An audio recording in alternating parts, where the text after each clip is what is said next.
nothing stopping this Zeri at this point. It was... I cannot believe Mir was able to survive. By the way, shout out to Ackerman with that McHale's second item.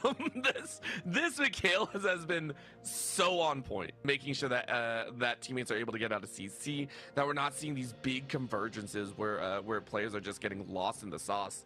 So huge shout out there. And Snaker and Root, this is something that we weren't able to talk about in the previous games, because we talked about the fact that Snaker and Root, both of them felt like supporting cast in their game victories, right?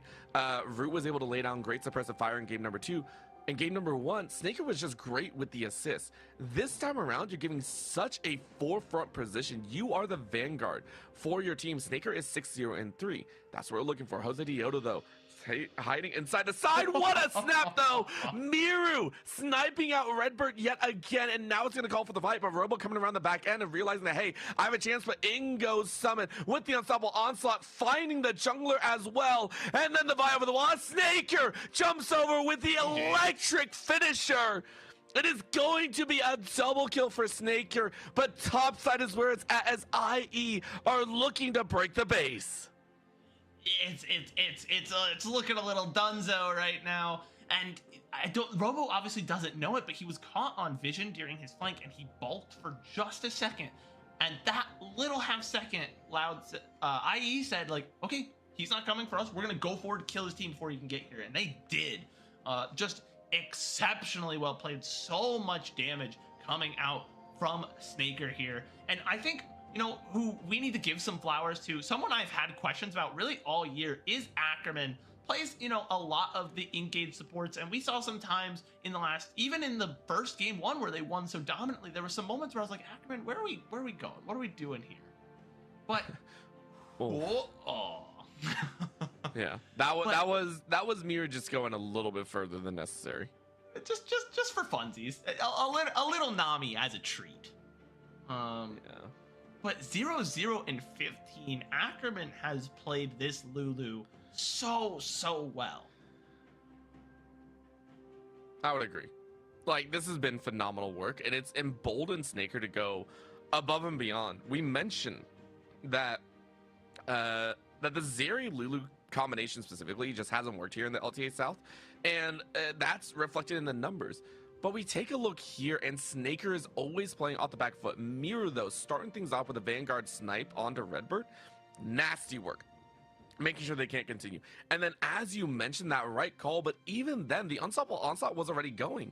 So it wasn't a full-on balk, I would say, from Robo. It's the identification that you're not going to win that by any stretch of the imagination. The eyes are already turned away from you. So really just clean job by IE, as they now have a 9-kill lead and an 8.6k gold advantage for themselves.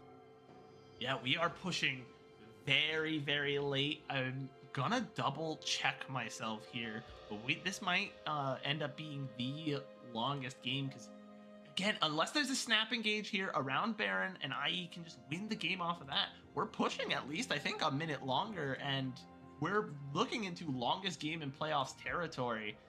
IE really stretching this game out, but it keeps working out in their favor. They're gonna need to find the decisive moment to just end the game eventually, before Loud just flip it on its head. Here it is. It might be right now. Well, that was a little bit of a weird realm to jump through. They were trying to find Root, who was able to skedaddle out of that battlefield. And that's going to be an ultimate burn, so keep that in mind. Robo also burning the Dominus now, as you might be able to chase on the Robo, but no, you don't want to take that chance. So the limit testing isn't really going to work. Because of that, Loud now have to look at the top side. The waves are crashing in, and you have to be worried about that factor. Meanwhile, Dragon is going to be up in about 10 seconds, which might be where the rest of IE decide to go. Robo ain't going to have anything. Yeah, that next tower, I think, is going to be saved, but it's on a last leg situation. So it is going to be Cloud Soul handed to IE, a squad that has utilized speed as their name of the game to find the picks. Yeah, you see that little shark there? That's how it feels IE are. They find that blood in the water, and they all just swarm to it. They zoom in and just tear Loud apart before there's really a chance to respond with that dragon taken, you now have about 6 minutes before Elder is up, and that is going to be a long time to survive if you are Loud. We saw a full 7 dragons come out this game. I talked earlier how IE felt like they were comfortable sacrificing that soul point because they knew they were going to get strong very soon, and it turned out to be the right decision. The only chance really for Loud is to kind of just survive the next little bit of the game and then possibly flip an Elder buff. Right now you're saying flip, but IE are saying nah, it's 90% ours. Remember, it was Jose Dioto that sniped away the Otacon previously.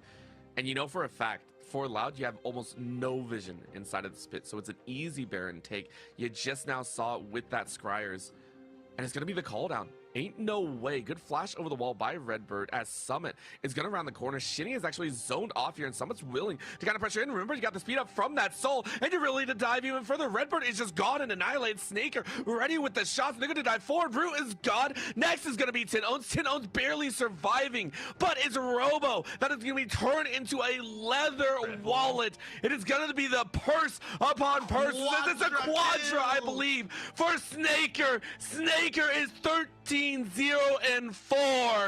No Penta to come through, but it might as well be, as it is GG's abound. IE, are you gonna tower dive? Come on, tower dive this. Look for the Penta, you know you want it. You're diving into the back line. Who gets it? Penta kill!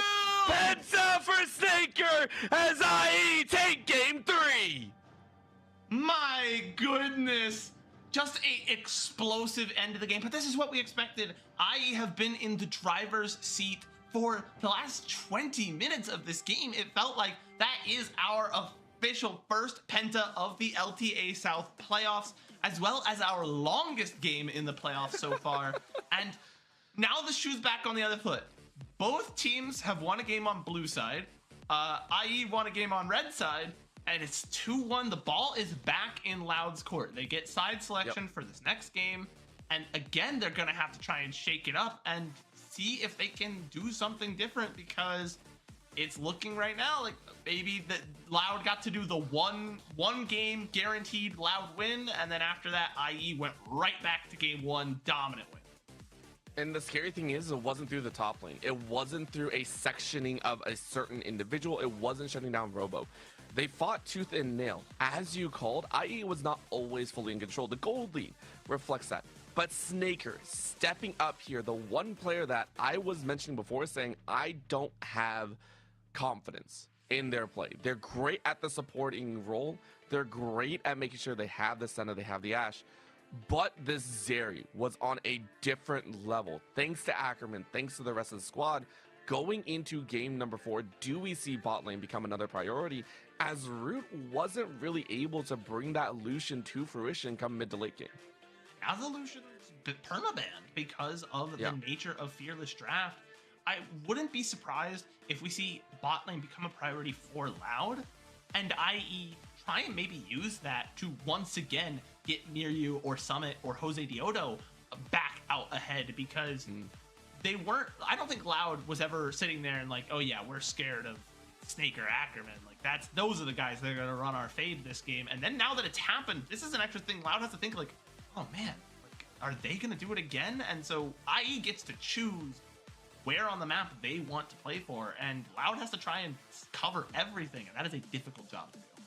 All right, well, there you go. Some thoughts moving into game number 4, as this is do or die time. Loud going from upper bracket to lowers to possibly a very quick exit. They have one more game to show their stuff, and if they lose here, they're out. We will go to yet another break for the LTA South before we get into game number 4 and see if IE can take down Loud. Don't go anywhere. We'll be right back.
Right back into the mix. We are here for what could be the last game of the series. Loud need to win 2 games in a row to come back and claim victory. IE just need 1. And we have seen explosiveness in every single lane for Isurus, Estral, some of which is giving us a gleam back to their split 1 glory.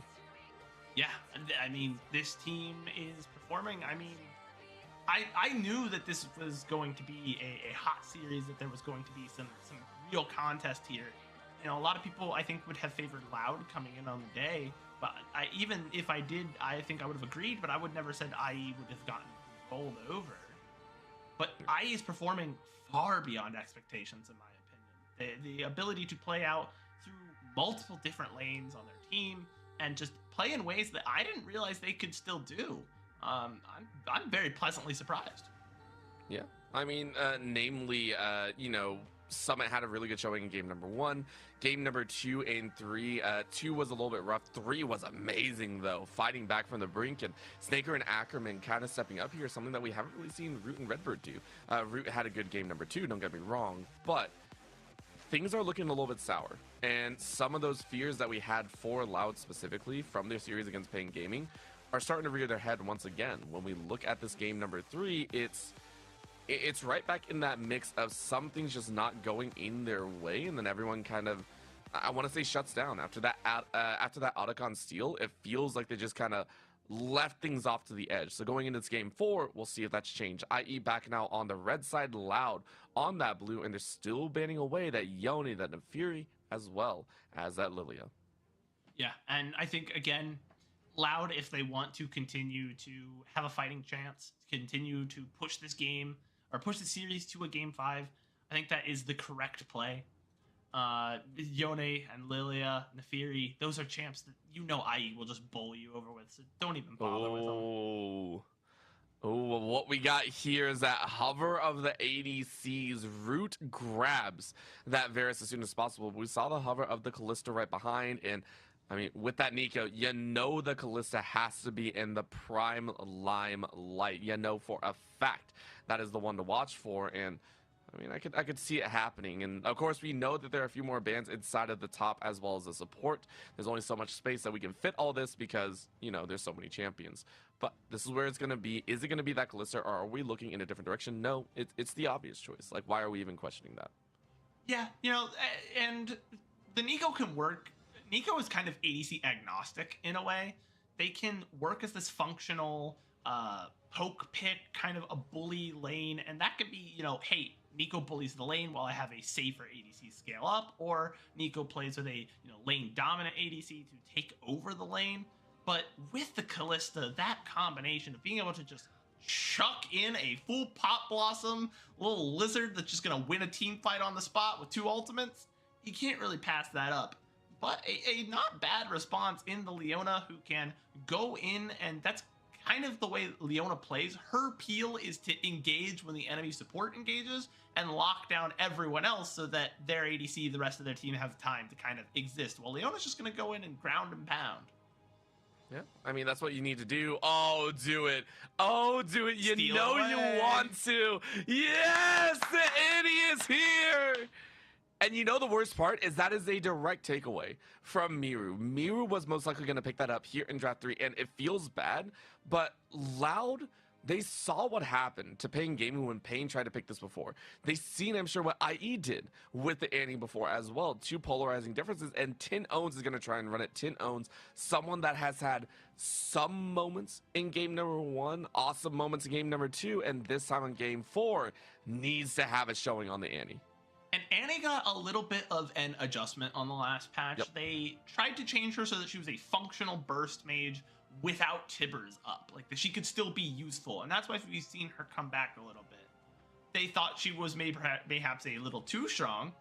And so there is some higher base armor growth, but some lower base damage and slightly lower scaling on the Q, so that she does not just take over without having to have Tibbers with her. But the base armor growth means it's a little bit safer of a character to play as well. Not as glass cannony, with a little bit more survivability tacked on.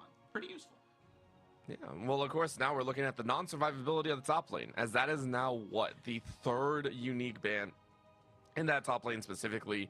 The Nara, the York, and the Jax all taken away from Robo's pocket, which now means Summit is going to most likely get that counter pick option. You're that Ryze is the top lane ban. Yeah, that too. But, you know, I like Ryze mid. That's a whole different story. But Summit right now is saying, yeah, I want a really good matchup because I think that's where it's going to be at. There's a Cassante band away as well. So a lot of champions taken away. We're probably getting down to the brass tacks of it, of the just whatever you got left in there, give it a shot. Ooh, a Lee Sin jungle route. And I think the one win is for Lee Sin. The one game that has been played, the one win is Jose Diodo. So this guy knows how to play Lee Sin. He can do it. And I'm not gonna go out and call Lee Sin a carry jungler, but I'm not gonna call him not a carry jungler either, because he can, with, you know, some proper form, really take over and make it a problem as a Is that a Shinny Trundle? That is the first Trundle, I believe, in LTA South, at least for this split. Unless that's top lane, right? Unless you're opting for top lane jungle and you're predicting a tank to come out here. But it does make sense to have it in the jungle. This last pickup will tell us exactly what it is. As we're getting spiced all the way through for Loud right now, as they're digging deep into this barrel of bag of tricks. Couple seconds left. It's gonna be an Aatrox hover. It is a Shin E Trundle. Okay, so in theory, all of these picks are good picks in their respective lanes. They are fine, but there is some danger here with, why does Ackerman do that? He hovers all the support picks like we don't know what he's playing. Yeah, he's having some fun there. He's just having a good time. Yeah, overall, I gotta agree. And you're picking the Ornn into the Trundle. That's digging deep right there. So this is okay. So let's run down the main points. Number one, Jose Dioto back on the Lee Sin. This is great. We want to see if this Lee Sin can pop off. It's going to help and allow Snaker to try and access a couple of these fights and maybe catch Tinones off guard. But that Trundle, Shinny, needs to have an immaculate game here if they're going to bring it back. Yeah, he has a lot of movement and ability to slow, but look at who's on the other team. Your slows don't matter that much into Jose Dioto, who has a dash, Miria, who has a dash, Snaker, who has a dash. They're going to just run away if they're caught out for the most part. And some overall pretty solid CC tools. Shinny has to play. I'll be real. I don't really know where Trundle is his strongest. I feel like he's a mid-game champion, but I don't see pro play Trundle very often. So I don't know how to evaluate this. But if this is a pocket pick that Loud are saying, hey, we're comfortable making this decision and we think we can win with this, I am interested to see it. Because the draft definitely got a little bit weird. And is it selfish to say maybe I want Loud to win so that the Game 5 draft can just be bananas and just absolute wackiness? I would agree with that one. Also, you mentioned that you don't see that much Trundle in pro play. Yeah, neither does the LTA South. That was a 0.0% pick rate, or I think it's zero or presence. seen. Yeah, no, like no that picks, was no bans. Garbo, you know, like nothing. It's undefined. And who's picked it up here? So it's just, I mean, this is do or die. And I appreciate it. You can see all the Loud fans still believing in a Game 5, but it's just Estral. If you are in this house, IE is looking to shut down all those hopes and once again avoid elimination and move on to the lower bracket semifinals. They just need one more game, and to put Loud to silence, they will give it their all. We are into game number 4. Some brand new champs, but some familiar faces. I am looking up the stats for Trundle right now because it's gotta be such a small number of leagues that have picked him up. So he actually is seeing some play, specifically in there's some LPL Trundles and some LEC Trundles that have seen some play. So this isn't completely out of nowhere. So maybe Loud have the inside track here, because that's like the big like what is happening here pick. I think for the most part the rest of the draft is fairly standard. Ornn a little out of favor, but certainly not an uncommon top laner, especially in the pro play day and age. And he's gonna help his team because Kalista and you know the Lee Sin definitely have a lot of early game power, but might struggle later on in the game. Those extra stats from those Ornn upgrades are going to be particularly helpful. What is Summit doing right now? Summit's being a bully on an Ornn of all things. Like, that is... I'm not sure if that's actually how that works. What we are going to watch for is, of course, Snaker getting some extra damage down on Redbird, but, you know, I appreciate that Summit is being annoying to their own extent. Tinones as well. Bunkering up with 4 charges, making sure you have that stun ready to go if you wish to get into the mix. And you can see a level 2 trying to be hit ASAP. Tinones hits it first though, and so you are going to bully Mirror out of this laning phase and make sure that you're good to go, which I also appreciate, as we are mentioning. It is going to be a test for the ages though for Loud. A lot of the combinations that you have, if you do it wrong, you're going to be punished very, very heavily. Yeah, this is a high execution threshold draft. This is something I think we Loud say that, by the way, with a Trundle Annie. I mean, like a Trundle Annie Leona, but it's like... so okay. It's so counterintuitive because the champions themselves are not like, oh, this is a mechanically difficult champion, but there's a reason we don't see them at a super high level, because at a certain point, yes, it's mechanically easy. It's also mechanically easy to play around. The champion does one thing, and to an extent, yes, it's not the most mechanically intensive draft, but your macro is going to have to be on point. You are going to have to position and only take the best fights for you, because otherwise you could really easily get bowled over. So despite like what seems almost counterintuitive, it is a high execution threshold draft as a team. And so Loud have to only pick smart plays and make, you know, the correct plays throughout the game. This might be one early on. Forcing a flash out. Yeah, I mean, this is a really, really good call because Redbird has already done so. Now a little bit of a punch on that scrying plant. And Jose Diodo is trying to get into the mix here. Nice little trundle pillar though, forcing a fight out as Shinny is saying, this is my scuttle to play for. No chance whatsoever on a fight back because Sneaker already lost the cleanse and flash and heal behind. A triple summoner spell burnt for single from Redbird's heal. Big win for Loud, at least in the bot lane game. Yeah, and I think Loud is fine to bet on this, like, okay, this is the execution threshold draft. Like, we as a team think we know how to play this one out. We think we have the download, the dial in here. Because traditionally, they are a team that can, like, pick up just champs that they like playing and really take it to you with them, even if those champs aren't necessarily good for the meta or necessarily well positioned in the meta. And so, if there's any team I, weirdly enough, trust with this just absolutely kind of weird cuckoo draft of Trundle and Annie, I think Loud can do it. Yeah, well, I mean, they're definitely going to try, as we do see a massive double gank into that mid lane. Trying to throw down a little extra as we get to see the fans all getting into the mix here. Everyone hopping into the plays and getting in on the fun and action. You know, for a fact, Loud fans are more than excited to play their way through a full BO5. They're no strangers to this position. No strangers indeed. A number of BO5s across, you know, the CBLOL playoffs of ages past. And hey, this is when traditionally this is when this team has performed its best, when like people are counting them out. When we say it, we've watched the games and said, no, Loud doesn't stand a chance. Have you seen how they've been playing recently? And then all of a sudden they just turn it on when they feel like it. We are seeing a little bit of a turn on here of more than one capacity. Everyone kind of rotating for the right action. You can see the arrow going out from Root and Redbird.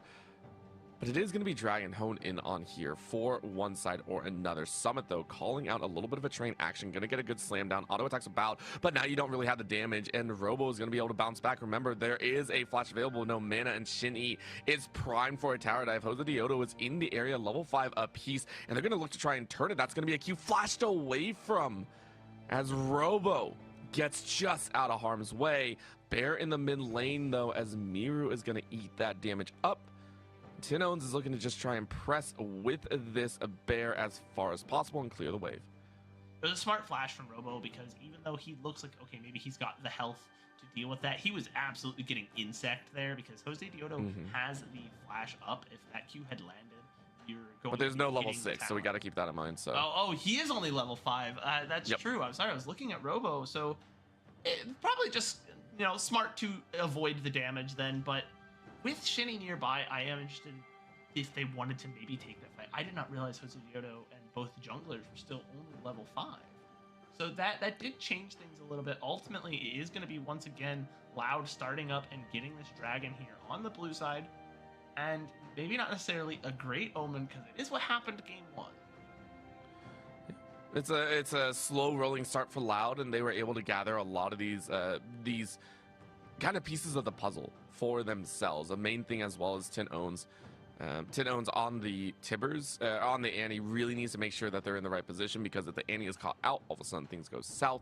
And for IE, it did start in that bottom lane specifically, but at this point, I don't think you're looking for Root, even though Root is on the Varus. Redbird's there to help out, right? These are great disengage tools. In my opinion, you're really looking at that mid lane takedown Tin owns to get extra value there. Shinny, though, saying, I want to go ahead and just take away the enemy side jungle. We'll go ahead and cover a lot of that and say we're good. Shinny, of course, trying to pay back in spades what happened in game number 3 in the mid lane, though. Miru stepping up a little bit further than necessary, but of course just trying to clear the wave. You corrected yourself earlier, and the thing is, I don't know why, because you had it right. No, he's playing as Tibbers. Tibbers is the champion. Even with the adjustments, Tibbers is the champion. Annie is the summon. It just so happens that you have to pilot Annie more often than you get to pilot Tibbers. Because even though the damage was taken away from Tibbers, you just have infinitely more agency when it's up, as we might actually see an early team fight here. Jose Diodo does have the level 6 now. Oh, what we're also seeing is on the bot side a 1v1 action in multiple different ways. As Robo's getting some great damage back. No flash available from Summit. Now a twist with the Call of the Forge God. But really, we're watching inside of this jungle. Ackerman thrown to the side, though, as Mirror can barely get to the back line. It's a little bit spicy. Jose Dioto was looking for an insect, but I don't think you're going to get it. Tibbers is running interference here, making sure to spot out in the brush. So the first test and the first kind of stat check goes neither team's direction. Yeah, ultimately, Loud were the first to the objective, so it's not surprising to see them pick up the 2 grubs there and just kind of escape away. We got what we came for. We lost a lot of health taking it, and so IE is trying to clean up on the fight. We just deny them the gold. Ultimately, we get the objective. They don't, so it's a good play. It doesn't work out perfectly, but it is really what Loud wanted to see. IE going to have to, reset, try again. Now finally sending their ADC into the mid lane, going to collect as much farm and XP as possible, and set up for future objectives as we're going to enter once again a lull state. And this is the longest game we've had with no kills, almost hitting double digits on the timer there.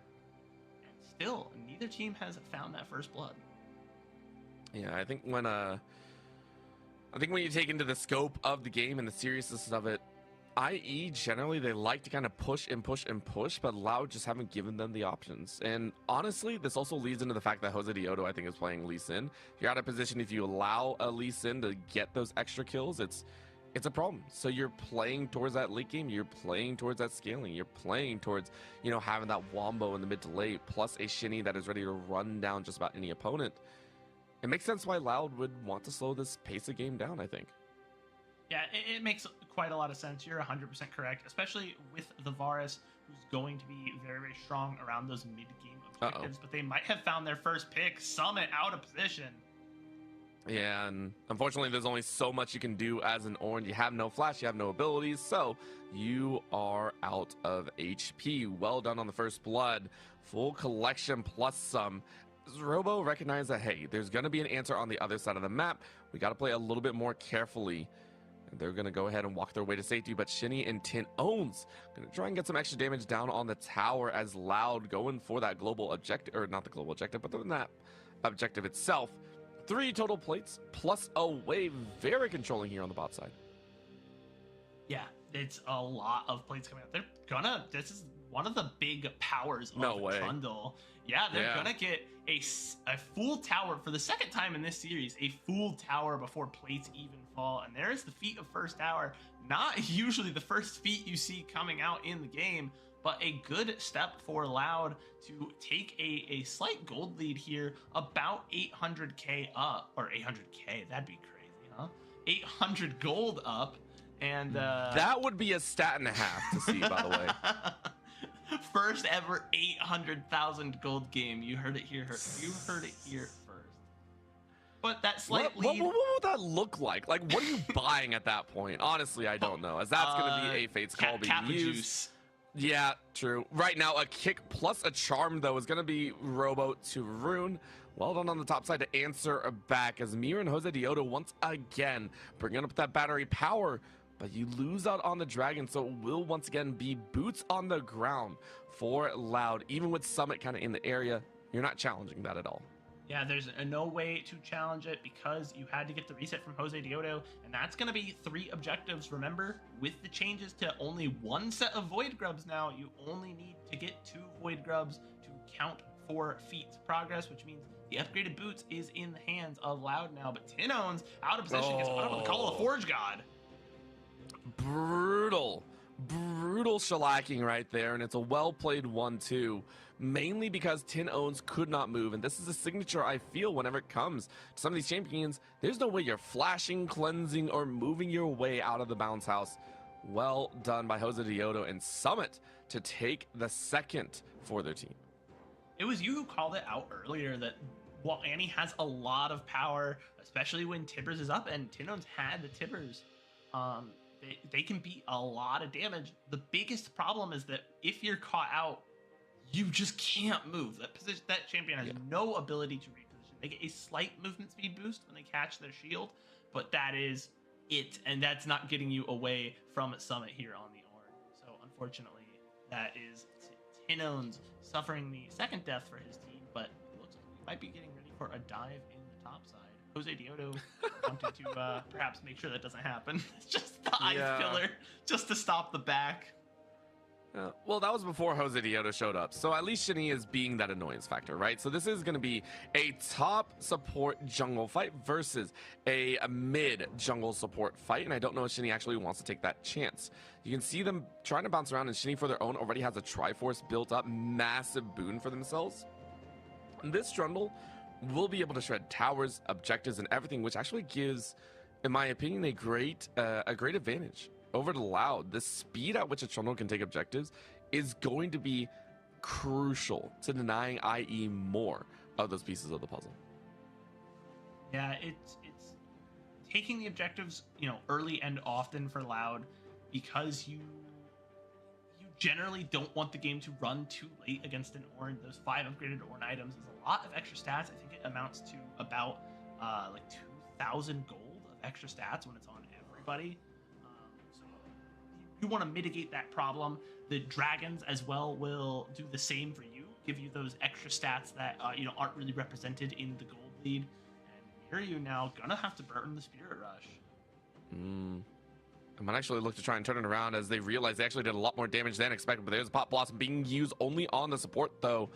And Snaker is saying, hey, we want to bring that fight. Good flash away by Redbird, but the chase is good. And there's no way out as a final kick to the backside. Killing spree for Jose Diodo, who is on 3. Clean job, as that was Redbird that actually opted into the battle.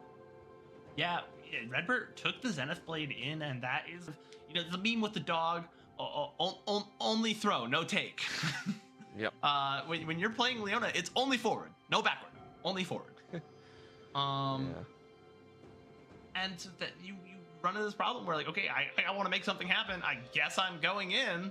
And when it doesn't work out, you usually get pretty heavily punished for it. 3 kills onto Jose Diodo. We talked about it last game. Like, oh, yeah, Jose Diodo and Shinny. These are the 2 guys to, like, really watch. And then all of a sudden, Snaker had the game of his life. But once again, it is Jose Diodo making things happen. I mean, that is, of course, just being in the right place at the right time. You saw where Jose Diodo was looking at one point, but Redbird, going for that Zeke's convergence early and making sure that they had that extra kind of brunt force.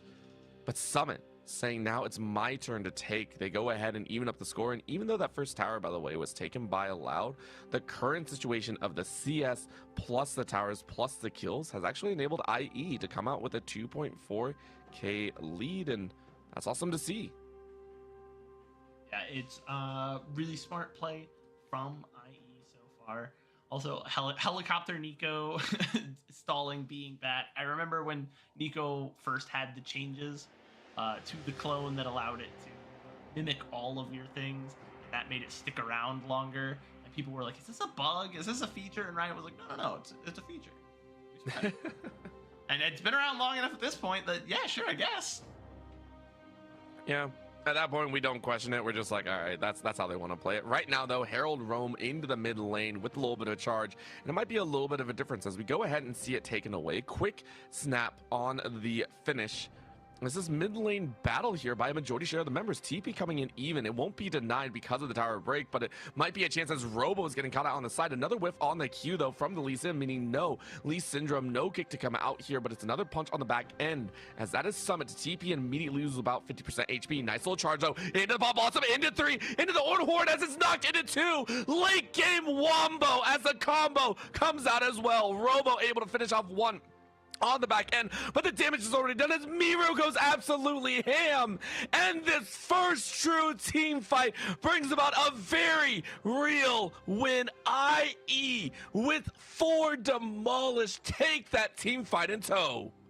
Yeah, Jose Diodo falls, but 1 for 4. Look at the amount of damage come out from Miru and Snaker there. And good damage because of the massive Pop Blossom from Ackerman as well. And man, it just...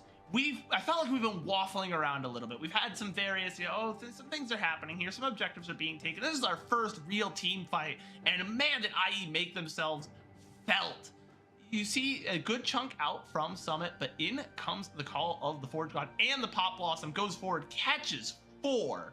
The Ornn drops 2 more, and yes, sure, Jose Dioto falls, but there's so much damage been done across the board. It works out very, very well for IE.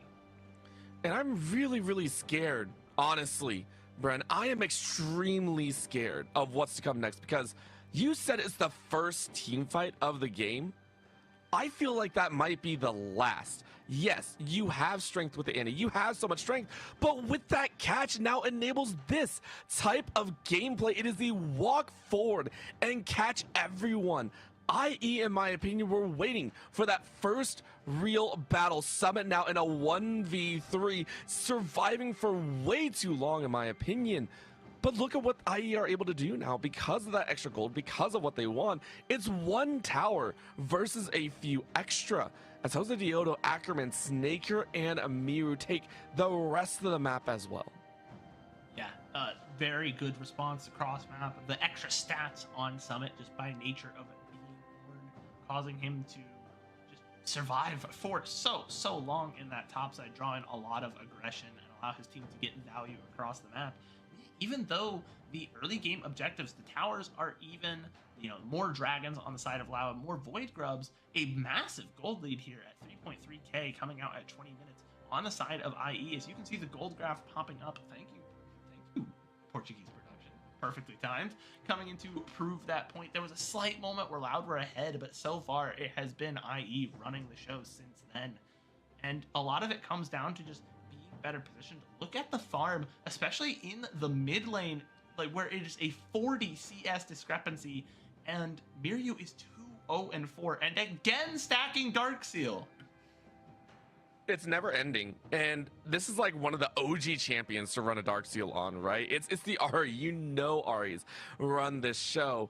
Summit, though, recognizing that they're in the wrong place at the wrong time, and this time quickly hone their way out, hit the blast going to safety, but now it's going to be another chance here.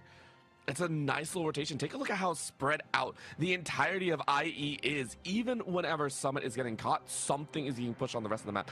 IE are taking a page out of Loud's playbook and saying, hey, if you're going to run the macro, we'll run the macro as well. You can't compete with our rotations right now without dropping something else.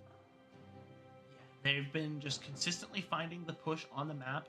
The one Void Grub is doing just enough work for them to get that extra little bit of tower damage in, help them out, and they've got the gold exactly distributed the way they want it to be. A bunch of early kills, 3 early kills on Jose Dioto so that he can just act as this really early game carry and push his team into the mid and late game, and now you're stacking up a bunch of gold on Miryu and Snaker, who will just carry the team through the late game. It's been just a well executed, ideal game of League of Legends. One early carry to push to the late, and the Otacon is taken away, and a fight's about to break out.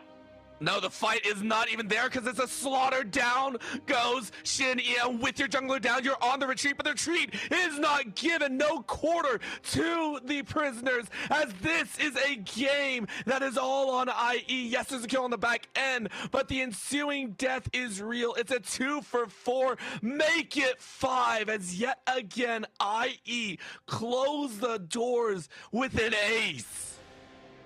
And man, IE, a scarier team, I think, than a lot of people were giving them credit for, just after the rough, positioning and group phase that they had.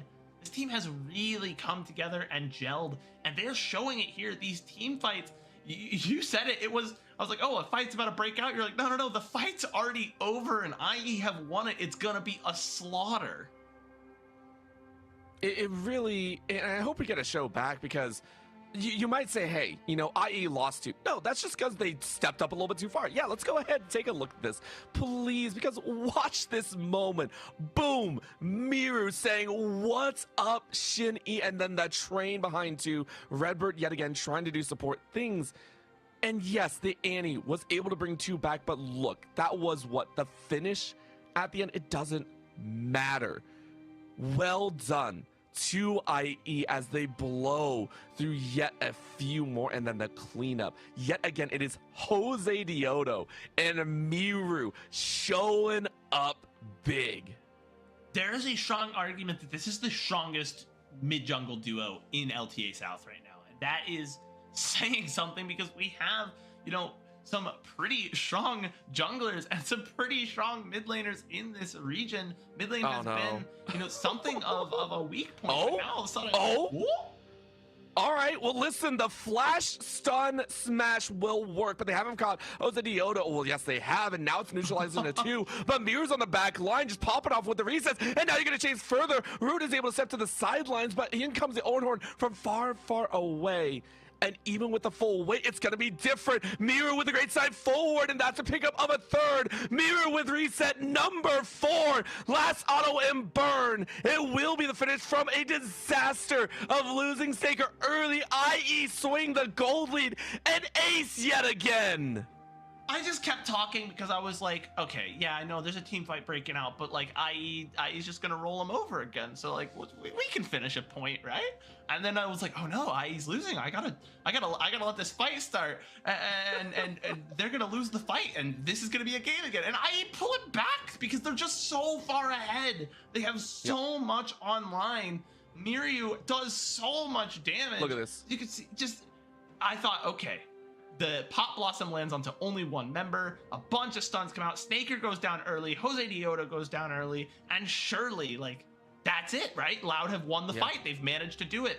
But here's Mirror full health, just peeling people apart. It is brutal. And Ackerman, the one that you watch in game 3, right? You rightly called out Ackerman's play. Here on the Nico as well, following up with residual damage. Just sneaky, sneaky damage overall. Thankfully, the Malignance was down as well on multiple members. But look at that. The snipes at the very end. It is out of their control. Loud right now are playing with their lives on the line, and Mirror's allowed to dance. Look at this, miss the charm even. It's now gonna get sold out, but look who's in the back line. Yet again, Ackerman, when one falls, another steps up to take their place. Cut one head off, more sprout up. It is Isurus Estral, this squad of split 1, ranking in the most dominant, straightforward, one-sided beatdown that we have seen all series long. It's ace number 3, as IE will knock Loud down in this series. They will knock Loud down in game 4, and they will knock Loud out. A split 2 playoffs. GG's all around. I mean, what a dominant performance. You could not ask for a better game, top to bot.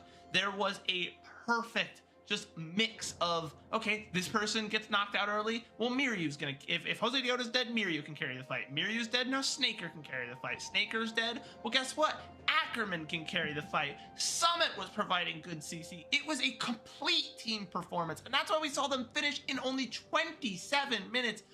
A dominant game here. What more can be said about IE in this particular series? Able to knock Loud, who were, we talked about they should turn on during the playoffs. No quarter given indeed. What a fantastic game from IE. You have to be feeling so great about that if you are an LLA fan. And this wasn't just Loud giving up at the end. I want to point that out because we knew how strong IE were in game 4. Loud were trying. They were hardcore trying. The catch onto Snaker at the very end. It was such a close battle, right? You snipe out Snaker and you try and run the rest of the show, but they were just too far gone. Loud tried, but Super Brand, like IE, Isurus Estral, have gone completely above what we thought was possible at the start of these playoffs. And remember, for IE, the playoffs started back in the Knights play-ins. That's where their playoffs started. And even back then, we were seeing the highlights of Jose Dioda and Miru.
So don't you tell me about no tears, no pain.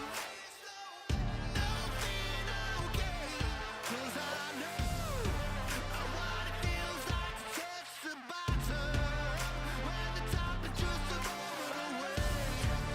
Leave another second wasted.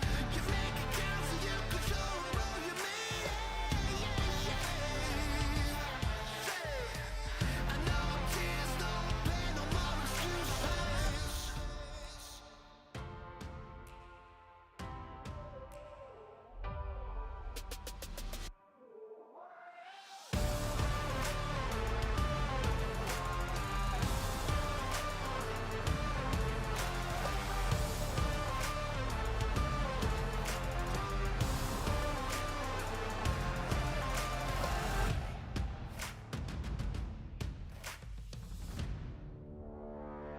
So don't you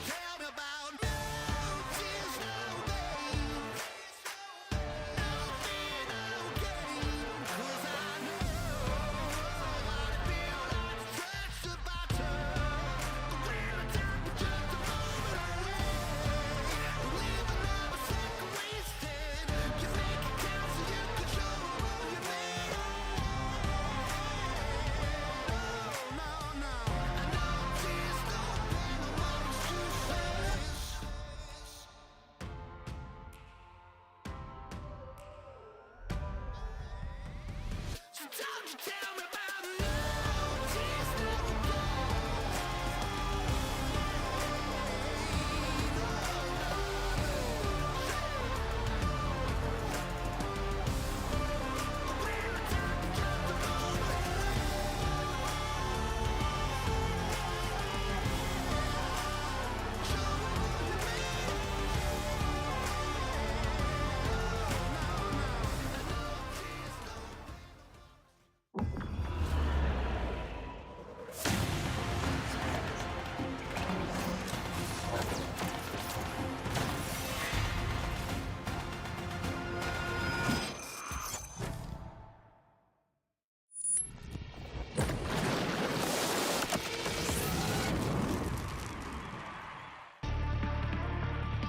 Welcome to Waiting Room. LTA North split 2 playoffs, lower bracket. Where's that camera? Oh!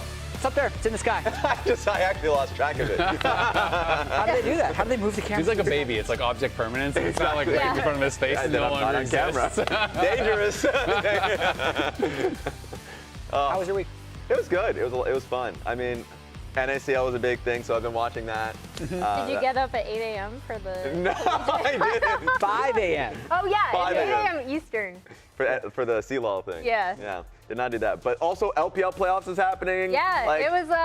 We had Viego mid. True. And It's a banger.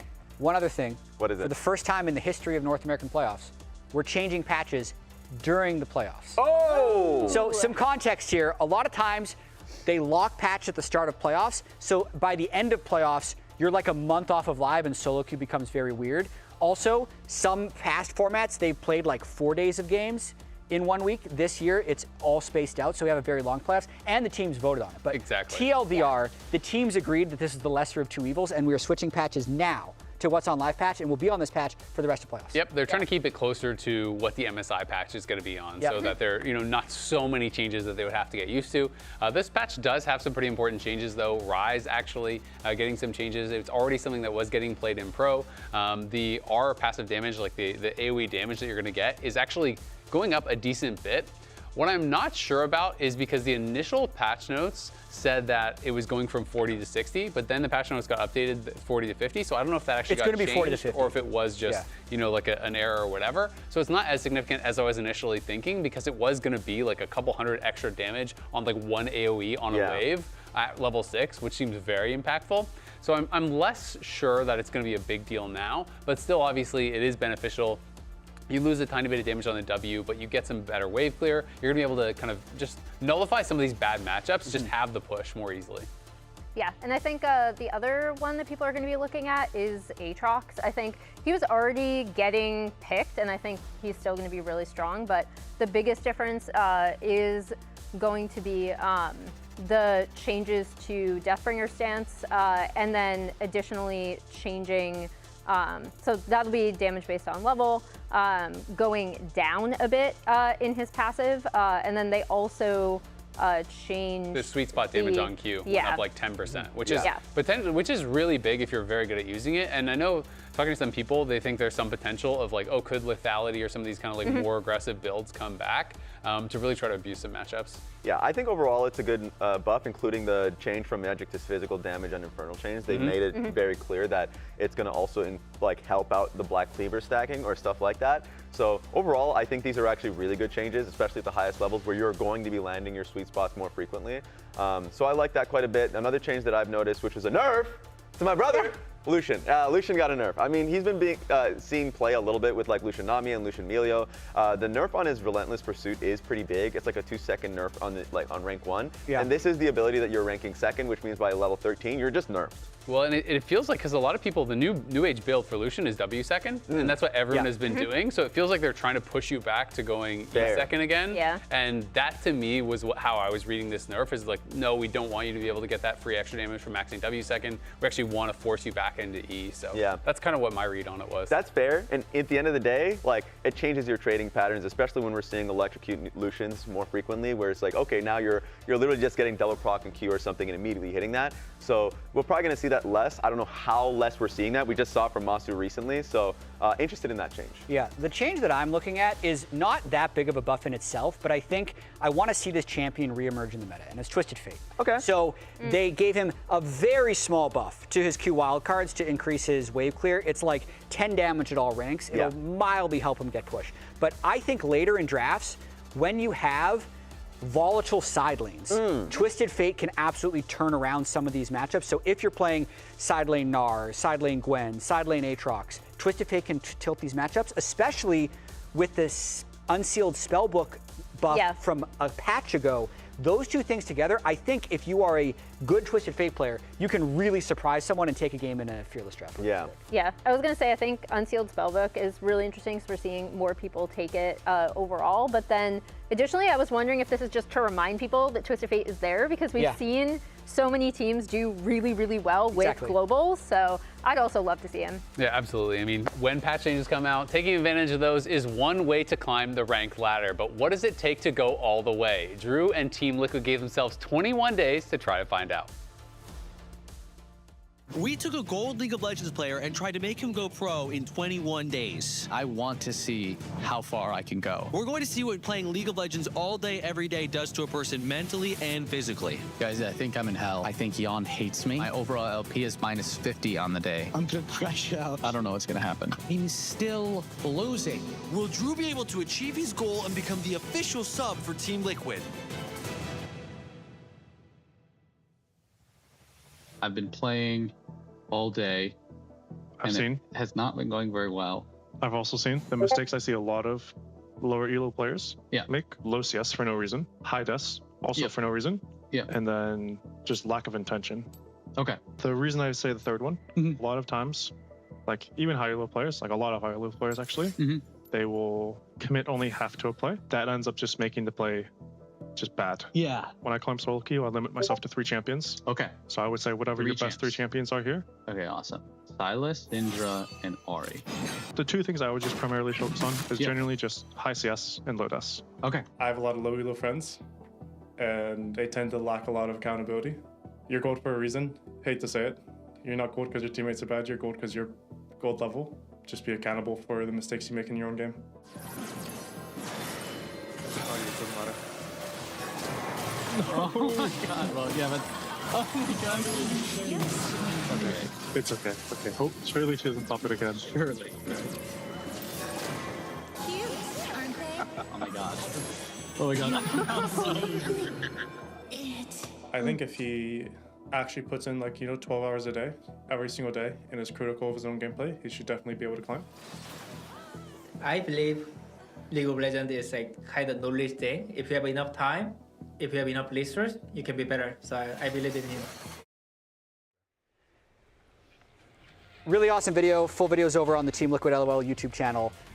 See how far you can climb. Yeah. A lot of production value, a lot of pro tips in the whole thing. We also want to talk about some news that was announced on the dive, which was the all-pro voting.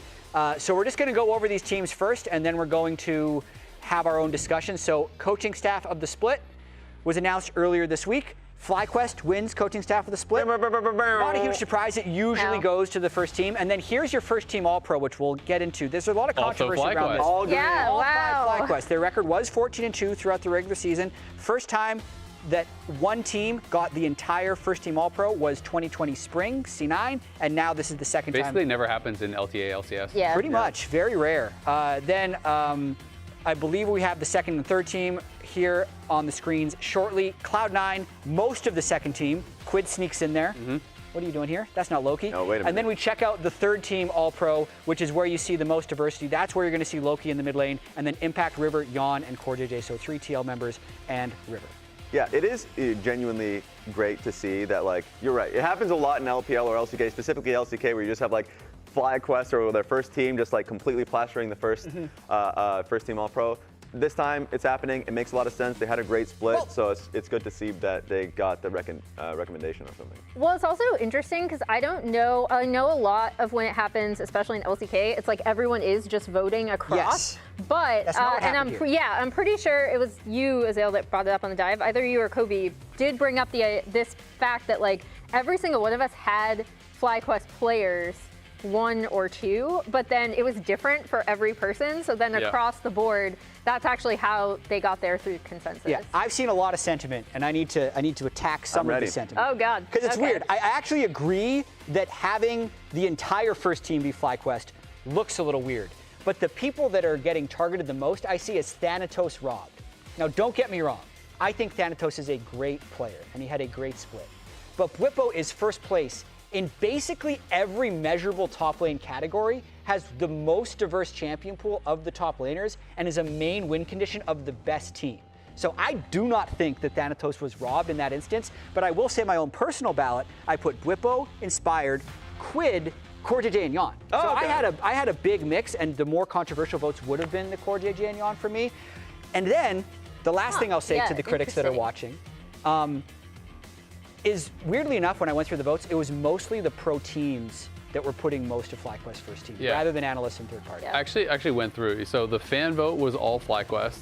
Flowers was the only person from media or broadcast that had all FlyQuest first. And then it's 100 Thieves coach, Team Liquid coach, Lyon coach, Blabber Sniper, and CoreJJ were all full FlyQuest. Yeah. So it was 8 out of the 30 total ballots had full FlyQuest as the first team All-Pro. But in aggregate, they ended up getting exactly. And that's the thing. It's like you were mentioning, Emily. I think all of us, none of us had a full FlyQuest team, but everyone had different opinions. I think on who were the people. What were y'all's opinions that were different than FlyQuest? To me, Quad I thought was not as good individually as he was in the past. But you had Quid first team. I had Quid, and then everyone else FlyQuest. Yep. What about you, Emily? I had Quid first team. I was actually a Thanatos voter. Okay. Yeah, I thought he was the more consistent, like top laner. I don't disagree with a Bwipo vote. I think that comes down to like what you value and what you saw in the games, to be honest, or at least it did for me. And then I also had Yon first team, which I haven't gone through and like tabulated the votes, but I feel like that was somewhat of a not as popular opinion, especially based on how the aggregate came out. Yeah, and I had Vulcan and Sven bot lane as the big change. I thought they were really consistent. Obviously, I think everyone thought the same thing. And I value each game like equally. This includes positioning phase. Yeah.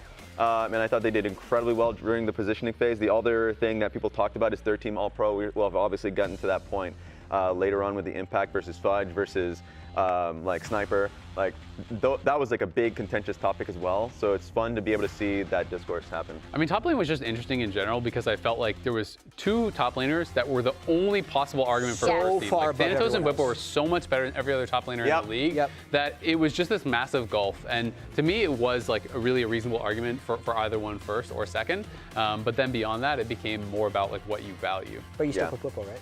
No, I had Bwipo first. Yes. But I put I Fudge intended third. to do that. I thought you were going to say Impact because I had Fudge third. I thought he actually had a really good split and was deserving. Okay, first team. It's good to have debate. Yeah. So I'm not saying that you're wrong for saying Thanatos is robbed. He was robbed for many people, but we're gonna look at the bracket. We're moving on from FlyQuest being the entire first team All-Pro. This is what it looks like. We have Interestingly enough, going to be another rematch between FlyQuest and C9 with the first and second team All-Pro. But that's going to be next week. This week, you can see lower left, lower bracket. Dig versus TL is what's up today, and 100 Thieves versus Shopify Rebellion will be later. Either team, any of these 4 teams in the lower bracket, if they want to actually win the split and go to MSI, it's got to be 4 best-of-5s in a row. Two things. 12 games, easy. Exactly. Like 2 things that come out to me. The FlyQuest versus C9 thing must happen. I cannot wait for that rematch. We'll look into the rest of the top picks of the bracket later on. For now, though, we have Kobe standing by with Isles. So let's take a look. Thank you, Raz. I'm here with Isles. Now, first off, you were just about to jump into a game with Shaden. I got to ask you about your warm-up here. Do you 1v1 him? Yeah, I mean, every time we've won a match prior to starting the match, we've been 1v1ing. Sometimes we just run into the river at level 4 junglers and just fight to the death, see what happens. But yeah, it's just a ritual now, I suppose. Do you usually win those, or does Shaden? Depends on the champion, but I think more often than not I win, but maybe I just pick the better champ, so. Fair enough. Well, jungle is actually a big discussion, because if you watch their game versus Shopify, Team Liquid had Core JJ, level 1, up in their jungler's face, always invading. What are you going to do to contain this guy if he tries to level 1 screw your jungler over? I mean, to be honest, I'm not that concerned about it. We have enough experience, I think, playing against TL, and we're familiar with some of the tricks, but, you know, Core JJ, obviously, he's a great player, and I think he's a creative player at times too, and you know, you're just gonna have to put those countermeasures in place to try and keep him down. Fair enough. Their bottom lane actually is almost always, I feel like, TL's win condition, especially if Jan is playing super well. How do you rate them together as a duo? I think TL's duo, generally speaking, is the best laning duo more often than not. They're very consistent, very measured, they rarely make mistakes, but it also sometimes makes them predictable as a team at times. I think maybe coming in with like Yuji's their jungler, they have a bit more of a balanced sort of carry threat, as at least as they're perceived, I suppose, as a bit more of a diverse team. But I kind of like Umpty's contribution to their team better. I think it's a bit of a weakness that their bot, as you say, is generally their win con, but now they might not get played around as much. So we'll see. We'll see what happens. All right, well, good luck in your match. I'll let you get back to your 1v1s. We'll send it back to the lounge. I think it was interesting what he said about Umpty and Yuji, because I feel like that's been reflected a lot in pros I've talked to from Scrim results as well. And then also, obviously, he respects TL's bot lane a lot. We were just talking about them appearing on All-Pro. Going into this matchup, for as rough as Team Liquid's, rough of a time they had last week, I think we really are, there's a tough hill for Dignitas to climb. I mean, this is the thing.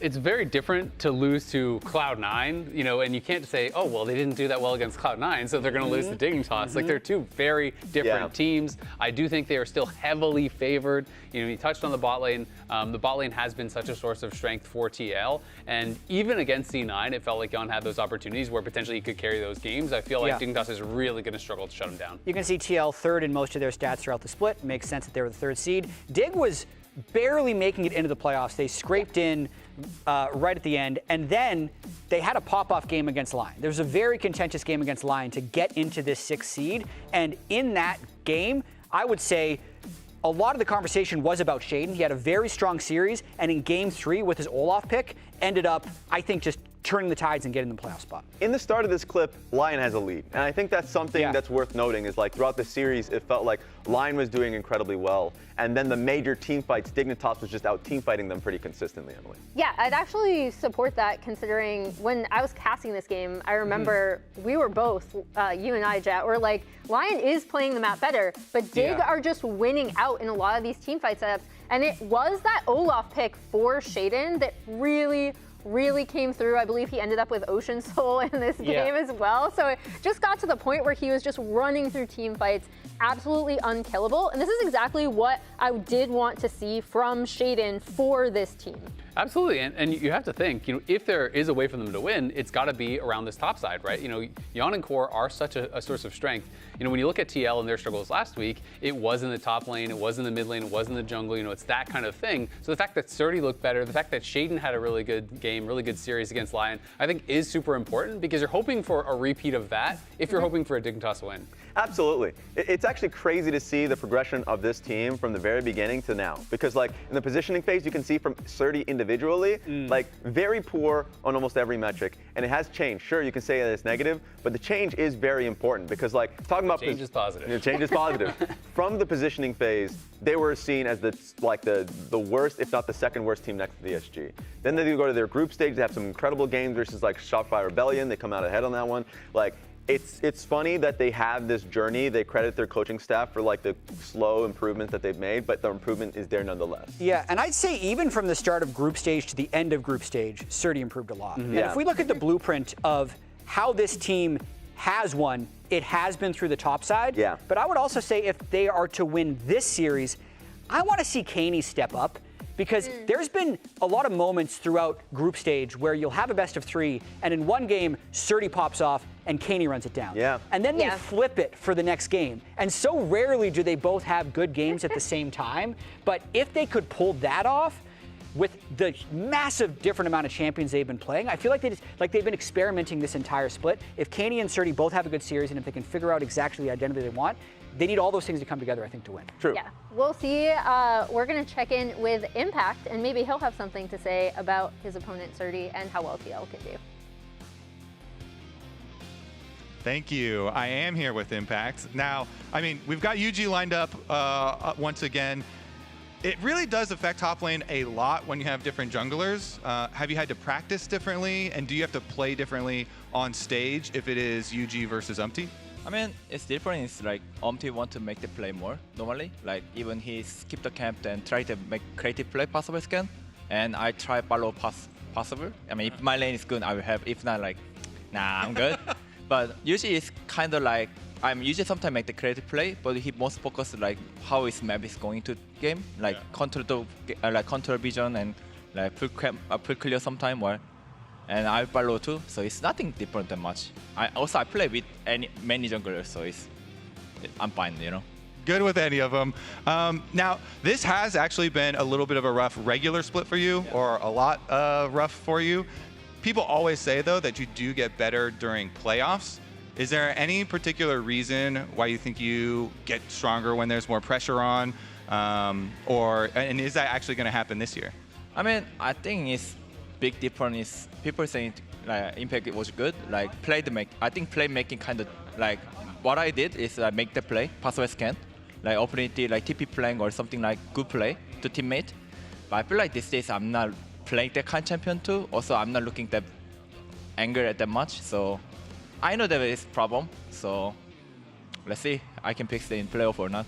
Well, you are playing versus Surdy directly. What's your opinions on your actual lane opponent? Is this series going to be easier, or is it going to be kind of 50-50? After last week 0-3, I think we cannot going to cannot say that we're gonna 3-0 them. But I feel like Surdy is not bad in the lane, but I think he just have a hard time to solve situation map object situation. Okay. So it's not hard, but it's not gonna easy. So let's see. Okay. So a good series. 5 games? Should be. 5 games is actually fun. So I can play new champion, something other champ, because I was playing kind of new champion too. But I hope 3-0, All right, hope 3-0. 5 games for content, though, we promise. Back to the lounge. 5 games is fun, but unfortunately, we do have to talk about the 3 games they lost last week and some of the uncharacteristic mistakes that TL was making. So this is a clip actually from Team Liquid's first game, and if we just look at the map state right now, the game is very close. 35.2K to 35K, 1 kill to 0, Team Liquid up in Drakes. But as we kind of play this out, it's CoreJJ just going for very aggressive vision. So he's snuck in behind the team right here.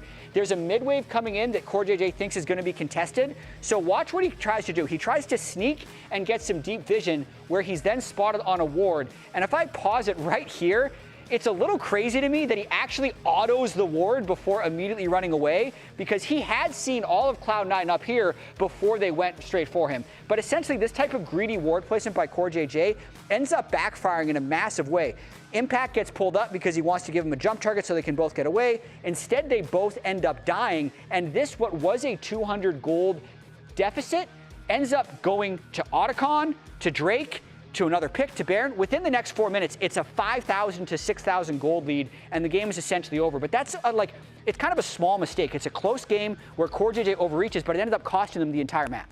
Yeah, no, absolutely. And I do think that TL had struggles with these kind of things, with what I would call discipline plays, or maybe making some plays that were a little bit emotional, where they're getting frustrated or they're feeling, a little bit of pressure, nervousness.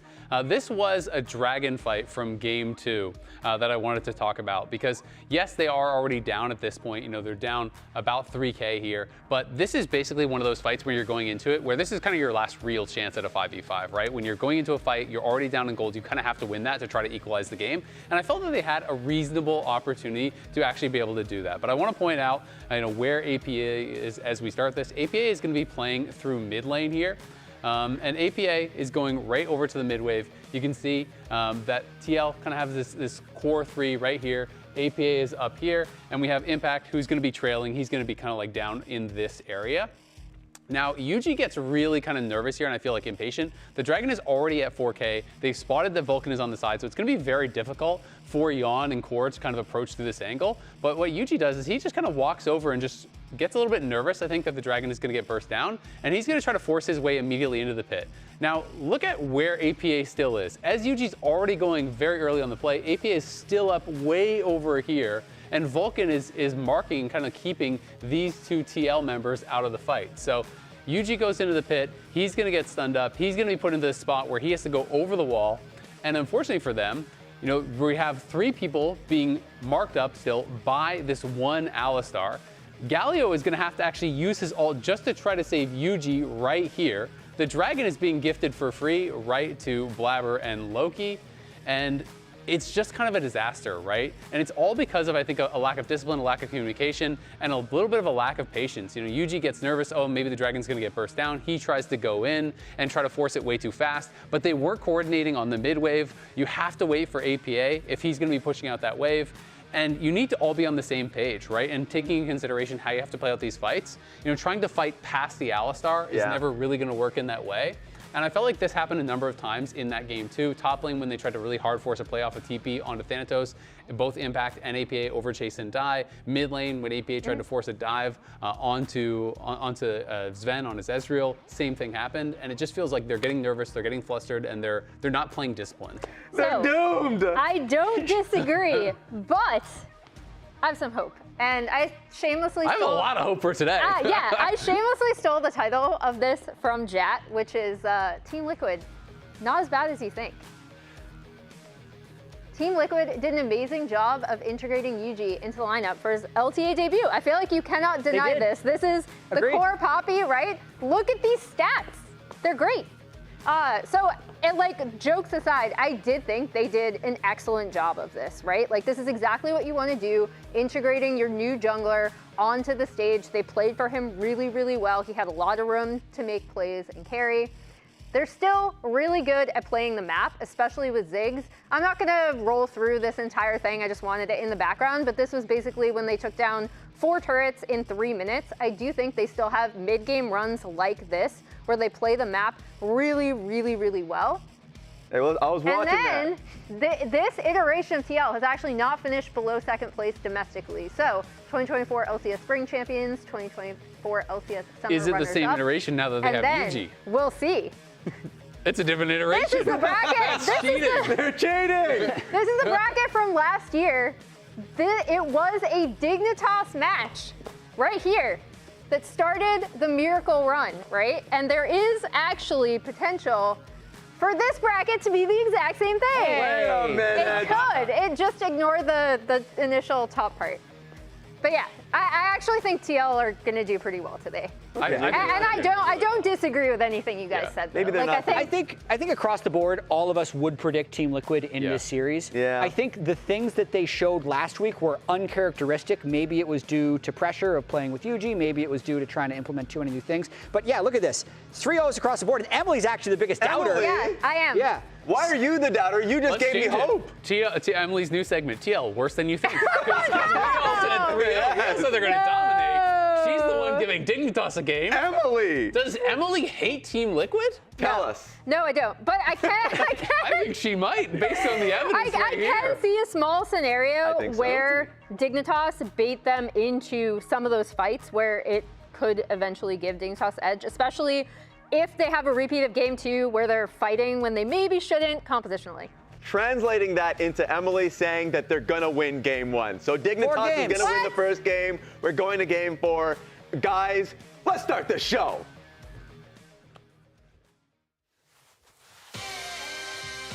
Playoffs is basically like the main course, and every other game you play before that was just the appetizer. Going into playoffs, even the small mistakes can change the outcome of the whole split. I like that type of pressure in the playoffs. I think it's more fun, it's more exciting when you win, it's more sad when you lose. All of the sleepless nights mean nothing, unless I can perform right here and now. Dirty does still have his flash. He's going to be able to use the flash. Nicely done. The tower is heated up, and they are taking shot after shot after shot. Surdy with the outplay. I feel like I have a lot of doubters. Quite literally, like every single pro player, the analysts, it feels like honestly the entire world. That kind of pisses me off, and I feel like this is my chance to just show everyone why I deserve to be in the league. Team Liquid always performs in playoffs. The pressure makes the games way more exciting for me. When you play until 1, you only get one opportunity. Once you squander that opportunity, it's extremely hard to get back in. So this playoffs, I'm going to play to prove that I belong. I'm playing for my future.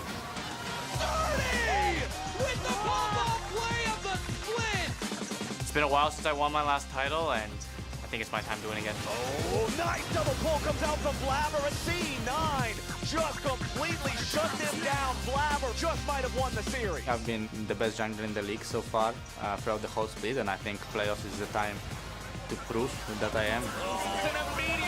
And winning the title definitely would prove that. FlyQuest are leaving no doubt whatsoever who the best team in the LTA is. Playoffs is my time. It's my time. My time. My time. My time. My time to win it all.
Hello and welcome back to the LTA! Week 2 of playoffs kick off in the Riot Games Arena with 2 more best of 5s on the agenda for this weekend. Today, Dignitas take the stage after fighting tooth and nail to qualify for this playoffs. With top laner Surdy's first ever playoffs appearance, they're working to make it a win. And their opponent, Team Liquid, dropping from the upper bracket and looking to run the lower bracket once again. With an experimental 6-man roster, Coach Spawn and Yuji look to prove this experiment can yield results. With elimination on the line, only one team will continue through playoffs. TL versus Dig starts right now. Man, I am so excited for this one. Elimination matches always have that much more tension in them. And you know, there is so much pressure, especially on the Team Liquid side after losing to Cloud9. Spawn is here in person. the scrutiny has been very real for this team that has lofty aspirations. Absolutely. Team Liquid were the Split 1 winners. So they're trying to defend that title. They now need to win 4 best-of-5s in a row, starting with this one. So even though they are favored, I'd still say they're under a bit more pressure here because Dignitas has much lower expectations from the public, and they're coming into a team that had just been swept by Cloud9. So we'll see how they play. I will say if any team can handle the pressure, it's going to be Team Liquid, though. They definitely have the experience on that stage outside of Yuji. That's the only argument you can make. He is starting here for Game 1 as well, which is following that trend, Kobe, that they're put Yuji in for the first couple of games and look to Umpty later on in the series. Yeah, it feels like they just break the emergency glass and put Umpty in when they're on match point, basically. So I feel like they do the same thing here. You know, they keep Yuji in. If they lose a couple, then, honestly, then I really maybe want we to see, because we talked to Spawn after 2 games when they put Umpty in last week, and he said, this is according to plan. In scrims, we play Yuji We in the planned first on 2 losing games. 2 games. No, he said, he actually said they play Yuji games 1 and 2, and then Umpty in game 3. Regardless. No Yeah, matter what. Okay. Regardless so of how it we're went. going to test if that's still true this week. All right, well, let's catch up on what's going on in Pick and Ban here for game number 1. It is best of 5 Fearless, so this is the only time we'll get these champions on stage today. It's Talia, priority for Team Liquid. No surprise there. APA does love this champion. And over on Dignitas' side, Varus and the Rumble. Yeah, it's kind of interesting where people feel like you have to ban Vi, and so then you either have to ban Talia or ban the other jungler that goes so well with it in the Pantheon. And so a lot of teams now are opting to double ban the Vi and the Pantheon since, yeah, you're probably going to be first picking that Talia on their side. And they don't want Yuji to have either of those, but Yuji just goes for the Xin Zhao anyways. It's still a good pairing with it. Very good skirmishing options here. Yeah, Ornn to most likely match the Rumble. I really like... Oh! Hey! There's Wait, there's then more not than the one strong. Braum What's in the here. strongest muscle then? His He's biceps. flexing. Yeah, he's flexing the arms right now. I imagine that's it. Yeah. Great cosplay. I really like the Varus Rumble as a 1-2, though. I think it just offers strong laning and strong team fighting. It's if you're going to be able to get red side 2 picks in your first Fearless game, hard to do much better. It's the Azir hover right now. Kaney expecting to lock that one in. Classic matchup. There it is. Yeah. So range between the Azir, the Varus, Rumble providing more AP damage as well, but they don't quite have front line yet or hard engage. Yeah, no surprises so far as the power picks going through. And also, honestly, to me, with Team Liquid having the philosophy of we need to have impact on these more comfortable champions for him. Yeah. You know, talking to him a little bit before the game, yep. He was like, yeah, you know, I was always, you know, so good in playoffs and stuff when I was playing a lot of stuff that would basically play for the team, you know, teleport in or be a frontline or something like that. And so they're going back to that definitely a lot more. But looking, yeah, at the bottom lane, some of the extra comfort picks here being banned out. The Jhin that has really risen in priority. Yep. I'd also say as a longtime Ornn enjoyer for Impact, this fact that internationally we've seen Ornn more often as a answer into Rumble, I just like him more than the Sion for him. Like, he's an okay Sion player. I think he is a great Ornn player. It is more engage options for Team Liquid as well. Like I'd said, we haven't seen that quite yet for Dignitas. They're going to be locking those in afterwards, but they won't get the follow-up 80 carries. Things with range like the Jhin, like the Ezreal. And it's Braum banned away on Team Liquid side. They get one more ban here. So, like you're talking about for Dignitas, they're kind of eyeballing the support kind of counter picks where the Alistar and the Rel both have lots of good CC there. The Braum being banned out early does open up more of those melee matchups to not like getting countered by having the Braum pick answer. So we'll see what they opt for here to bring that structure to the Dignitas side of the matchup. Looks like they're going to grab Mr. Shaden's champion first here, the Skarner. Yeah. Even though Xin Zhao is good into the Skarner, we have had a lot of junglers second picking this into it and just playing for the team and just really valuing the CC that Skarner brings for these team fights and making good on the picks. Plus, if you're playing versus TL and you do expect Umpty to come in later in the series, then, you know, take this gunner away early on for Fearless here, then Umpty won't need a pilot if this one. Umpty does come in, then he won't have as many of those options. I think the biggest thing is they're just really valuing the front line and also the support counter pick because they have Varus already, who's a bully laner to begin with. I was expecting the Kalista for Team Liquid since it did go through the ban phase, which is relatively uncommon with how good Yon is at it, but just having that support counter pick for the bot lane when Yon and CoreJJ have been the strength of Team Liquid for the majority of the split, I think is a smart choice. Yeah, Jan's piloted this champion 3 different times already. One of the more prevalent Kalista carries, and Renata to pair with it. No huge surprise there, but it does give counterpick to Isles now, who on red side, Dignitas putting a lot of faith in that he can kind of bring this composition together.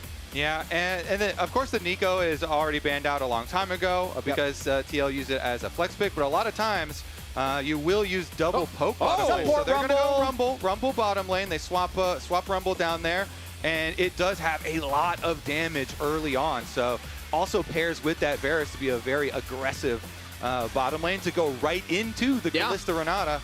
This is exciting. Isles said he thinks that Yon and CoreJJ are the best laning duo in all of the LTA. He gave them that respect. And he also said that they'll be able to deal with CoreJJ if he tries to go for any invades. You know what else Isles said, Kobe? I actually chatted with him ahead of the game, and I asked, what about your thoughts? What are you trying to accomplish versus CoreJJ? And he said the Lion does not concern himself with CoreJJ. I think the Rumble's definitely filling that role here. You know, he's more focused on Yon, of all things. So I love that Isles talked to you with that level of confidence through text before the game and was super humble when he talked to Kobe. The duality with of words on broadcast. So you never know what's under the surface with these players. All right, as coaches come up to the stage here, Dignitas take on Team Liquid. A bit of a David versus a Goliath when you look at what these teams have accomplished in recent memory. Dignitas have not finished higher than 5th since 2017 summer. Team Liquid have not finished lower than 4th since 2016 summer. That's a long time for both of these teams, a big record for each of them. Dignitas trying to stop both of those records here today. Yeah, Team Liquid has been on quite a run over the years in terms of being considered a top org in the LCS, now LTA North. Got to see how they can continue here with Impact on his classic Ornn pick and Yon on Kalista. And I got to say, for the top lane matchup being a highlight for a lot of people, since Impact has had a very rough split here, Surdy, everyone always talks about, oh yeah, but he's so solo queue focused. He's a red side counter picker. Well, he's a red side counter picker in this game. He got the Gwen counter pick into the Ornn here. So this is going to be a real test of those storylines here. Can Surdy bring some of his red side counter pick solo queue focus to this matchup? Eyes on Surdy for this game number 1, but we actually got a sneak peek at his opponent Impact's pregame ritual out on stage before Jam Select. Let's see what's going on here. So he's putting the water he's banana doing the peel. Water. Wait, okay. Is it Saratoga water? There is actually a banana there. Yes. Now, did he like lose a bet, or is this real? I actually don't know if this is part of his real pregame ritual. This is not AI. He did this. We don't know if he wants to do it. Though. Okay, the slow-mo. Wow, the slow-mo as well. But it is real. Even though the morning routines are super memey and everyone's doing the morning routines now, having cold water shock your system does actually release adrenaline. And so bring him some extra focus. There we go. All right, Impact is awake. If we get to game 5, I'm going to request 3 bowls of ice water up here on the caster stage. I'm down. I took a cold shower this morning. I'm just saying I've already been through it. Don't need to do it twice. There's only so much adrenaline in your system. Well, as we catch up on the early game here, I like that we highlighted so much about the faith in Surdy that Dignitas just drafted here, doing the Rumble to support, putting Surdy on this counter pick. That means that a lot of pressure as well on the top laner in his first playoffs appearance. Yeah, I really like it too because I feel like Dig has really lacked an identity throughout most of the split. They played so many different champions but have not found that much success. If you're going to pick an identity for Surdy, it would be something like this. It's not putting him on tanks and hoping that he can have mechanics. It's not playing lane swaps. It's trying to find matchups that he can abuse and keeping him in those matchups for as long as possible. So, yes, he's going to win this lane most likely a little bit early, but we need to track how quickly does Yon and Core swap up to the top lane? How soon do they make him start playing the map? Because you don't want to have Surdy in a long-term lane against Impact's North. Yeah. And honestly, even though it is, counter pick versus Impact, a lot of people still have faith in Impact, clearly, with the All-Pro voting. Even with the super rough split that Impact has had, he was still third-team All-Pro. And it just speaks to the longevity of this player. And people feel like they know the history and the quality that he still presumably will be able to bring in playoffs for the team. And the bottom lane, that's just straight up because this team is almost always the win condition is Jan and Core JJ. Yeah, I had Jan and Core JJ maybe unfairly, but on first team of my ballot, just because that was crazy. When they did win, they were dominating. Like, this was the lane that was performing and almost willed Team Liquid to the 3rd seed. I thought had an off split. I know Impact had an off split, even though he was still strong in team fights, and I know APA definitely had a much weaker split than he did in 2024 summer. So, Team Liquid, at their peak, we know they've all been able to perform, and it's good to see that they're getting some recognition this split as well. Yeah, and even this bot side getting shoved down here again. Jan and Core JJ push in the wave. You were asking the question of when will we see them go for a swap. Team Liquid, one of the teams that gets their bot lane to that top side very fast, even post the lane swap meta. Yeah. For this one, I would probably say they would want to do, if they did, after Dragon, because this TL lineup that we've drafted here definitely should be looking at some Dragon priority. They've got a Xin, and first one is always available before the level 6s come in, so the Skarner level 6 that you're kind of worried about sometimes, fully locking people up isn't really that big there. And Kalista Renata early on should definitely want to play towards it. And there's also no need to swap yet. We had Yuji get double crab. Impact is completely fine in CS. The Skarner has been caught out by Vision. They got a ward onto his Krugs. He has no river control whatsoever. So Team Liquid's fine just keeping these lanes standard because of how well they're going. And they're flashing forward. Core JJ looking for the slows. Rend as well. Handshake back. Tomo could be in some trouble. Used the ghost earlier. Isles had to use the heal as well. So Dignitas bot lane get out of there. Aggressive play from Team Liquid. Yeah, bottom lane pressing here, and they're going to be able to push in. So since Isles and Tomo also cancel their recalls, you have to expect Xin Zhao kind of come over to this side of the map. Team Liquid, let's see if they get their early recall for Jan and Core JJ. While Core JJ did use his flash, Jan still has both summoner spells there, so I will feel fairly confident. Here goes the swap, though. The teleport comes in for Impact. They're going to try and keep up the pressure here. He might be able to interrupt. Doesn't quite get vision of them. Yeah, he would have to use Call of the Forge God as well. But he will see that Shaden's on this side of the map. We had talked about maybe Team Liquid prioritize Dragon, go for the swap afterwards. They are sending on top side, but Core is still hovering around near the Dragon right now. Yeah, Core's trying to make some type of play, but it's actually just 3 full lanes of priority right now for Team Liquid. APA shoved in. Impact was able to get TP first. Their bot lane recalled first. So it's really hard for Shaden to even get on the map. So they can actually take this Drake while sending the Kalista top lane because they had so much tempo on the map.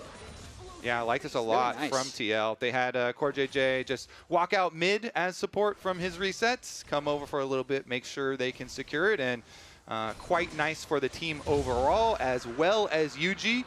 Fairly efficient from UG early on, and this is something that people have highlighted with him coming onto the team. I find it very interesting that when we talk to a lot of the players, well, as he might go for a gank on Caney here. Yeah, nice sidestep from Caney, getting away from the Unraveled Earth, and uses the shuffle to get UG underneath the turret. He tanks up 2 turret shots. First blood to APA regardless. Nice by him. Stays in, gets the extra damage, and then can flash over the wall. He didn't panic as soon as he goes under the tower. Also, Impact was just there somehow as well, so he's doing great in the Ornn versus Gwen matchup, but we're just going to watch this one more time. The fact that he's level 6 makes him a lot more confident to go all in onto Caney. The fact that he sidestepped forward puts him in range for the UGW, and then just enough patience that he gets the damage as Caney ease into UG. Ornn ult helps a little bit as well. That might not get the kill without Impact's ult. The little bit of damage, I actually agree. So well done, well coordinated by Team Liquid, trying to capitalize on Caney. Now flash down, APA still has his. Yes, they traded UG's flash for it, but I still think APA feels really good about getting the kill as well. Yeah, but to get back to Kobe's earlier point, the discrepancies between UG and it is interesting how, like, UG, even though he's considered maybe more of the carry player, is the lower variance player. He's the guy who is more likely to farm, more likely to have a large experience advantage, because that's actually what you need to carry, whereas is the guy who's going to help lanes more and play riskier. Shaden actually running away from Yuji there. Does not have the backup of his mid laner. We also saw bot side Surdy use the needlework, so no ultimate on Gwen. Also worth noting for Yuji, like the timing of that gank, all his camps were down. He had full cleared and he had gotten dragon. It's perfect. So he's like, all right, my timing is perfect. We can go for something mid. It is actually successful, and he can just chain neutral objectives here. After pushing Shaden out, Grubs easily picked up.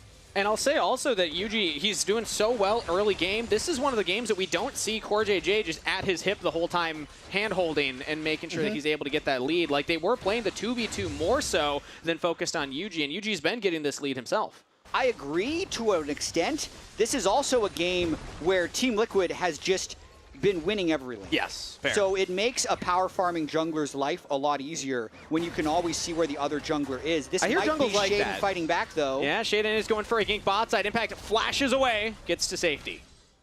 Yeah, good flash. He had just killed all the minions, so he's able to reset, kind of go wherever he wants from here. It's been a very ideal early game for TL, not getting punished in the Ornn versus Gwen matchup, having permanent shove with Yon and CoreJJ, and then the one lane where they wouldn't have permanent shove, that's where Yuji got the gank off to burn the flash from the Azir.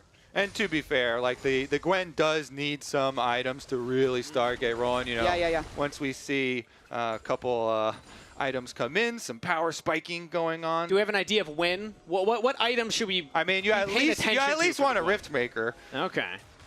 Yeah, I'd say if you get to 2 items is when you should start winning, but by that point, if Impact hasn't been shut down, he's going to have like 250 MR. Yeah, and I mean, there's a lot of magic damage on Dignitas' team anyway, so obviously Impact is going to want to stack that magic resist very much here. As Tome, misses the Chains of Corruption onto APA, sidestepping around, and Team Liquid dodge a little engage there. Really risky position there by APA. If he doesn't sidestep that, I'm pretty sure he's dead for sure and would have given that kill back. So I think Team Liquid dodged a bit of a bullet there, but because that was a 2v4 and they held the zone, it's just going to give them more time to make their next play. Seems like they're just trying to set up the vision around Dragon right now. 1 minute and 15 seconds until that's back on the Rift. So getting vision down now means you can just control that more easily. But Yuji actually has his eyes set more topside here. He's hovering by Impact just in case there's something, but we'll decide to back off. All right, bottom side, they're also getting their recall off there for Tomo. And he only had to use his Ghost, so he'll be fairly safe even on returning to the exact same spot. Yeah. Also, Yuji and Shaden have a history together. It's been mostly in Tier 2, but you can see they played a good number of games against each other. And interestingly enough, it is Shaden who would have the head-to-head matchup. Yeah, also, so I talked to Shaden in makeup this morning when all the players were getting ready. And I'm just so curious since the TL is doing this jungle swap. I was like, okay, so who's easier to play against? Okay. And he was like, yeah, Yuji for sure, because he's more predictable. Everyone seems to give similar answers when they're talking about the two, and always mention, Yuji farms and is more predictable, and Umpty does create a lot of volatility from, Makes you uncomfortable. Yeah. And again, the history between these two, yes, it's slightly Shaden favored, but both of their names are always in the conversation. And Yuji, I mean, he won back-to-back most valuable prospect for a reason in NACL. We just felt like he was the more impactful player when it came to what he was doing for his teams. And I think the same can be said for Yuji. He's got experience against Shaden. So of all junglers to go up against here in Tier 1 in playoffs, should be one of the ones that he should have some experience with. Yeah, next strike is up, though, and you can see Dig devoting a lot of resources to getting the mid push and trying to take control of River, but there's you can't start this too quickly because Team Liquid have complete bot prio here, and CoreJJ also sweeping the river. So Dignitas just hasn't been able to set up first on any of these objectives. Yeah, I mean, every single lane has just been shoved in, even Impact in this top lane. Surdy has to answer that now. Yeah, that is tough to see here. No item completed yet on Surdy, so I wonder if we're in a world where maybe Dignitas just don't contest another dragon. We'll see. I mean, they have Nashers on the Azir, but that's about the only item. Yuji can easily bully out Shaden because Shaden's just sitting on a couple of belts. Yeah. It's a little tricky, though. If they did hard commit start the Drake, then maybe they'd be vulnerable for a fight. But look at that tempo they have bottom lane and the path that Isles would have to take. So I think Team Liquid just get this one uncontested. Yeah, looking very good for TL. Nicely controlled early pace for them. Yeah. Dignitas here going to have to choose their moment wisely to get back into this because the Ornn outpacing that you're talking about. Kanik Rookern finished very early for Impact, so he's going to be able to use that. You go for your trades, they burn through the shield, then you back off, you can get your shield back type of thing, and you will always be so useful to the team in team fights. Surdy is just hoping he can get to this point where Gwen, with the Riftmaker, with the Conqueror and stuff, can start to rip through on side lanes, but TL, since they have so many objectives, you just keep forcing objectives, and you just keep forcing these fights. And also, I think the Skarner, while Dig needed frontline, it's such a low damage jungler that the magic resist stack from the Ornn just becomes so much more powerful. They need to bring Tomo if they want a chance of killing Impact, which just ruins Kaney their still map got pressure. stunned up right there. Has to use Emperor's Divide. One becomes lightning landed. Flash over the wall. Kaney gets out of there, but that's the teleport in. Dignitas are now looking to commit to the fight, but Surdy goes straight into 3 members of Team Liquid. Has to regroup with the rest of the team. Yuji taking a lot of damage here. Surdy has not gone down yet. The bailout used, but it's not enough. Yuji goes down. Flash over the wall from Surdy. He gets separated from the rest of the team as Dignitas do find one, but I think they will sacrifice their top laner for this. Mission gets Surdy out. He might get out. Over the wall. Impact's right there, but do they have the damage? Now Jan's looking to chase it as well. Knock up from Impact. APA with the kill. He's skipping all over the rift, up over the wall, back over the wall. In the end, does go down. They had to invest a teleport in. This is TL going pretty far on this reach for the pick. Yeah, absolutely. I think once Kaney dashed over the wall, the flash commit from Yuji ended up being a bit much. Still having flash right there makes it very difficult to finish the kill on Ozir, and then because he's flashless, the dig collapse ends up being very strong. Nice Weaver's Wall to kind of block their retreat path as well. Seemed like they might be able to pincer even more, but Surdy is just kind of the magnet. Yeah, push mid and bot, guys. We're chilling. Push mid and bot. Yeah, in the end, chilling.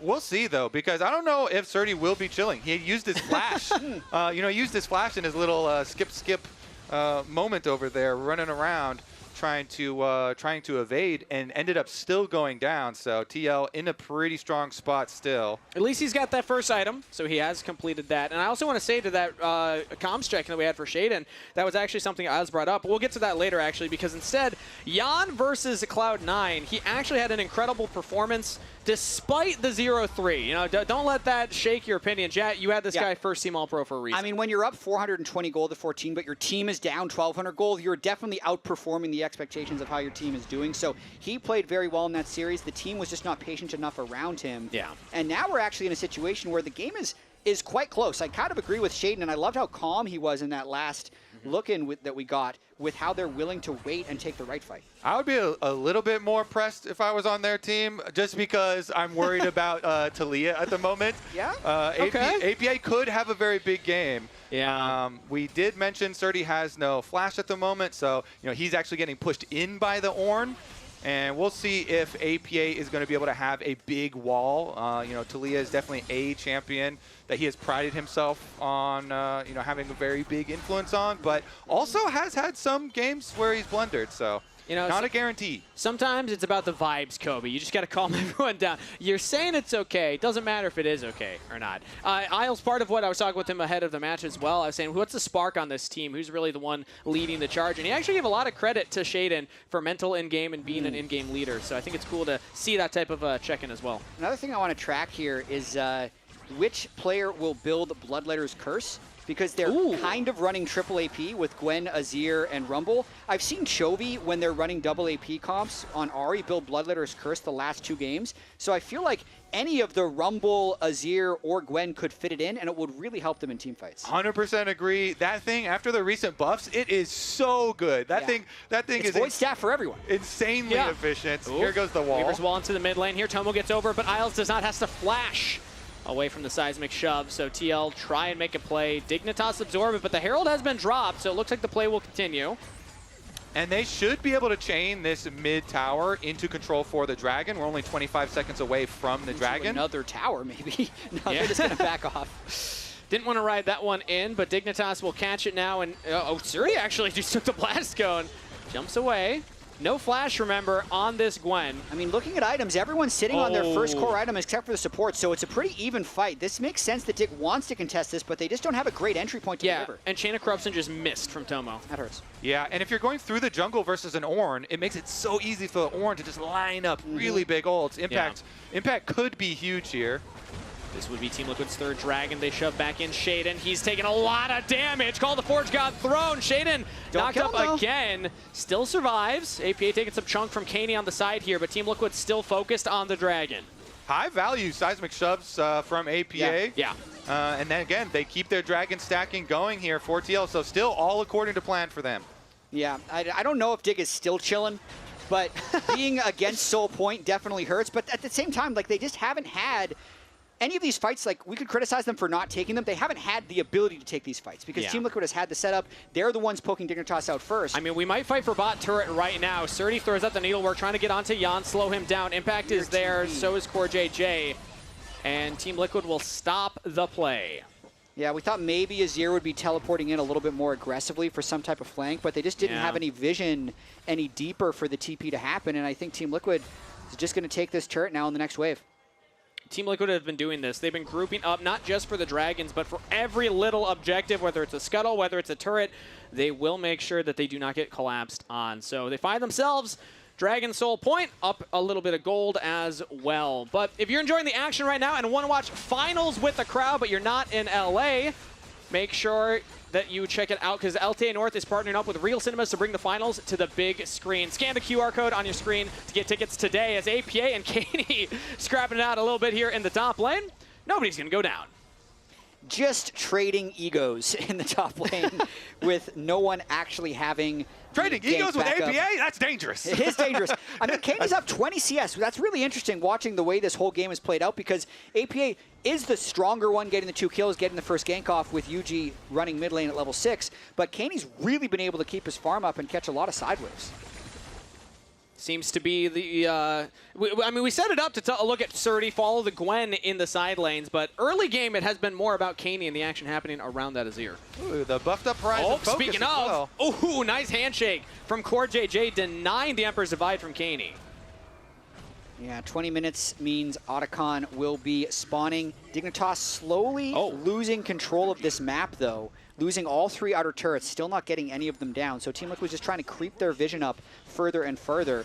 The engage for Dignitas is really tricky. Like, it kind of needs to be that Verisalt. You've called out a few of them missing, but it's pretty hard to just land a Verisalt just out of nowhere when you don't have vision control and you don't have any tanks that are going in to set it up. So I think that's why Dignitas is getting bullied around a little bit, is because they just have pretty poor initial engage on these team fights. Yeah, it's really getting tough for them. So this next 2.5 minutes, the pressure is certainly cooking because also, you know, with the feats of strength, we already see APA being able to upgrade his boots. It's so efficient now with the cost reduction. Plus, he's using the cost reduction on Horizon Focus, which also got buffed on this patch. I just feel like he already has his individual lead. Plus, he's using some of these really recent efficiency bonuses changed to the team, and so you've got a fairly strong 2-item power spike to Leah. I mean, talk about also difficulty of finding the engage. We'll get back to that, though, because Weaver's Wall again from APA. He is hit by the Chain of Corruption, but in comes Impact. Tomo now caught out of position as Yuji looking for him, but Shaden playing goalie. Tomo, everyone's trying to keep him alive, but APA still finds the flank. Pulls it back in, and Impact dives forward. Tomo goes down. Everything used to kill the carry. Team Liquid will find their man. Wow, they really went ring around the rosy here and chased him all the way down. Both sums from Tomo down. And they actually finally find the kill with the full chase. They even get a flash on the way out from Shaden, so there's no hope of any sort of Dragon Steel coming through. I mean, well, there you can have some hope, but it's going to be even more difficult. And this is 90 seconds before the objective happens. APA is making this play because he knows he's strong. He's sitting on those 2 items and the upgraded boots, and they can just group 5 people mid very quickly. Once they get the flash from Tomo, they know they can just continue to commit resources. The very last pixel of that seismic shove lines up the kill for Impact to dash through. And he ran over by the train conductor. Not even the train itself. The longer this game goes, the better it is for us. So Okay, so still... If they can put a stop to the bleeding. It's about mental. It's about mental. It's important to have a feeling that your team composition is going to outscale, but this Drake is going to outscale it for Team Liquid. If they're going to do something, they need to really overload a lane to at least get some type of tempo, whether that's overloading bot or overloading mid. Right now, it looks like they're trying to send as many people down mid as possible, but once that's matched with TP, they're not going to be able to get prio through this mid lane. And I gotta say, Surdy has not hit that 2 items yet. We were saying, Riftmaker is the most important, but that second item is when you can really start being a pain point here on the Gwen. I don't think he'll have it here for the Dragon, as Dignitas will fight for mid lane priority. Trying to shove it down here, but they can't even stay on the wave right now. It will get pushed in. Surdy's going to base in TP back onto the bottom wave, so he's going to try and flank, but now it's a 4v5. Another Weaver's Wall. They're focused in onto Caney right now. The Azir's in trouble, has to flash away. Call the Forge God lands everything onto the Azir. Caney will fall, and Team Liquid find a pick before the Dragon. Just really nicely set up again. They have priority over the objective area. They use the wall to cut him off. Surdy here is hoping for some magic, some miracle sort of, possible play for them, but I just don't see it. I mean, the way they layered those ults, APA blocking the path, then the hostile takeover from Core, locking them in place, everything committed. They don't need to win a big fight. If you kill Caney, there's no contest. That's Dragon Soul earned for Team Liquid. Yeah, last week when Team Liquid lost to Cloud9, as they might end up finding a pick onto Surdy here, we were blaming their lack of discipline or maybe even playing a little bit nervous or hasty. Okay. That's not the case against this Dignitas team. They have been very disciplined. They're taking the small wins as they come, and they accumulate into a large advantage. So they had the double crabs early. They get that first Drake. That turns into the second Drake. It's just been a very slow but steady soul here, and now it's a massive lead. But Yon and Impact both just missed that cannon. So I didn't know if we were going to bring it up. I didn't see that. Okay. Right as Jat was praising them. Well, -1. Yeah. But I will say specifically APA having a much better look so far against Dignitas. As speaking of, did we just no curse flash, him? no flash. Stunned into the wall, no escape, but he's not taking that much damage. Bailout used from Core JJ, but there's just no way a kill's coming through. APA picked, shut down. Surdy now in some trouble here. Team Liquid look to find their own pick, but Surdy gets back to the rest of the team. Needlework to buy some space. Impact jumping back towards Core JJ as Jan actually goes forward right now, dancing around. Shaden can't get the Ixtal's impact into the wall, and that's a lot of rend stacks from Jan. That's a lot of damage! And Shaden will go down despite the impale. Caney's trying to bail out, jump out of the fight. Dignitas find one, and then they crumble. Team Liquid on the Baron. And look at the worm spawning exactly at 25 minutes. It lines up perfectly for Team Liquid. APA would type something in all chat if everyone didn't have him muted, because they absolutely win the game off of that pick.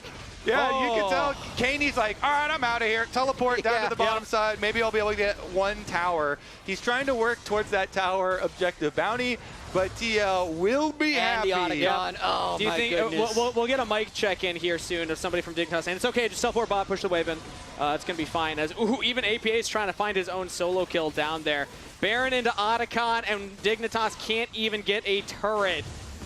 Yeah, this is looking like a pretty unwinnable game from Dignitas' side, but from Team Liquid, it is definitely the look that we want to see from them. They dropped into lower bracket, but I think they were pretty upset about that. Honestly, though, Dig getting this, this is the ideal pick to get APA and get that Talia danger off of the field. Yeah. Then they run into a little bit of a problem because they did want to keep chasing on Core JJ, and Surdy here walks right over towards Jan and Yuji, and Jan is not letting them get away with it. Jan just outplays him here as Shaden is trying to get a slam into the wall. Dig didn't burn many ultimates to kill APA, so they wanted to take the 4v5, but he just absolutely dodges anything. It's pretty, for a good Kalista player, you're really forcing it if you're trying to dash on him with Skarner there. Once he gets on Tomo, he's got his Rage Blade fully stacked up. He's got the Ornn upgraded Blade of the Ruined King. He's just an unstoppable Kalista. But that's why Jan is the Kalista player here. I don't know many 80 carries that would go forward in a situation like that, have the confidence when you're against a Skarner with the ultimate to say, no, I will just outplay. And Jan doing just that. Now 2-0-3 as Liquid get another turret. Yeah, I mean, and we should really, really just re-highlight how important Baron is for this team since they are fairly short range. They go for another Talia wall play to try and cut someone off. Don't quite catch anyone this time around, but again, they still have the Baron buff to siege with. Yeah. and Dignitas, they're going to have to try their best to hold this turret, but also the bot side shoving in means that they just don't really have an angle to fight through. Yeah, and the other reason Baron would be so important for them is because the engage is so bad for Dignitas, it's much safer to split up and actually run like 4-1, 3-2s just because the engage is so slow or unreliable for Dig, so they can get Baron waves in both mid and bot here and probably pretty easily break both of these inhibitors. So looking like that bottom inhibitor will fall any moment now. As Dignitas, like you said, really the only engage, unless Caney wants to throw his body in there, is that Chain of Corruption. Tomo is going to have to find a big one here, as they do actually find impact a little bit. Some chunk onto him, but Team Liquid have already taken the one inhibitor and shove in another wave, meaning the Dignitas have to back off, clear that wave down. And it's just a slow bleed from this position. Yeah. Team Liquid are playing this very, very patiently. Yeah, this game was likely over at the Hextech Soul, but Jan is trying to make sure it's over. Woo!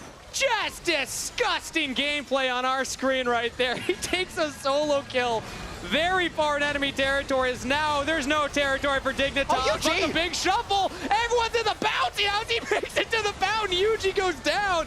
Team Liquid, does this stop the assault? I don't think so. They still have full health bar in APA. Jan focused on the next as Team Liquid make quick work of game number 1. Very well played game 1 by Team Liquid. Slow, controlled, but fast in the end because it was a 28-minute game. Jan with 293 CS in a 28-minute game, over 10 CS per minute, makes it count in the end, just flying ahead of everyone else to end the game fast. Yeah, good focus on TL snowballing there. Keeping track on the objectives, on time, continually forcing again and again. Really nice opener from them. You know what that game kind of felt like from Jan's perspective? Not to say that Team Liquid didn't all pull their weight, but some of the pop-off moments from Jan really felt like when I'm playing Flex Q and I got my one challenger friend in the lobby, and they're just doing really fun stuff, and I'm like, I'm just going to buff you as best I can, buddy. Go get him. I was wondering when you started telling the story, and you were like, it reminds me of me. I was like, are you Jan in this story, bro? No, definitely not Jan in this story. I'm lucky if I'm Core JJ, if I could even put my name in that conversation. But again, a much better look from Team Liquid than we saw in that C9 series. I mean, listen, for me, Jan is continuing the strong play he had in the C9 series. It's the rest of the team that played better to give him the fast win. First team All-Pro, you voted for him, but that's it from us here for game number 1. Let's head on over to the LTA Lounge to break that one down. Welcome back, guys. That had to have been a depressing game for Dignitas. Not much was happening. Had to have been. You could just say was. I'm in the darkness. They were in the darkness. It is what it is, guys. So it was a emo beats on over there. You're under the covers. it was a tough game because it was a dragon stacking game. I got sound that basically it was the 4th fastest soul this split. And when Team Liquid gets soul, in general, the game ends very quickly. I wanted to go on the 3rd dragon situation here because this is basically Dignitas had full position here. They wanted to set up, they had vision, but Team Liquid makes a play that happens. It forces flash on Isles. Also, it's a great reminder that they are the ones that had Rift Herald, and they make a Rift Herald play as such. So suddenly, Dignitas have to respond to it. Yes, they lose sums. Surdy is here for a play if it were to happen, but they're pushed so far back up here, so now they lose all their vision. So now Dignitas is in a really tough spot because they're the ones that spent all the time to be able to get the vision now here, and they can't protect it here. Caney has to be able to deal with the wave here. He even uses a Zir passive to get that done. Problem is here now, if you're Dignitas, you're not going to walk into Team Liquid's vision because they have placed their vision, they have placed their control ward, or at least they've cleared your control ward, but they try to force their way through anyways. They don't go through Tribush or anything like that. So now suddenly Shaden has 0 HP, almost died. This dragon is no longer theirs. They give this one up. That's their 3rd dragon. Let's go on to their 4th dragon. By the way, deja vu. APA sets up a play, and double flash has happened here. Down goes Caney, he dies, they lose sums. They're the ones that once again have vision, and their intention was to play for this objective. Surdy was here, but suddenly they can't play for soul. They couldn't play for the 1st dragon because, well, guess what? Like, they didn't have any vision to play for. TP placed down by Ornn, so suddenly Team Liquid is there for 1st, 2nd, 3rd, 4th. What can we play? Grubs, Herald, anything. Baron. Like, one fight? Nothing. So it was very depressing from Dignitas from the first one. Maybe. It was very depressing for Dignitas, but it was great for TL, and we're going to hear from their victory comms right now as they were ending the game. Mid-empty. Cold block on me. I think Ian dead. Coming core. Let's see, you demonstrate. Oh, wait, you read? Hey, wait, come. Yeah, come. Go inside. Course. Okay, I'm gonna dash. hover. Yeah, look. Ready? Go in. Yeah. Go in, dead guys. Something. Go in, no flash. No flash. No Sit, flash. play slow. Play slow, guys. Play slow. Skarner has R. Skarner has R. Sorry. Play with me. Play with me. Yeah, I'm fine. Disconnected. I'm breathing here. Watching. Yeah. Watch out. 6 seconds, Jan. Still 6 there, seconds. I still cannot there. connect. I'm ready. Going. Yeah. Paras. My dash 30 seconds. Play slowly. Yeah, I'm with bars. Bars no flash. I'm keep moving Keep forward. going forward. Yeah. There's also no flash. There's no flash. Yeah, well, congrats to TL. I really liked a lot of the stuff you did point out, Raz, in these fights because we had the setup of here's where TL are over-forcing, right? When they have scaling comp previously in the C9 series. In this series, maybe some of the lanes didn't go as Dignitas expected in terms of push, but TL had a lot of pushing lanes, a lot of map control, and they raised through every single objective. I'm pretty sure they ticked off every single one. Yep, every objective, I think, you know, in the whole game. They got the Grubs, they got the Otacon, they got all 4 Dragons, they got the Baron. And Dignitas really didn't have much to say about it. Like you said, you know, even when they were trying to set up for it, they weren't able to control mid, they'd lose control of their vision, they'd kind of walk in late, get caught. It was really, really difficult. I mean, look at the objective control for TL, that's ridiculous. Dignitas is going to select blue side, no subs coming in, so they are going to be on blue. We'll see if that does anything for them, but I mean, I just think it's one of these things where we even heard it in the comms. They're like, the longer this game goes, the better it is for us guys. Like, no problem.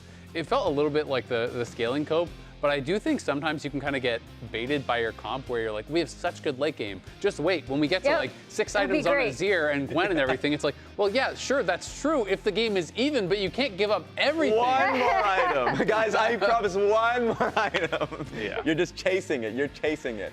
Oh, God. But yes, during the LTA North Split 2, you could win a trip to a League of Legends event or set a Player of the Week statues. Use your MasterCard to make a purchase from the in-game client store or save your card on file to be entered for a chance to win. That being said, we're done on our side. We're going to be heading to a break. After this, we're going to Game 2, and hopefully Dignitas is prepared.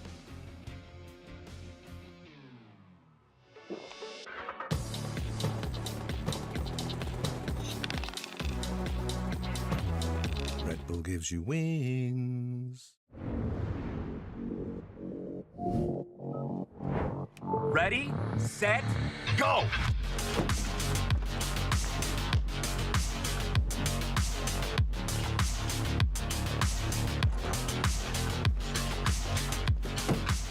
I'm at 47%. Oh, I'm on 63%. Man, I'm at 50%. Boom! 80%. Winner! The Kia EV9 can go from 10% charge to 80% charge in just 24 minutes with DC fast charging.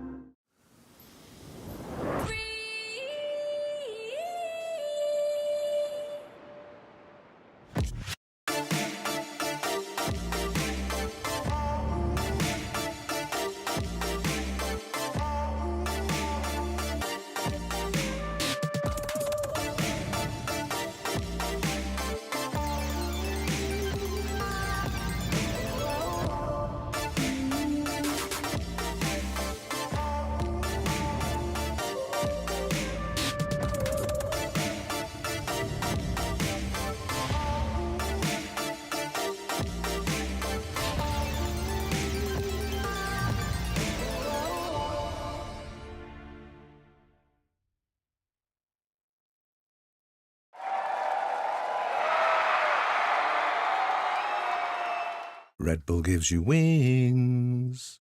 Rich in the ground before Dove can even get there. In time to try to knock out as Impact gets bursted. Don't feed. Get fed. Scan the QR code for LTA deals only on Uber Eats.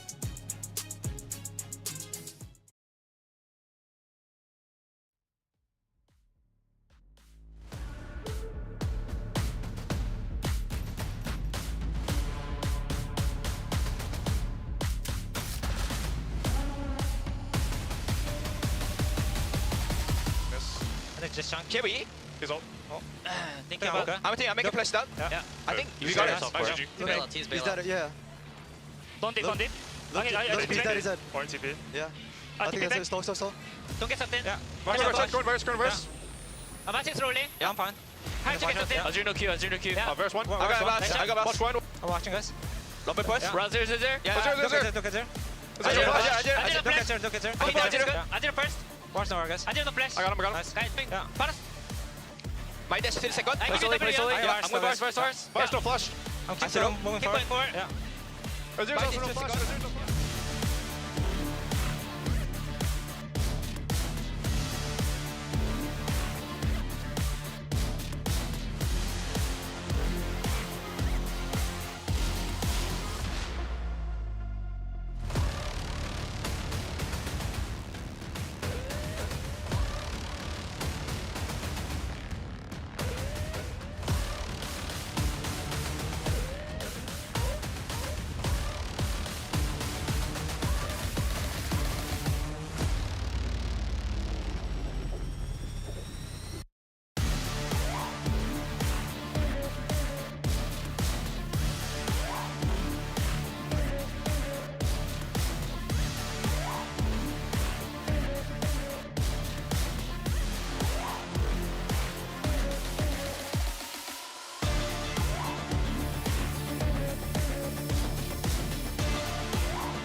Playoffs is my time to win.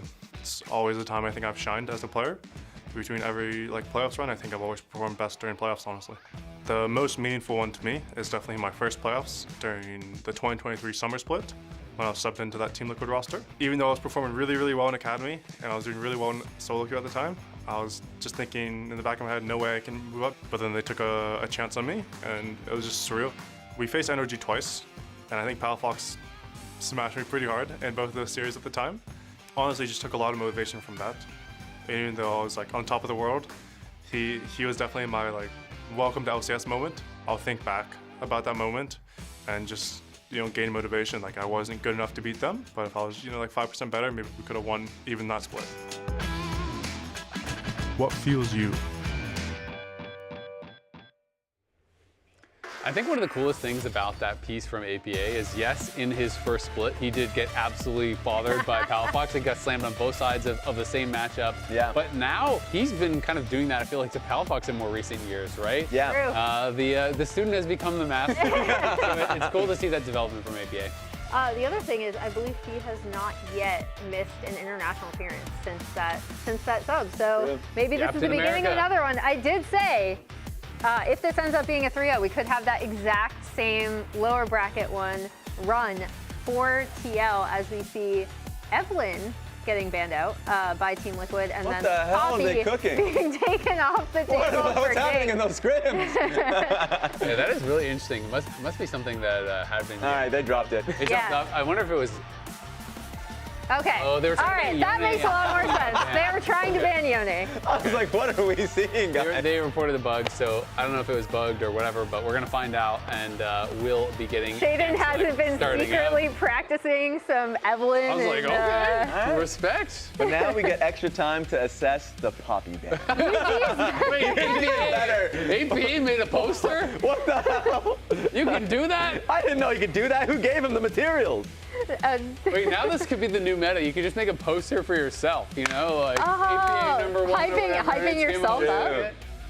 They used to have those little, in OGN Champions, they used to have those little cards that the teams or fans would make that would say different things or have pictures of the players in front of every PC setup. I actually love the We need to bring hype. that back. The self hype is really funny. There's a StarCraft player who had this really famous celebration after like he stomped the game, and he just looks and he's looking at him at the replay of the game, and he's just clapping.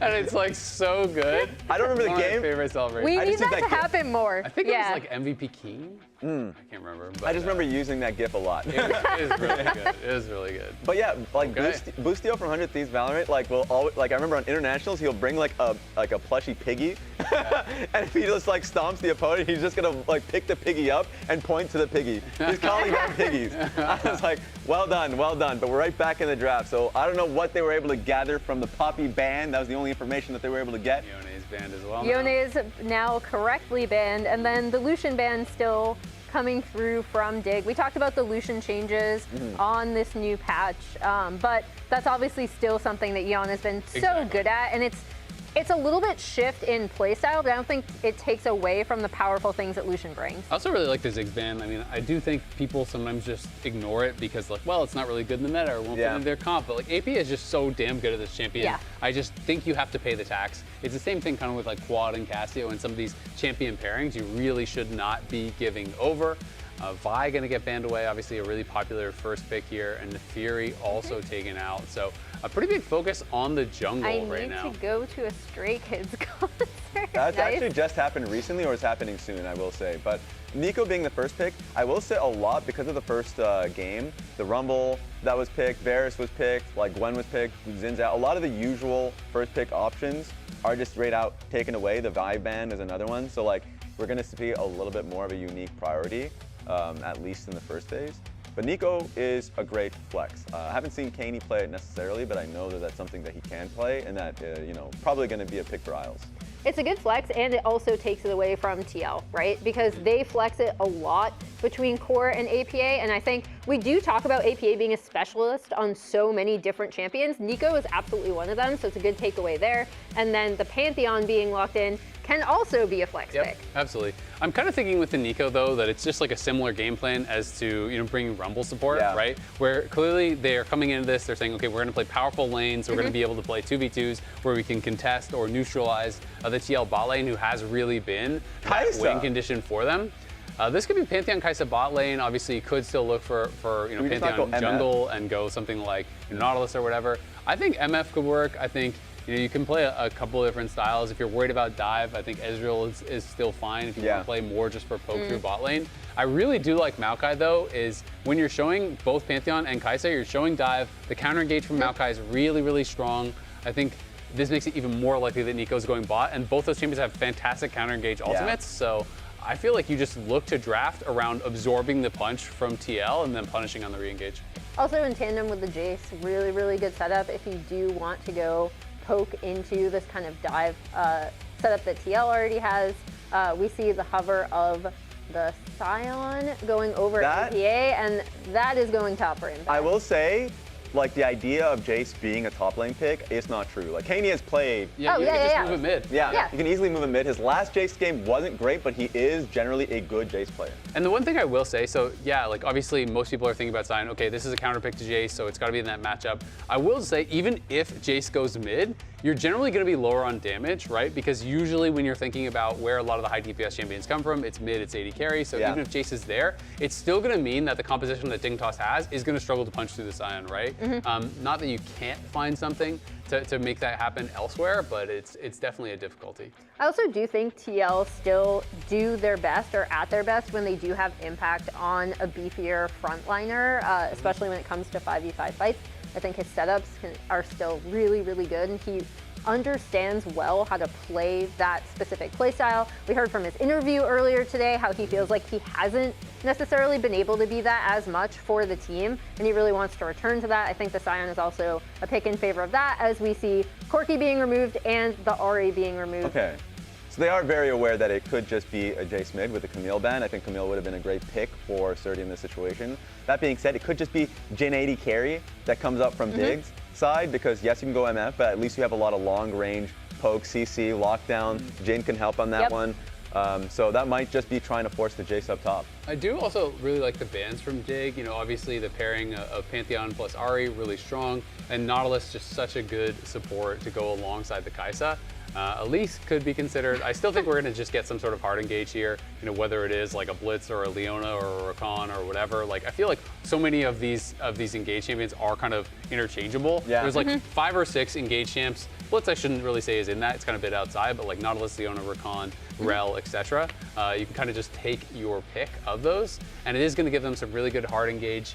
I mean, they have very good engage now with both the Rakan and the Pantheon ultimate. Sion can be going in there with an ult as well. You need an AD carry that's relatively safe. I feel like Sivir, while you can obviously, spell shield some sort of engage, I don't know that you have the mobility to then get out of there afterwards. It's like, great, you spell shielded the Pantheon stun, but then you got hit by the Rakan.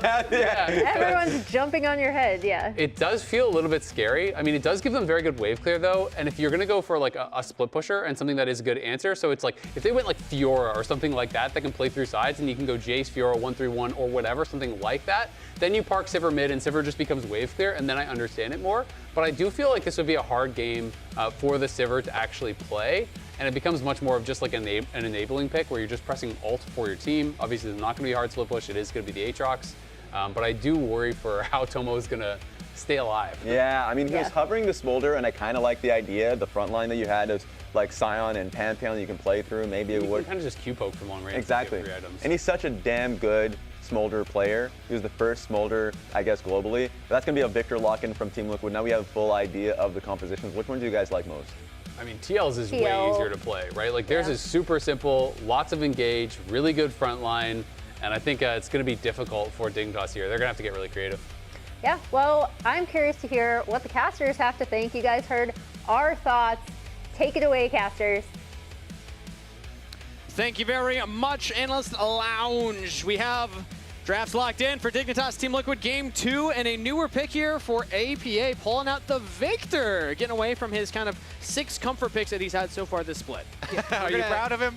I'm proud of him, yeah. We're going to get word of the last time he played Victor. It should fit in his wheelhouse, though. He is a bit of a mage player. I'm more interested in the effectiveness of the Aatrox recently buffed and whether or not they can make this Sivir Jace work into the Sion frontline. Yeah, they got a lot of frontline to get through. Yeah, they actually buffed also the early game of Sivir's farming with the Ricochet early levels, the extra 10% AD ratio.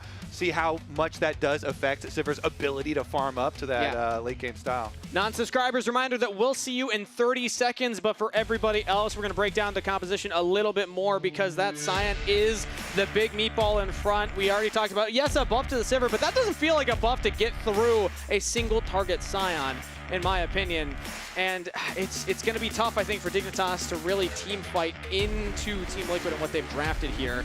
Again, I think more kind of absorb their engage type options. I mean, listen, the story of Game 1 was Team Liquid playing with a lot of control. They were able to get push in almost all of their lanes. They got double scuttle. They controlled every objective, and Dignitas didn't have the strongest engage. Dig has a little bit better engage, but still not incredible engage. They'll have the Sivir ult, which would help them kind of run alongside a Maokai ult as they're going for an engage, but it would still be fairly slow. But step 1 for the engage would to actually have setup on the thing that they want to engage on. So they have to, first and foremost, focus on getting push in our lane. They struggled with that setup in game number 1. That was Team Liquid with every single objective and always there a little bit earlier. So a different look for Dignitas in game 2. Meanwhile, Impact, again, he's clearly just all about early slamming tanks. He's like, I 2 in a row. I literally do not care what you're gonna play into me, Surdy. They saw the Jace. Canids has played Jace mid before, so they're like, oh, okay. Even throw a top lane ban there, but I mean, we'll see. This is gonna be the second time that Surdy has gotten his pick of what to pick into Impact's slam of a blind tank. And the Aatrox, as the analyst desk went over, and as you guys talked about on Waiting Room at the beginning of the day too, got those changes. The sweet spots are more sweet now. Sweeter spots. Sweeter spots. And the chain being physical now. They put in the patch notes, they're like, this is for Black Cleaver. So that Black Cleaver shred will work for everything. Yeah, probably not going to go the lethality version into Sion especially, so maybe we do get to see that Black Cleaver. Yeah, and what I love, top lane matchup aside, is the history between these two orgs. They've both been in the league for quite a while. As Yan and Isles actually taking a big trade against each other here. Root up by the Yan, has to flash away. Flash forward from Tomo. One more auto might just have it. Oh, Core for the save. Jan will survive. Just action exploding as we're trying to tell some story here. The last time Dignitas beat Team Liquid in a best of 3, these were the rosters. 2017 of Summer Split. Keen, not Caney, was the mid laner back then. Here's some other things that were happening in 2017. Spawn, Team Liquid's coach, was casting OPL. Lyra, one of Dignitas' coach, was on Envy of the LCS. So a pretty big time jump since the last time Kane. Dig won. 8 years ago. In a That is series. crazy They've won to think games against TL, Yes. but in a best of series. Best of, but Dignitas looking to turn that on its head. Again, an aggressive play bot side. That is all sums from Team Liquid's bot lane. Yeah, I mean, I want to see how far they can push this. Caney going for an aggressive play into the mid lane. AP has to flash away. Oh, he's almost going to die to the minions. Just auto him. Yeah, Caney, one flash auto probably would have had that, but he doesn't want to go for it. I'm very surprised that Caney didn't flash follow for that kill onto APA. He was in melee form and had just swapped, so I don't think could instantly swap back to ranged. Maybe you're worried about the Cypher power shield. He wanted to drop minion aggro potentially, but I really think Caney could have had the solo kill there. Regardless, he gets flash out of APA, so that's now 2 different lanes that Shaden could be looking at as a jungler to try and impact.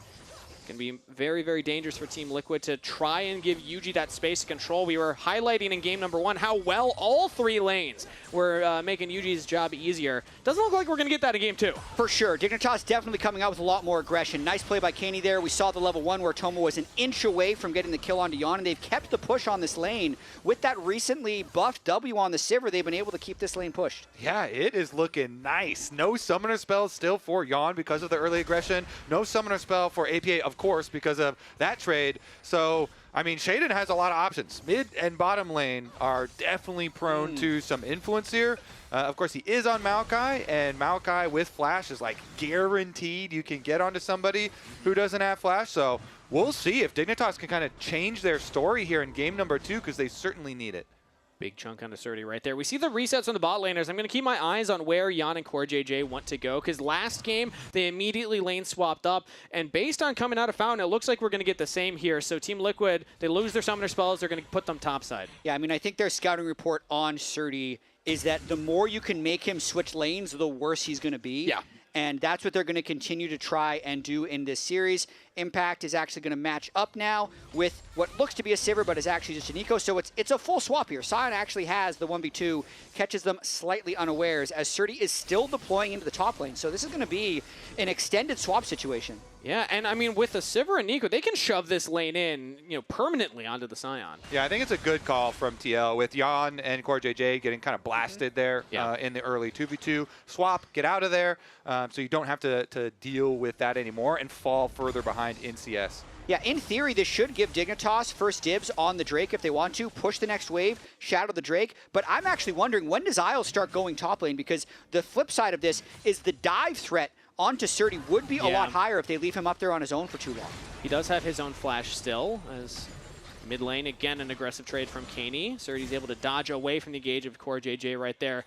But they're starting up the Dragon now, so it seems like Dignitas are trying to force the play to happen before Team Liquid can go for the dive, because Yuji's looking for it. Yeah, he walks right over the ward, though. Dignitas not too worried about it at the moment. He's just going to get the deep ward. Got level 6 as well in Aatrox, so he's safe. He kept his health high enough. Decides to back off, does not commit for the dive. Yuji was looking for an invade instead while the Dragon was taken, and that is an objective on the board for Dignitas. We did it, Dig. We did it. Yeah. All right, it's about the little things. Yeah. We're chilling, This is really going to help them get to the late game, as they were really struggling to do in that game number 1. Yeah, it certainly is. And with their Sivir also starting so well here, that late game could look beastly. So yeah. We'll see. Of course, there's way more game to get played. Surdy has not gone back to purchase before teleporting down here. Really wants this wave. I mean, he's not under threat to this Bomby Cinder Scion right now. Yeah. So he is just prioritizing getting this wave. But again, now Impact is just probably going to run away from him. Important that he can interrupt this recall. Yeah. And okay, Surdy actually will force Impact back all the way to the turret. See if he can land a clean combo. Impact gets out of there. I think part of the reason for that TP, in game number 1 and in general with Surdy, like you were talking about, Chad, if you can get him out of his lane and make him go around the map, he falls behind. He was struggling to even pick up waves in that game number 1, as the Gwen ahead of the Ornn. So I think he's just trying to not fall behind right now. as he can shove in another wave here. But the timers will be very mismatched on those teleports going forward. That could have big impact later. And this continues to look very good for Dignitas. Yeah. Keeping up this pressure. The only thing is they haven't been able to punish any of the flashes. But of course, you know, Shaden is just full clearing, getting the objective for them, and scaling up as Maokai. Now with level 6 with the ulti, they have a lot more control they can use. Yeah, I'd say Impact's record on Sion isn't as good as you would think, considering they've generally been in finals or winning the split since 2023 most of the time. So potentially one of his less effective picks, but you still think of it as a pick that he would be very strong at because it can be a good frontliner. It's tough to have good stats in every champion, you know? When you're, okay, Grand Starfall used by UG in the mid lane. Canids able to flash out of there. Yeah, good flash because Shaden was already starting grubs, so he's already on them. He didn't have his jungler. Both of the top laners just smacking each other down right now. Surdy winning the trade slightly. Do you notice that W did physical damage? I did notice that. That number was red instead of blue. Very interesting. Black Cleaver might benefit from that. Honestly, though, really good from Dignitas again. The control this time around completely swapped. They finish off the grubs. That is full 3 grubs for them. That is 2 of the feats necessary for their objective feat as they continue their pressure. Tomo doing a very good job keeping it up on top side, pushing in. Of course, after the early, 2v2 victory basically from Dig, and Jan opting into the call, into the lane swap, he's like, I'm just going to try and farm it out here. Yeah, and we're seeing the duality of UG as a jungler here, the difference between when his lanes are giving him pressure to work with versus not. The first play he's really looked for Grand Starfall mid. Yes, he gets flash out of the mid laner, but he hasn't really made much happen here on the Pantheon. I also got to say, it's hard to make something happen against this team comp from Dig. They can spam Maokai samplings, but more importantly, one of the reasons we've seen a rise of this support Nico is that you're allowed to do this essentially recall clone emote trick where you can just send the Nico clone on really long journeys and it gives vision the entire way. So it's a pretty low cooldown. I also notice how he's using this emote now. So the clone isn't disappearing in his normal timer. And look, it's just going half the way through the jungle. So not only have Maokai not a bug, they have that Nico feature apparently moving around the map, and it's just you're always spotted when you're playing against these champs. Yeah. It's so annoying. It's kind of crazy. Pros have complained about it, but they're also the ones that have learned how to do it. That one's so just chilling it's there. That's one of actually the biggest strengths of this pick is its unbelievable vision control when you're in lane. They've been utilizing that very well so far, as yet again the clone goes forward, does a little dance in the river here. We're on timer for Dragon shortly, 40 seconds. So we see Dignitas bring their bot lane back to the bottom side. Get ready for it. Yeah, they do not have teleport on Surdy, and so by sending Surdy up to the top side of the map, this may indicate that they are not going to go for this one with Impact being right here with Sign Ultimate available. He gets the luxury with his teleport ready and his ult ready. He can move basically anywhere. Yeah, Surdy not having teleport means that he's probably going to need to look bot after this wave if Dignitas want to contest it. Although they also have priority on this bottom side here, so they can walk forward. I mean, really, really hard for Team Liquid to fight. They have no items completed on anyone in terms of major items. They don't have vision control, but if they just get a free pick on Canids. Play, and now he's locked down in place, trying to get back to the rest of the team. Gets away from the Arcane Storm, and Shaden does keep his mid laner alive. Nice sidestep there on the Q. Team Liquid try to make a fast play as the Dragon was spawning, but they don't have enough to kill Kane. He can now reset and teleport back to the play. Yeah, because he has a teleport advantage on APA, this makes it really, really difficult to contest if you're Team Liquid, because the Jace is teleporting back in right now. There's saplings in every bush that UG is walking through. Surdy started fading towards the bottom side, but Dignitas say, they're not contesting, we can just take this. That is 2 Dragons over to Dignitas. They keep it up. The stacking continues. Dignitas here flipping the script. Do you think we'll get a mic check of Team Liquid now saying, it's okay. We're chilling. Push mid, we're chilling. Push mid, push top. The longer this game goes, the better it is for us, guys. I mean, I'm feeling pretty good about Dignitas right now. Yeah? Oh, yeah? I'm feeling Kobe, do you think they win this game? I honestly do too, though. A lot of it is because of Sivir. I'm a huge Sivir fan, especially with the changes. No flash. Ooh. But no threat, because there's no one around. UG. That's a long cooldown. I mean, he's got 10 CDR. That's still going to be about 160 some seconds before that's available again. I'm just looking at the facts. Like, Surdy has permanent push at the moment. Sundered Sky first. You better build Black Cleaver second because that physical damage. Onto Impact. Shaden has gone tankier, so he won't be able to spam jungle clear as much, but they need him to do frontline. Jace, permanent prio, Sivir, permanent prio, and all the vision control from the Nico and the Maokai. So they're really playing this like they're just going to be the Soul team. They want to get Cloud Soul as fast as possible, and I don't know if Team Liquid's going to be strong enough to contest them with all the push and vision control that Dig has. Oh, maybe a flash engage here. Immediate follow-up from Jan. They're trying to lock down Isles. Pop Blossom used, but no follow-up, and he will go down. First blood around 13 minutes, picked up by Team Liquid Jan. It does go exactly where they want it. You know, into Jan, into the Kai'Sa, into the guy that we keep saying he is always the win condition for Team Liquid. So that definitely a very good pick for TL. But still, look how much AoE damage, like just bouncing off the waves, this Sivir does. And they will push the bottom lane back. Even though he got that kill, they're going to lose minions to the tower. So it feels good in the moment for Jan, but first item was already picked up earlier from Tomo, and now, okay. Yuji fighting for his own camp. I love seeing Pantheon versus Maokai for the reason of both of them are great at stealing away each other's camps. Yeah, for sure.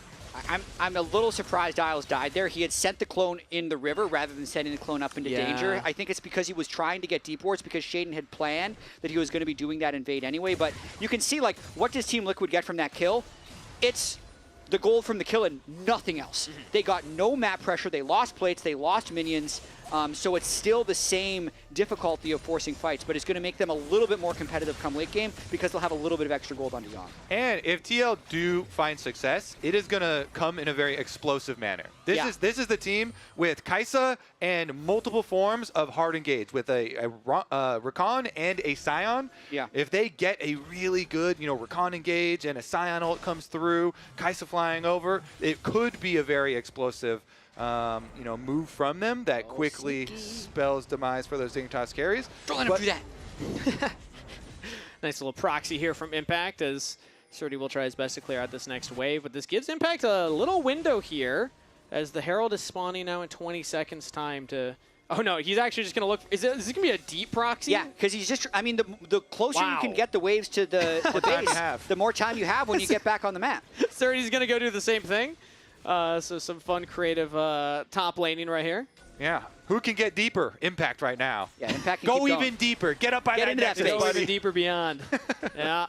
Something like that. Rift Herald has spawned, though, so it's going to come down to who has the TP. Right now it's Surdy. Impact has to walk all the way up, as we see in the picture-in-picture. Going to take a little bit longer, but he does have the ultimate to join in the fight. Shell might want to fight this because they have Impact there first. So if JJ could find a snap engage. No flash, though. Jan can always follow up as well. Shaden using the Twist Advance to get away from the gravity well, and now the engage comes in onto the clone. Isles in safety as Shaden now looks for the re-engage, but teleport is coming in from Surdy. Very deep. Team Liquid might not see him yet. He's in the alcove. Surdy coming in now onto APA. Big combo! Flash out from APA as Yuji now looks to turn back around. Big heal from Surdy. They don't have enough to follow up, but now the Pop Blossom from Isles. The team fight from Dignitas. They find the engage. They just don't have the damage to get a kill. Big Pop Blossom visually, not actually, because it was onto a Scion and to a Pantheon who was channeling his E to reduce all of the damage. And it could have been good because they had now Surdy's in Kai'Sa. trouble. Oh, Team Liquid stuck around. Dignitas did not respect it, and Impact will even live. And it's even worse because TL were split there. They were 4v5. Jan is pushing mid while TL are winning and getting kills up here in the aftermath. That is rough to see. I liked the initial look from Dignitas, but they just couldn't quite get that last stick of damage onto any members. Now Team Liquid have full control. I was going to get the whole tower here from that. It could have been so good for Dignitas with him being split off from the rest of the team. That's why they go so hard for that engage, but it cost them a whole tower and they go -1 on the kills. I'm not taking that deal. I'm not taking that deal. You don't like that deal? No, I don't like that deal. What an incredible sequence for Team Liquid. They stop the objective bleed temporarily with this Rift Herald. They have a chance of setting up the Cloud Drake first now to make it more difficult for TL to walk in. But most importantly, they're just keeping Jan in the game. Like him getting that solo turret as well as that wave mid while those things happen top lane is so huge for their ability to actually take fights and have a chance of winning them. It's a massive swing. So if you look at the mini-map right now, this is where, Impact ulted in and Jan was trying to follow, but then they make the choice right now. He pings the mid wave. He's like, I'm out, guys. He's actually even hesitating there halfway through. Thinking about it. He's like, no, It's seriously, like, you know I'm what? out. There's a Mount guy here. There's Nico stuff here. I'm just going to go back mid. You guys are okay, right? And they're like, yes, right. Because it just, as you said, caught the Scion and the Pantheon that has the directional immunity. Yeah. Yeah, funny story actually about Yawn and his ability to have a bunch of CSs. TL is actually taking turret for gold here while they're giving away third Drake. So let's get back to live here. They give away the third Drake to keep the gold as close as possible on the map here, getting a tier 2 inner turret. Ran the Herald topside into 2 different turrets. So they're really going to be all in on this soul fight now with their inventory. So they're just making sure they can get as much gold as possible for that next fight. Surdy will at least get 1 turret, so that's something for Dignitas here. It was about a 2,000 gold lead. That evens it up slightly more, 1K in favor of Team Liquid. But we're really going to have to track who's set up better for that Dragon fight, because that could be the pivotal moment here in this game number 2. But a reminder, if you want to watch finals with a crowd, but you're not in LA, we got good news, because LTA North is partnering up with Regal Cinemas to bring the finals to the big screen. Scan the QR code on your screen to get tickets today. No one wants to watch finals alone, right? Definitely not. No. It's always better with friends. I want to talk about Yawn, though, and something that he was doing last week as well. He's so disciplined about making sure his farm is up. Sometimes it's to the detriment because his team is off doing something, but like if there's a wave that Yawn could be getting, he's usually going to that wave. So in their 3-0 loss to C9 last week, he was up in some games like 30, 40 CS on Sven because Sven was grouped and Yawn had caught the wave before the fight. So it's one of these things that makes sure he's always a threat throughout the game, and it's something to keep paying attention to. And I mean, okay, as we see, maybe a trap laid by Team Liquid. It's all the more impressive considering Tomo's on Sivir and he's been shoved in the whole game. But now Team Liquid might be making a play bot side here because Kaney under the turret has to flash away. Shaden, again, playing goalie here. They only lock up the Pantheon. That's just not going to be enough. So that's flash burn from the mid laner. Interesting. I wonder if they can get a repeat on that one, because every flash that's blown now, since we're only 3 minutes away from the Dragon, is going to give you value for what you know is going to be the game-determining fight here with the Dragon Soul coming up. So, and CoreJJ traded his as well, so I'd say that's like a big engage tool down now potentially if that Dragon fight starts immediately. They want to just break this turret though. They're keeping this map pressure. UG spent a large amount of time here. His top camps have been up this whole time, and it ends up getting repelled pretty easily. So junglers are always a little bit sad when those camps stay alive for too long. God damn Nico clone. Look at how much vision it's got. don't worry, I'm with you. I also am mega triggered by it whenever I play against that. It's so far it's all away. I can think about. So far away from where Isles was. As we get into it, though, the vision is such a big point because each of them, you can tell, are trying to get the outer tower that is close to the Dragon. The mid lane tower for TL also still stands. Dignitas keep trying to push up, keep trying to chip away at it. It is fairly low. It's like almost 50%. So is the one on bottom side that stands there for Dignitas. But each team actually playing really good defense in keeping you know, their tower that is close to the fight up, so that then they have a way to move into it.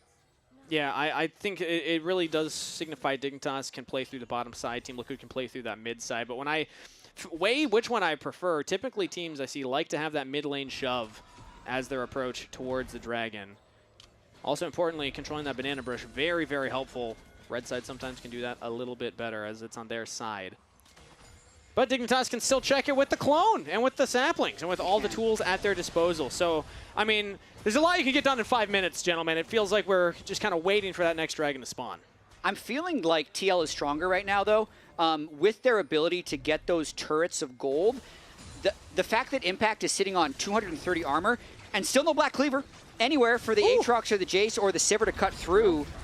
So Impact is the strongest member right now. From the earlier fast play bot side, so that is the turret down. Very valuable ult there. Just pushes them off the tower, and they finally get that outer tower down, and immediately they start up the Otacon.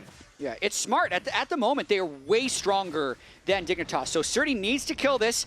He needs to get a Black Cleaver because they need something. They have so much physical damage, and they don't have any magic damage from their Maokai because he went Unending Despair first. So it's really, they cannot kill Impact in a 5v5 team fight, and they're hoping he went Sterix second on the Aatrox. So I still think they're going to be weak for this next Drake fight. I'm interested to see how Dignitas take this on. as they do want to get the soul. It might be worth flipping the objective, but I do not think they win a heads-up 5v5. At this point, I think it's just ignore Impact, and you have to dive onto the carries instead. If you can just kill APA or Jan, maybe Impact just doesn't matter at that point, because, yeah, it's going to take forever to actually get through this Scion.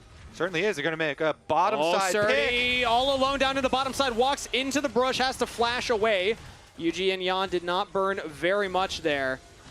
And both of them have ultis where they could join the topside fight. Yeah. So even though Dignitas are kind of threatening, they want to punish on the topside fight, you can't really do that to Team Liquid. No World Ender, really no smart. flash for Surdy. He's going to back and look to teleport back into the fight. But with no flash, no ult on the Aatrox, you're just not that much of a threat. TL is going to just start this up. The biggest thing is whether or not they can keep Shaden out of the pit here. APA's down to half health because of Kaney landing back-to-back chunks onto him. So Dragon's the focus. Shaden's going to try and get into the pit, walk around the gravity well. He gets stunned up by the gravity well, and Yuji gets the Dragon. Dignitas might just try for the fight afterwards. APA and Jan in a good position, but they have different target selection right now, as Jan's actually trying to chase away Surdy on the bottom side of the fight. No fight will actually break out. It's just Team Liquid getting the Dragon. They barely are able to eke it out. As you say, Shaden can't even get there for the steal. Gets stunned up. Gravity well pulls him down. It's not the end of the world for Dig, because they still can get the mid tower, and they're going to get another shot at it. But it is very necessary for Team Liquid, so they're quite happy to have gotten out with that one. Incredibly important defense, and I think a really well-played defense by Team Liquid as well. If we kind of zoom out to think what they did in the 5 to 6 minutes from the last Drake to this Drake, they prioritized gold. They made sure they had item spikes on the Scion. The Victor became fairly strong, and the trap play that they ran with the 2 pseudo globals they had on the bot lane also diminished whatever threat Surdy would have had to flank them when they did have to commit to that Drake. So they really did, I think, everything right in the last, I almost want to extend it to like 8 or 10 minutes, since it was 2 Drakes to 0 to make that defense possible. And if we remember back to game number 1, I'm going to extend that even further. Team Liquid have just done a good job of capitalizing on Surdy's pathing towards fights. Game number 1 was when APA got picked off. They then get onto Surdy as he's trying to walk and group up. This time around, he just walks into the brush. So Surdy having a rough look of things, as again, he seems to be the focus right now. Still no flash available. Will pop the World Ender, but Jan has a lot of damage. CoreJJ taking up some turret shots here as they will claim the feat of warfare. 24.5 minutes into the game. Team Liquid just have so many tools that go for these picks, and they continue to focus him. No flash. They exchange tower shots here. Even Jan's like, okay, Core's done soaking. He soaks some tower shots, and they get out afterwards. The assassination is complete. Confirmation from production. That is the latest feats of warfare claimed this split. I think no surprise right there. That was almost 25 minutes on the clock. It's been more about kind of these setups for the fights. No one's actually committing, but now they're committing onto Kaney right here. Grand Starfall used. He flashes into the pit, takes some damage from Baron, but Kaney gets out of there. He does. Costs him another flash, though, and it will keep Dignitas kind of on their back foot. Going to go out on a limb. Dignitas, I think, needs a kill if they want to win the game. At some point. It would be so cool. How sick would that be? It would be that would so be sick. cool. Production, can we check the stats? Has anybody won a game without a kill? I don't know if that's possible. Definitely not in LTA. I'm saying played no. a lot of games, I can check right now. I'm going to say no. Kobe and I have been here the whole time since 2013. Hasn't happened. You'd probably remember that one if it had happened, yeah, I suppose. Hey, so you're saying Dig could be the first? Yeah. Just got to get the soul. That's exactly what we're saying. And then run really fast. The only to the thing Nexus. we're saying, yeah. I mean, now I definitely want to see it, but it's definitely not going to happen. As we turn our attention, I don't believe in absolutes, Kobe. You know what? Never say never. I like that. Yeah. I like that attitude here. Let's see though, because again, we don't have any armor shreds still. Yeah, there is a Leandries now built on Shaden. So after the early stop off, like they have some sort of burn, but here goes another TL play. Yuji on the flank right now, just catches out Kaney, but he goes down. It's actually CoreJJ that falls. The recon for the mid lane. As now re-engage comes in from Shaden, but it's not going to mean much for Dignitas. Trading support for mid lane, Team Liquid. Not getting that much done here, but hey, it's a kill. It's a kill for Dignitas. They got one on the board. Yep, no way to make that record happen now, but also congratulations. Congratulations, Dignitas. It's good that it went over to Tomo as well, because they need him to have sustained damage in these team fights. Eventually, so the Sivir will have enough damage to cut through the Scion. He's getting fairly close now with 3 full completed items. But I'm with you, Kobe. I'm shocked that they don't have any armor shred anywhere. It's like one of those ARAM games where everybody could build it, so everyone's like, no, you get the Black Cleaver, no, you get the Grievous Wounds, you know, yeah.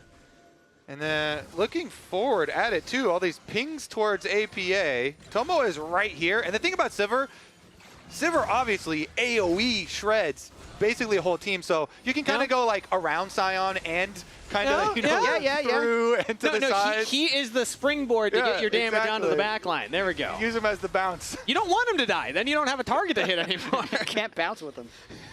That's the plan. Yeah. Let's get a listening on their comms to hear that one. Unfortunately, it's also going to hurt when you're hitting him because Impact has, completed Thornmail. So, yeah, this guy's just going to be a monster. Okay, can they make another explosive play? We keep highlighting this for TL. Seconds. Yeah, Tomo just takes a huge chunk of damages. He's just going to go down. Doesn't burn any summoner spells. Wants to go for the reset and not burn too much. But, I mean, that should just be enough. Team Liquid can now look at the dragon that just spawned. So much pressure there. Really nicely done. Again, the setups for these dragons, TO, well ahead of time, are always getting to position first and then getting either summoner spells out or large chunks of health out and just pushing Dignitas away from the objective. Which is impressive considering it's the Maokai, it's the Nico, it's these champions that can always check these brushes, but the fact that Team Liquid have found these windows as they found Surdy alone yet again. Flash is available, he's going to try and save it. Will flash, but Jan still finds the play. Pop Blossom for Miles to start things off over here as APA actually went down. Dignitas find 2 in the mid lane. Double kill to Canids. Oh, that's actually huge. It's bigger than the pick on Asserti because they've taken down both soul laners and they can turn for Baron here. Jan has no flash or ultimate. Okay, Dignitas, do we have the confidence? Are we brave enough to start up the Baron? CoreJJ a pick onto the Rakan. Could be big as well. Flash. Okay, Team Liquid have delayed them.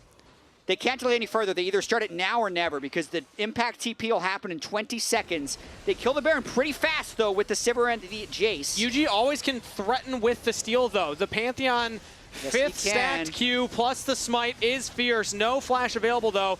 So as long as they can keep him out of the pit, this is big for Dignitas, but it might come down to a 50-50. UG's posturing for it, taking some damage, taking some poke. He's going in now, goes for the combo, doesn't get the Baron low enough. Yuji went too early, and Dignitas get 2 kills plus the Baron. Dig Baron strike again. It's been a whole different story this split for Dignitas. They expertly pulled that one off, holding the Baron around 3,000 health, making Yuji have to be very indecisive. And then after they kill him, they can easily follow up with a kill onto Jan and now have the Baron. And yeah, exactly. Baron means they're going to get so much on the map after this.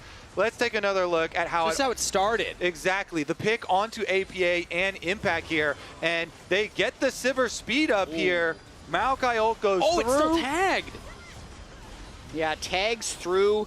Impact can't block the whole ultimate, but I feel like they get to him anyway with just the speed from the Sivir ultimate. While 3 people were going for the pick. And now watching this one more time, watch how they just kind of stop damage on Baron.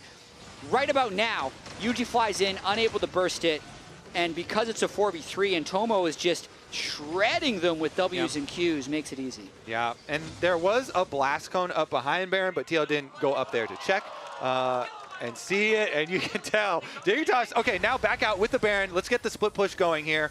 You can easily do a 4-1 split. Sivir can annihilate those mid waves. Surdy on the bottom side. The big thing is, yes, Team Liquid have delayed the Dragons. Baron puts Dig back in the gold lead. So if they don't get a huge advantage with just this or close out the game, it at least puts them in a position where now, big chunk on Jan, now they can actually control the space and be more advantageous, or in a more advantageous position for that Dragon Soul. It's actually crazy because the Jace has gone full lethality. When he does sneak a bullet around the Scion, he's really chunking APA or Jan. Again, ignore the Scion. He's not the threat. That one hit the Scion, didn't break the shield at all. Nope. I want to we don't pay attention to those. Look at this CoreJJ flank because he has been really deep, but there are wards leading up to his position to the rest of Dig, so they will see him coming. Spotted now. Yep. So they see him, they ping him as well, and flash engage from Impact with the Grand Starfall over the top. They got Tomo. Team Liquid pounce on an overextended Dignitas. Dig thought with the Baron wave they were safe. Team Liquid say no. The engage is just so good. Pantheon ultimate, Scion ultimate comes through. Core JJ is so far down there, but the other team starts it out first, and then he can just follow up. Now Team Liquid will march back. Let's see how much they can get here with no Sivir or Jace for wave clear. 30 seconds. I don't think that they can go for the end. Let's see how hard they want to push, though. They might try. Yeah, let's see it. They're going to go for the turret. Okay. Diving under a little bit. Impact down to half health. Inhibitor will go down here. But now 15 seconds on Tomo to get through 2 Nexus turrets. Too tall of a task. Team Liquid back off. All about setting up for this next Drake now. 50 seconds. Thinking about the way that last fight happened, though, it's so funny. It was the Scion engage that actually did it. It's like everyone turned around to look at Core JJ, and then what was right in front of their face was the Scion, who gets a clean engage onto Tomo and Kaney. Flash Scion arm. When's the last time you saw that for the point-blank knockup? One shot seconds ago. Into the triple knockup from the decimating smash as well. Yeah. Yes, so again, I mean, it was Core JJ as a distraction, but he really was just that distraction. And Tomo still doesn't have his flash, so he's got no barrier, still doesn't have the flash for this fight either. Whole game could be decided in this fight. And it will come down to who can find the right engage, who can find the damage onto the key carries. Isles jumping onto APA, but he goes into the stasis. Now Core JJ rooted up. APA is fine. Can reposition with the team impacts. Die so slowly, but his health is going down, so Team Liquid actually got chunked out. Yeah, he's going to have to reset and TP back in, but he's got the TP, so he will be another brick wall. Let's see how fast Dig can take this Drake down. The bigger thing is Yuji's low health now as well. He can't heal up all the way. He's not even going to get into the pit. Doesn't have the Grand Starfall, doesn't have Flash. That is going to be Dragon Soul for Dignitas. All right, Dignitas with a bunch of extra move speed, and they have the Sivir. So a lot of this game has been Team Liquid making picks on Dignitas, but now that they have a Cloud Soul, they'll be so fast. They're going to be so insanely fast, and when Sivir pops the ultimate, it's anyone around is just going turbo 800 for sure. move speed? Do we think that's what Sivir's going to be hovering? I imagine somewhere there. You can be going as fast as you want, but if Pantheon Flash W's you, you're still stunned. So it's still going to be a one-fight game here with how much damage both sides are doing. I'm like looking at Yawn and Tomo's items. They're both completely stacked, not to mention the Victor. If he can just be in range for one combo. And still no Black Cleaver on Surdy, by the way. Yeah, which is not happening. Yeah, at this point. Not worried about the armor shred, instead just trying to survive yourself as the front line here. And, I mean, it's worked a little bit here for Dignitas. There's been shaky moments in this game, but they still find themselves with the Soul pretty much dead even gold as the Baron is spawning here in under a minute's time. So I think it's going to come down to one final big fight unless somebody gets picked off. You can see Dig is still grouping up because if they get snap engaged on, they would lose the game. So TL is still looking for a fight here. It's also scary to side lane against the Pantheon and the Kaisa combo because they can always just fly in onto Kaney. Really, like, Surdy's the only one that can potentially do it, but even that's scary. Yeah. How quick do you have to be to get away from the quickness from Core JJ also? Especially when he has Flash and ulti available. And see if they can get any more flanks off. These wards over the control wards, they must have killed control wards in these brush like 7 times. That's so funny. The ricochets took APA to a 3rd health after Impact Shield. That's Impact amazing. Is still such a brick. Yeah.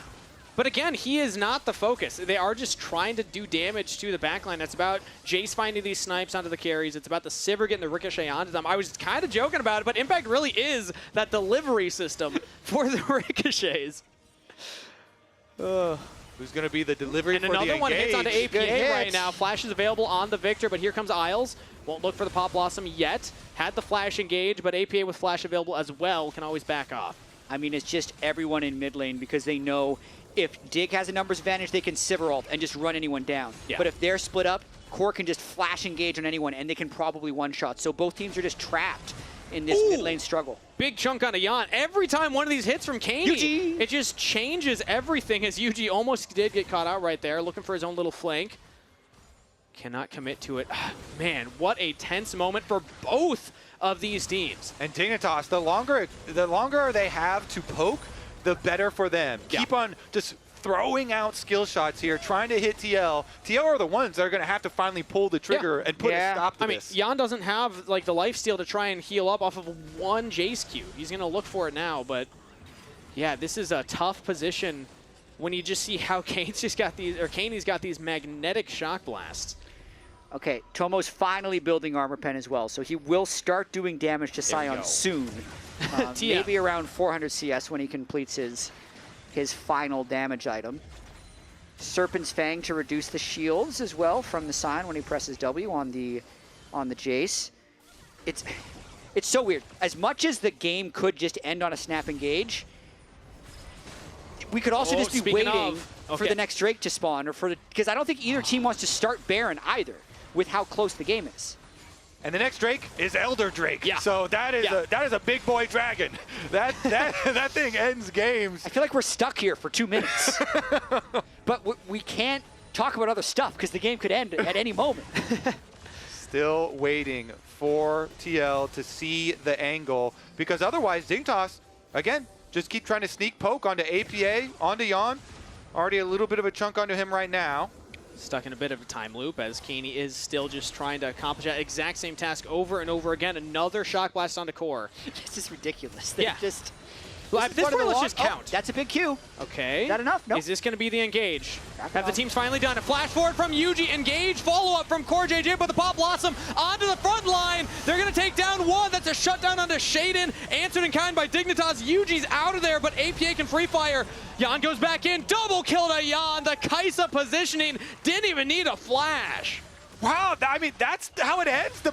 Now they're going to get Baron off of that. It's a 2 for 1. I mean, at the same time, they kill both junglers, so a steal is kind of possible if Jace can bend the bullet in the right way. They don't have great vision. I don't think we're completely done with this yet. Okay, they're backing off. They're giving them the Baron. It's perfect timing for Team Liquid because they can Baron-empowered recall and have plenty of time to go over and put vision for this Elder Dragon spawn as well. And who was the one that made it happen but Yuji? Finally the member to pull the trigger, a flash over the Raptor Pit wall to allow Core JJ to go for the engage. And it looked a little dicey, but again, Jan being able to play that exceptionally well. They have a gold lead, they have the Baron, they can get control as they try and set up this Elder Dragon fight. Wow, Core JJ 4th all-time in NA with 4,000 assists. Gonna try and get a couple more at this Elder fight. Jan hitting 6 items as well. Little indecisive on what he wanted as a 6th item. I saw him buy the RFC, undo it, then say, actually, no, it's the best item for now. Wants that little bit of extra range for these long bouts of eye contact they're giving each other on the mid-wave. A lot of eye contact. They're giving each other a lot of eye contact. An uncomfortable amount of eye contact for all party members. Kangas, you really like flips between Pantheon and Maokai, so flips on Elder. Fun to watch. Tomo, maybe not as fun to watch if you go down here, has to pop the ultimate to get away. Look at Yuji waiting down there with the Pantheon ultimate. Tomo's able to heal up off of those Raptors. He's going to go for another mid-wave here. Heal up off of this. I mean, Tomo just walked that one off. He still has his Sivir ult. It's the Victor ult that's down, so Dig wins that trade a little bit. But Yuji, as you say, yeah, still looking for that flank. All right, does still have that available. Everything available for Dignitas right now outside of Flash from Kaney. And they have control over the river. Yeah, they want to start it out because Victor has no ultimate. Tomo's easily able to use the Bloodthirster on the Elder, but now when Team Liquid go for the wave, Dignitas want to push them off of it. They think maybe if they just play away from Yuji, who's looking for his own flank right here, group up. Kaney's going to walk right into him, though. Yuji is in the brush. Yuji actually does decide to go in, get some damage on the Kaney, but now he's all alone right now. Yuji interrupted on the blast code, and he's taken out of the fight. Dignitas have claimed 1. Impact's buying space for everybody else, but they just can't get enough damage in to threaten Surdy. They can threaten Tomo. Almost goes down. Sivir gets out of there. Blinking health bars on members of Team Liquid. Isles cannot land the Pop Blossom, but Team Liquid lose their jungler. Yeah, and Jan got so low, he had to back, so it's just APA and Core trying to keep watch of this Elder Dragon. Yeah. Remember, Dignitas with the Cloud Soul, they move so quickly. That's how they got Yuji in the first place. Team Liquid, they have to hope for a miracle here. I mean, they have Smite. TL doesn't. They should be able to secure this. What's TL here for? APA is going to maybe try and find a fight. Yeah, they back off. Team Liquid say there's no chance of a fight at the Elder. That is earned by Dignitas. Pick onto a jungler into a potential game-winning objective. And you're playing with fire when you're trying to pick a team that has Cloud Soul. Yeah. They respond so quickly. Yeah. Even though you can get a little chunk onto Kaney here, boom, Surdy pops his ultimate. He is zooming on the Cloud Soul movement speed on the ground too.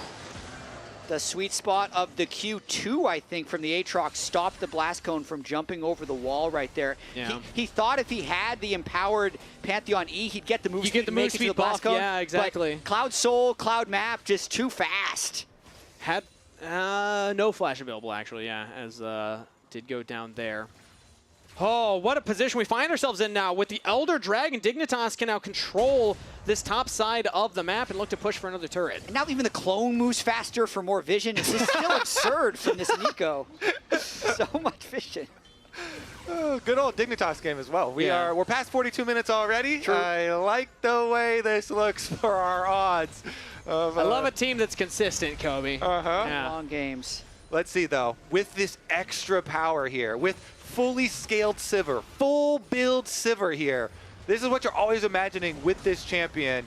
Pushing towards the end of the game, the Maokai ultimate goes in. The Elder, look at that church. Underneath the turret, just melting this thing. Shaden's taking a lot of damage, and they actually don't have a wave right now, so Dignitas will trade some of their health bars to get the objective. It's another one of these things where they can snap engage a fight, but no Maokai ultimate means they have to play this fairly slow. Yeah. Yuji's just stopping the next wave from coming in, so they're trying to limit the cost to one inhibitor here. Should be successful. We'll see if they look for that bot wave as well. But Dignitas, what a statement to make here. I mean, we talked about the experience of members from Team Liquid outside of Yuji, a lot of experience now on this roster, even looking at AP and Yan playing for a couple years in the league here. But Sturdy, first playoff game here.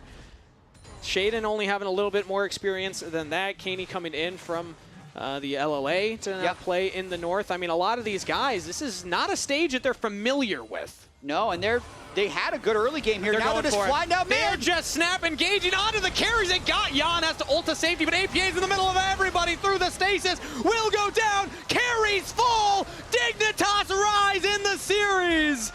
Too fast. They just run down the mid lane. The power of the dragons. The Dragon Soul, the Elder Dragon buff. They run them down, and Dignitas here are going to push us to a new game. Even it up. An 1-1. ace for Isles' life. You take that trade.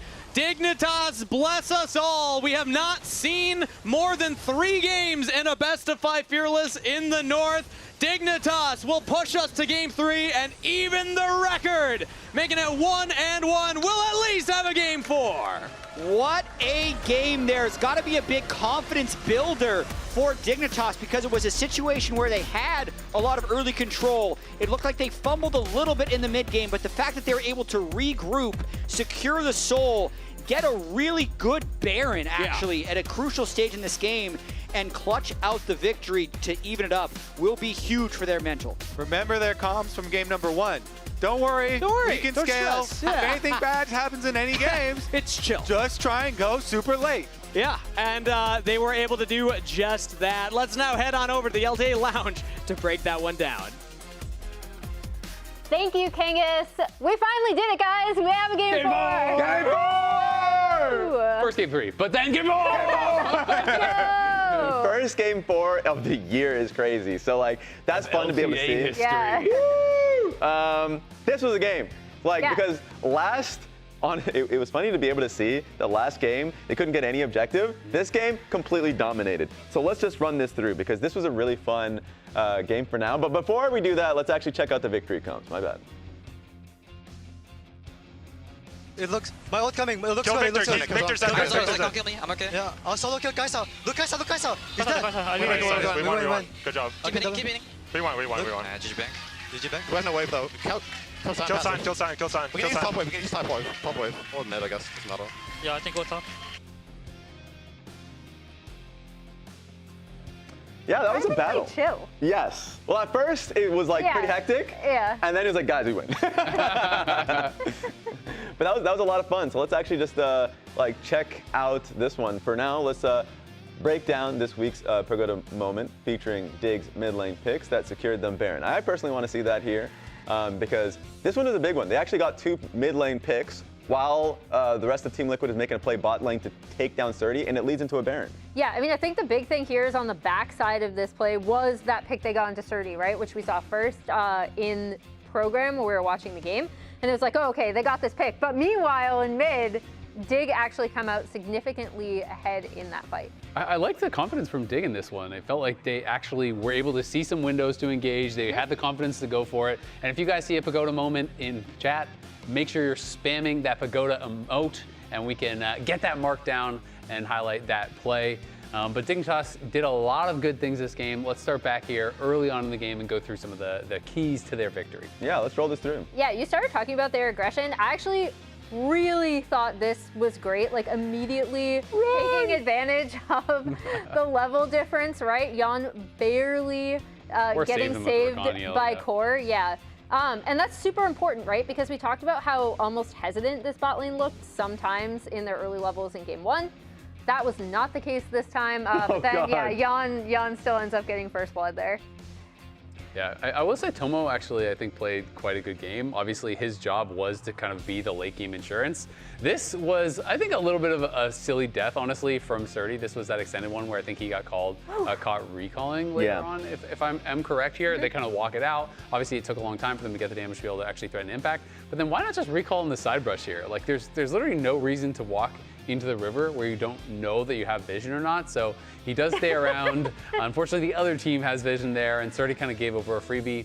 TL did find some windows to keep this one pretty close, but it kind of felt to me like when it got to the situation where they have Cloud Soul, where they're just doing these standoffs, Dignitas was always in the advantage because they have Tomo just infinitely wave clearing. They have Kani, who's landing so much good poke throughout this game.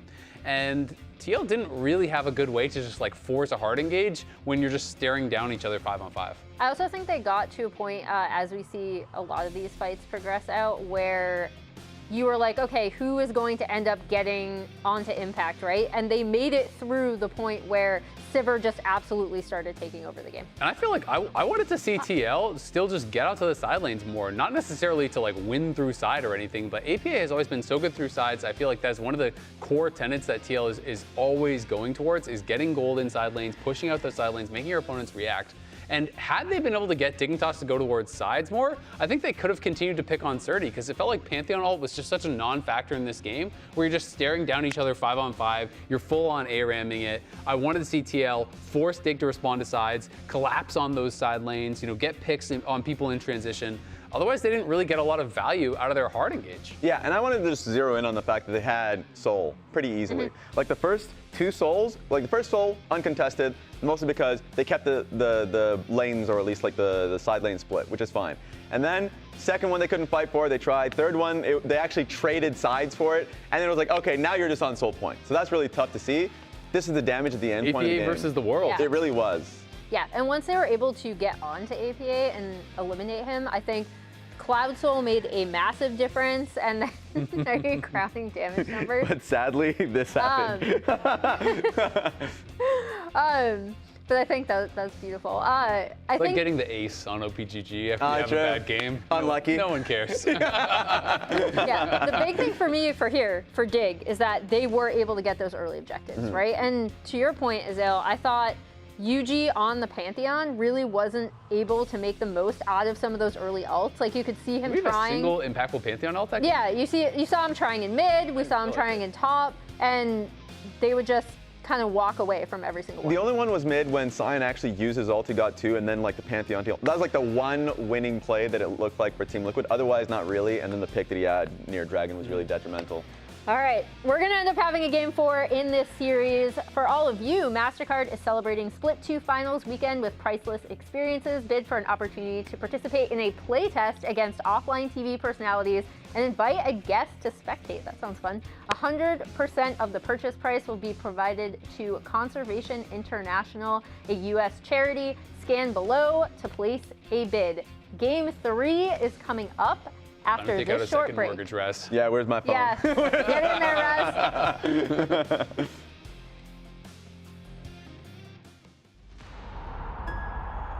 传奇该如何铸就？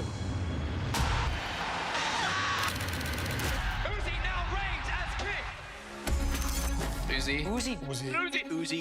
He was really young and really prodigious. AD carries known for being like greedy, very selfish. The game was about him at all times.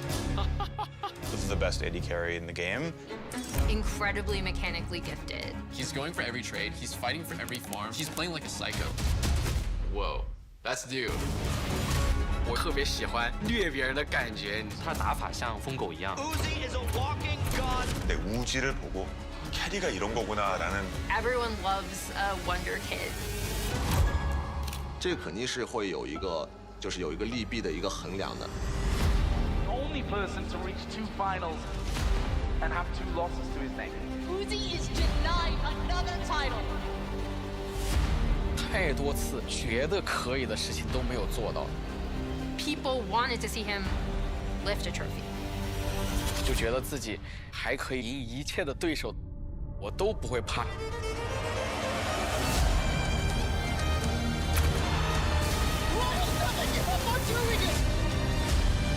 他们会在他登场的那个瞬间，就是。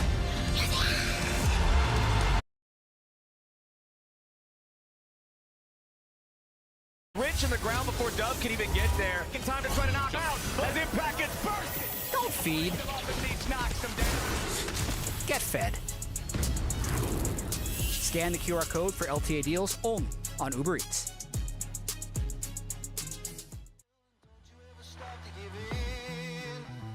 Never stop reaching for the stars.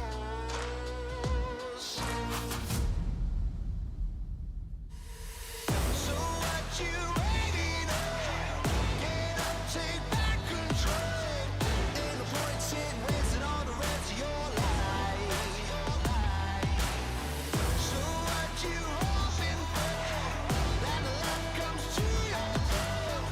Ain't no point in wasting away the rest of your time.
What fuels me?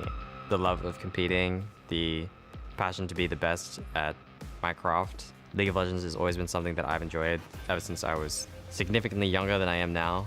It's always something that's come easy to me, and it's something I have fun spending time on, and I'm just lucky to be in a situation where I can express my competitive drive and also make a living off it. I played League, it was like season 2 or something, first time. When I was like 10 or 11, a friend introduced me to it. And shortly after, my parents banned me from playing League because they thought I was addicted. Which, I mean, to be fair, it's probably true. It's ironic because now they support me fully, and years later, it, you know, obviously circled back to this. What fuels you?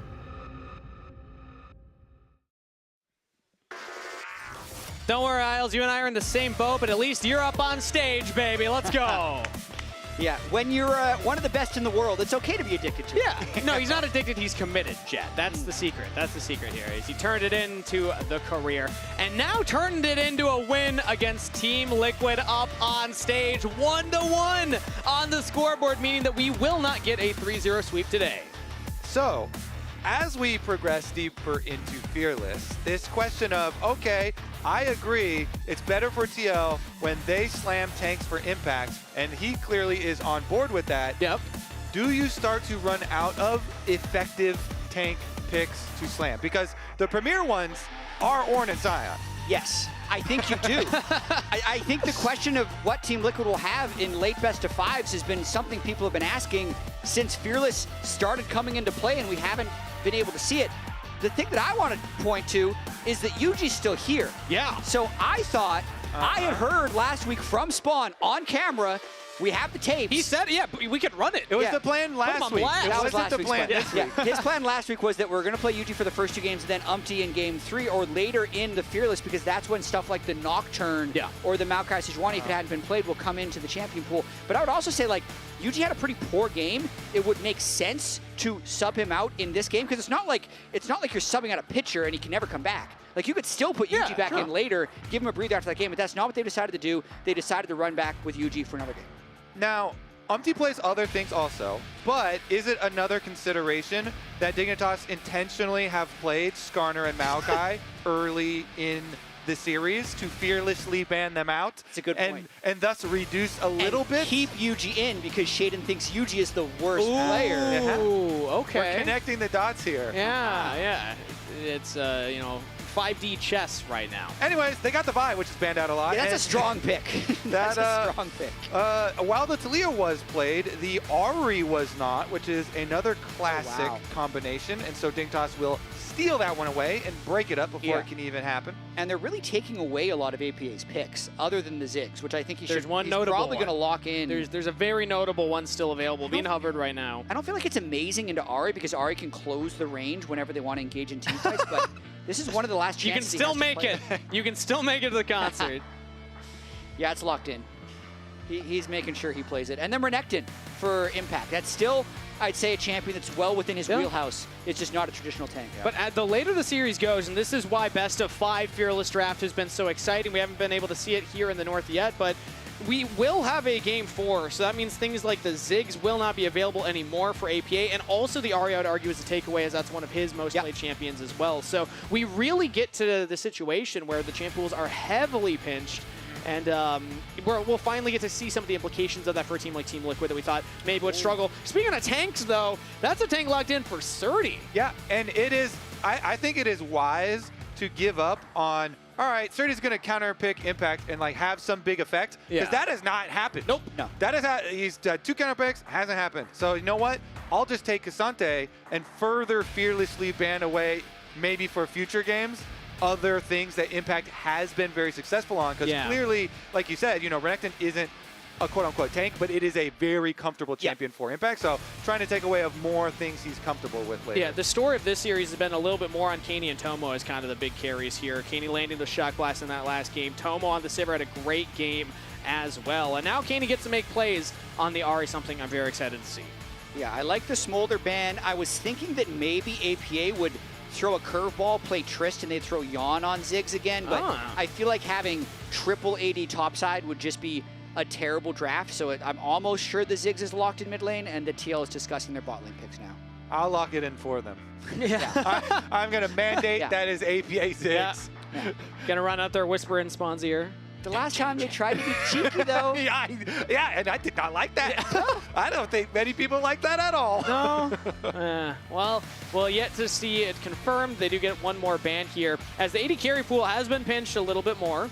Jhin and Smolder taken off the table. I like the shade and target too. The shade and respect. Kindred's a champion that he used a lot in solo queue to climb on some of his rank 1 climbs. So some respect there, and some double carry shade and bans from Team Liquid. Something he also notably played a lot in his time in Tier 2. And with things like some of the aggressive picks like the Pantheon, like the Zinzhou taken away, I like seeing Shaden on those as well, curious what he's going to lean towards now. I mean, maybe they pick support here. No. They're just Yeah. gonna lock Oh, 'Cause okay. I was thinking, remember the Olaf from the Lyon series Yeah. when he can see the whole draft, and against Renekton Vi, the Olaf was looking okay if you see even more of the draft, but with Viego being up, that's just a power pick he can take right away. And it's good. It's good pick combo with Ahri. Both of them have very good CC and burst damage, and execute with your ultimate. So definitely some very good pick potential there. Is it Senna o'clock? It might be. Could be. Jan could pull it out, and there it is, locked in for Jan. It's funny, these guys were discussing Senna on pros, Jan and Sven, and they were kind of, and even Inspired, like, I'm not sure if it's good. It's played in every series. I would hope Some that teams they'd are first sure picking it's it. good. They know that it is good in some situations. They're really trying to figure out like exactly when it's good because it's so much more scaling oriented than it used to be with the increased soul rate on 80 carry Senna, 14% drop rate. It's higher than it's ever been, but it's really not that strong early in the game. You really have to have a winning lane matchup and be able to collect a lot of souls early in order to be effective late. Yeah, it's good when you just played a game that was almost 50 minutes, and you're like, you know what? If I had been collecting souls that whole time, that would have been way easier. That would be sick. I would have been shooting from a screen away. It's good when we're playing against Dignitas. But we did see in the FlyQuest series when the Ezreal got very far ahead, Masu was able to still catch up, get the full build, and then mega outrange, and he was like 2 or 3 shotting the Ezreal in that one. Of course, what was behind in the early stages though, so. We'll see. There's definitely some opportunity for Dignitas. They have a lot of pick. It's not just the Viego and the Ahri. When you have a Leona as well, Leona Ezreal is such a classic pairing, both because yes, they themselves have their own kill potential for lane, but also because the Leona also gets a lot of roam timers to go around and play with a carry jungler. So I have a spotlight on Shaden this time around. I want to see what we can get done here with this Viego pick. All right, well, as the coaches give their fist bumps up on stage, a reminder to non-subscribers that we will see you in 30 seconds. But for everybody else sticking around here, it's 1-1 on the scoreboard between Team Liquid and Dignitas. We will at least get a Game 4 in this series, something we have been clamoring for in the North. And just happy that Dignitas was able to deliver, because talking to them ahead of the games today, they were saying, Surdy mentioned, it's been a while since Team Liquid beat them in scrim. So he actually was like, as long as we can translate the non-stage games onto stage, it's going to be a good look for us. I think that's more of what we saw in that game too. And I also think, as much as the snap engage is big for Dignitas, I think Team Liquid's going to try and make that a non-factor by controlling the laning phase. So when they have APA Ziggs, it's about turret destruction. And I'm looking at this lane phase. Renekton, Impact, he can get prio. Ziggs can get push. The Sentinels might be able to get push. They might make it too difficult for Shaden to make plays. 1 soul for Jan. It's already not He's starting. Yep. It's over. Stacking early. Also for Jan, though, the cleanse, because people are definitely going to be coming for his head a lot in the early game with stuns, with charms, Leona, plus the Viego, plus the Ahri. And we have seen, especially early game Sennas, that though they die very quickly if you can CC them. So he's going with cleanse here for the bottom side as well. And honestly, I do definitely agree with you. Every APA Ziggs game, I feel like they focus so heavily on chaining that tower gold. All right, but with that said, we actually have Azael standing by with an interview with TL coach Spawn. How's the team feeling about the pressure here? Obviously, you dropped the last game. You're in the lower bracket. How are you all feeling going into Game 3? I mean, honestly, we're pretty happy to be in the lower bracket. We think that right now we're not good enough to win the league anyway, so why would you want to be in the upper bracket where you're having, the bye week, not playing all that much? So we've got to battle through it. We're a hard-working team, so we're, trying to just enjoy the moment and build like we have in Split 1 last year and, Split 1 this year. What does the team need to do to get into a place where you are good enough to win the league? I mean, I think our individual level of just laning and kind of how we're playing individually is just not very high at the moment. I think we still have great ideas as a team, but we're just letting ourselves down with some of the execution. So I would say, tidy that up and we'll be pretty okay. Thanks a lot. Best of luck. Thank you, Coach Spawn. Didn't put him on the spot, though, and ask about the UG Umti. I do like the answer, though, of okay, we've got good ideas, but we haven't been able to execute on them. Yeah. So at least still giving you know, the possible pathway here to success laid out before them. Just gotta play better, though. And as a reminder, the last time Dig beat Team Liquid in a series play was 2017. Woo. Here's the rosters from back there. The Dardoch Piglet Team Liquid roster, and Keen, not Caney, in the mid lane, along with Someday, Shrimp, Alltech, and Adrian. A couple other things that were happening back then when Dignitas won in 2017. Spawn, the guy we just heard from, he was cashed in the OPL. That's in Australia. We have Lyra. Why do you say it like that? Australia. That was a perfect accent. I don't know what you're talking about. CoreJJ was about to win a world championship with Samsung, had also gone to Game 5 against T1 in 2016, and Kane was released. So it's been a while, but 2 games away, and they'd be able to do it here. A lot of stuff happened in 2017, but what happened right there on screen, Jan actually takes a big chunk as Tomo actually traded back. But right now, it's Tomo and Isles with the level advantage and the wave shove, again, making it not the exact same that we've seen from Team Liquid, where they try and get either winning lanes for UG or just kind of handhold UG through the early game. He really has been stepping more into his own here. Both junglers, after their crabs, just go in. You have a couple of extra seconds vision from your full clear. Exactly. Place your deep vision wards. You're doing exactly the same thing. That's some synergistic recalls there. And now, yeah, but UG was 1 second quicker. Oh, true. True. Done. The margin of error is so small. 1 second can be the difference here. Although I think he will still be waiting a little bit for camp to spawn. Heading towards that bottom side and will be on vision. So Dignitas will have information here, especially the bottom side. Actually going to head all the way down here. And that means that Tomo and Isles can back off. Tomo even went for a reset there. Sturdy getting aggressive. Yeah. I mean, he knows that Vi's not around, so he's comfortable making this play. Impact also knows exactly where Shaden is, so they're just both ego checking each other there. Ooh, big chunk trade from Impact trading onto Surdy. These top laners very low. Typically, we don't have to look very much at top side in the early game, but Surdy and Impact definitely making us sit on the edge of our seats. Yeah, sometimes with perfect vision on junglers, you get to see way more aggressive laners because they're not afraid of throwing the lane by going over aggressive. Surdy kind of comfortable because he has the biscuit, but Impact just definitely trying to trade as aggressively as possible with Renekton. And the perfect mirror there, I really do like it for the Vi side, because UG can just keep farming up, try and get to his level 6. But Shaden actually not going to finish his next full clear. Because he comes over to the Dragon, UG comes back to contest here. UG's a little behind on this too, and he just doesn't have the priority from bot side, so UG just wasted a little bit of time. He walks over to back towards bot jungle and says, nope, cannot contest that. Yeah, good read overall by Dignitas. Jan had based on Senna, so they'd have a quick numbers advantage there. APA wasn't level 6 quite yet when they started that Drake, so he's still likely going to be able to get all of his camps. Potentially, he might get contested at Raptors, but for the most part, that's just a nice early Drake by Dignitas. Yeah, very good for them. And because UG and the communication you could see on TL, like in real time, he's like, oh, I'll come back and contest this, and then the lanes are like, no, you won't. Nope. So Not today. That did delay him also equally on the next clear. So Shaden actually didn't lose out at all any tempo whatsoever by picking up the dragon for the team. And it is an ocean dragon, even though all the individual dragons aren't that strong anymore. That one is quite nice for the early stages. So very small, minor individual thing in the scuttle crab for UG though. It makes things like Surdy and Impact trading aggressively even just slightly better for Surdy because he can get some of that health back. Yep, hasn't had to use that biscuit either.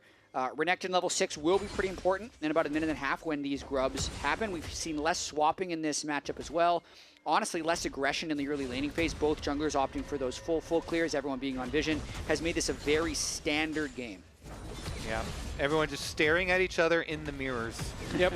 I mean, reminder, last game we didn't get first blood for like at least 10 minutes, if memory serves, and we didn't get that feats of warfare until like 25, so strap in, everybody. It could be another one of those here. The stacking Senna will be benefiting from that the later the game goes. If we get another really long one, that's where I want my eyes to be on. But early game, where should we put our eyes on if action is to happen? It would be Rift Herald, and it's up against a level 6 Renekton. So I kind of think that if Team Liquid really want to commit, for the Void Grubs, not the Rift Herald at 8 minutes, that would be a big thing. Jan, I think, has memories of watching Masu get to 200 stacks, and he's just thinking into the future. I think that's part of why he has these early swiftness boots is because he's just spacing and not even trying to win the lane, but just trying to farm souls. Yeah. Just auto Q at max range, get back. Don't get an engage range. There is a bit of a risk playing Senna into a Leona because the one-shot potential is so high, but you can see right there. He's not worried about like all-inning. He's just doing those quick trades, getting the souls as much as possible, and already at 27 is That's pretty pretty high. fast, yeah. Never gonna kill me if you can't catch me. That's the idea. I'm too swift. Very, very, very quick. Plus he has the cleanse as we talked about earlier, so he is all about evading the Dignitas attempts at his life. Also the first time Team Liquid have not gone for the lane swap. They're keeping their bot laners there, and Dignitas are starting up the grubs. Shaden has the ultimate available. A reset fight from Viego could be terrifying for Team Liquid. They're trying to poke out with the APA for right now, but Isles actually goes in. It's pulled back by CoreJJ, flashes away, locked down by Yuji, followed up. Impact falls in the top side. Trade of top laner for support as Dig find their own play. Yeah, Impact got very close there, and so Dig could just turn on to him. But TL, it was a very good interrupt from CoreJJ. He interrupts Isles first, and then APA knocks him back. Ooh, and now Kenny taking a lot of damage here. Yuji was hiding in the brush. Now flashes over, charmed up. APA with the bomb for the kill. That is quite nice, and now they will at least be able to deny a single grub, so you don't get the credit for the feats or the might.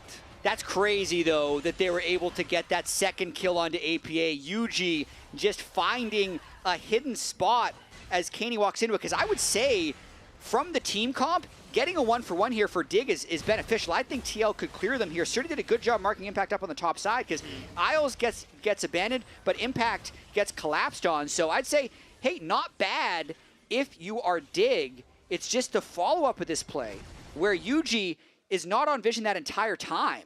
And for TL, I would blame Impact for that because they had just, CoreJJ and APA both made a really good play to pick Isles and separate Isles from the team.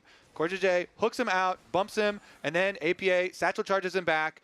But Impact, like, I don't know, he was trying to like pincer the other side or like remain in pressure, and Viego able to walk up and miss and get that counter kill. Sometimes you just assume that the enemy team's looking one direction, but Viego can always change course in that mist. So, yeah, Team Liquid gave one over, but are still up 1 kill overall, as well as a little bit of gold here. And again, denying that third grub. So it's not like it's a major advantage for either one of these teams. As Dragon's coming up in 20 seconds here, that is still ideally the focus for Dignitas. They don't want to allow the Senna to just free scale late into the game. They already have that first Drake. They might try to stack it really fast, too. Surdy has his teleport. Impact does not, if they've been timing that very well. Good poke onto APA before as well. And they're just going to start it up immediately. They know they have teleport advantage. So if this gets contested, I would expect Surdy to try and teleport in. He'd have to make space in top lane, though, to do it.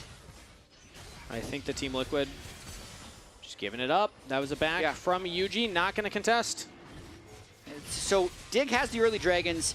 TL has the early kills onto APA Ziggs. And I want to talk about Kaney and APA and their champion pools. APA's had a much smaller champion pool, but a more effective champion pool in terms of actually generating wins. Kaney's played a ton of different stuff, but I feel like they've been kind of all over the place in what they've been playing and had a lot of poor performances. Currently this series, they've been targeting APA's champs to maybe starve him by the end of the series, but the fact that he's on Ziggs right now, like this is a game that Team Liquid has to convert into a win. Yeah, if they can't win this one, it's much tougher. You can add Victor to that as well. This was coming into the series, so APA has played one more there, but I like that you highlight that, yes, it's a smaller champ pool, but it has yielded better results than Kaney, which sometimes when your team trying to get wins, familiarity can be a benefit. Nico, Ziggs, Ari, Azir, Talia, all gone. Cassiopeia will be the only one available in the rest of the series. He's going to have to get a little bit more fearless. Yeah. A little bit more variety in our lives. Cowards beware. As you say, he is currently on the champion that is associated with him and has been for years. And he always performs so effectively on it. He got the early Dark Seal ahead of the kills. And so it's stacking up even more effectiveness, all the extra value here from the Dark Seal on his first Iron Power Spike. This Ziggs just does so much damage, and you can see it in the little things, like the really good satchel charges, interrupting people at perfect times. And so Team Liquid, at the very least in this game, should feel very comfortable. And it means that Team Liquid, off of his ability to also push waves, they find these little windows here. APA is just hovering nearby. CoreJJ's linked up with Yuji. And now they're going to go for their own engage here. CoreJJ jumps in onto Isles. Has the Hex Flash as now Yuji goes back in. Big damage onto the Leona. Now they turn their attention onto Tomo, but Yuji went in, did not have the backup of the team. Heartbreak is not enough. Yuji's still alive. Senna keeping him up. Finally, the junglers go down. Now it's going to come down to the 80 carries. APA and Tomo positioning against each other, but CoreJJ is actually out of there. APA does not have the sustained damage. Tomo does, and APA has to Hexgate out of there. That's a 2-for-1 for Dignitas. It looked like Senna might have been able to turn the fight, but the fact is that Ezreal was actually there. Senna just threw the ult in, so the numbers advantage is what turned it for Dignitas. This is an aggressive play by Team Liquid, and then I think Tomo arriving here makes Team Liquid say, not sure about this. Yuji's undeterred though, and I'd say a little bit of miscoordination. The Zigzag flies onto Isles, whereas the Vi flies onto Tomo, and that puts things into a bad situation for TL. Yeah, exactly. They threw the ult out at the exact same time on opposite targets there. So maybe you're thinking, all right, well, even though we are literally staring at Tomo and we know that they've got all 5 people here, they don't have the coordination. Stressed Lyra right there. I feel you on that one. But let's see what Tomo with 2 kills now under his belt is really good news for Dignitas, I'll say. Has the Trinity Force completed as well? Yeah, because a lot of what's going to happen now in the game is that the Senna and the Ezreal are going to look at each other in mid lane, and if the Ezreal is too strong for Yon to be able to step up, it's going to significantly decrease Yon's ability to farm souls. With the static shift completed right now, though, he's still able to shove fairly quickly and is 48 souls at 14 minutes. Yeah, it's slowed down slightly. I believe he was at 27 at around the 7.5 minute mark, around the 8 minute mark. So he was alone in that bottom lane for a little bit, though, pushing that wave and then went for the reset. As now, again, Dragon in 1.5 minutes. We have Herald in 30 seconds. So there's a chance that those overlap. Otherwise, these teams will be setting up for that Herald as the next play. All right, Kani once again in brush control versus APA, but he hasn't had any problems thus far. APA been very, very consistent here. Did get an extra stack off the assist over on the last little skirmish as well. That's crazy. No play goal with the Ziggs in the game as well. Kind of scary right there as Root onto Isles. Yon chasing.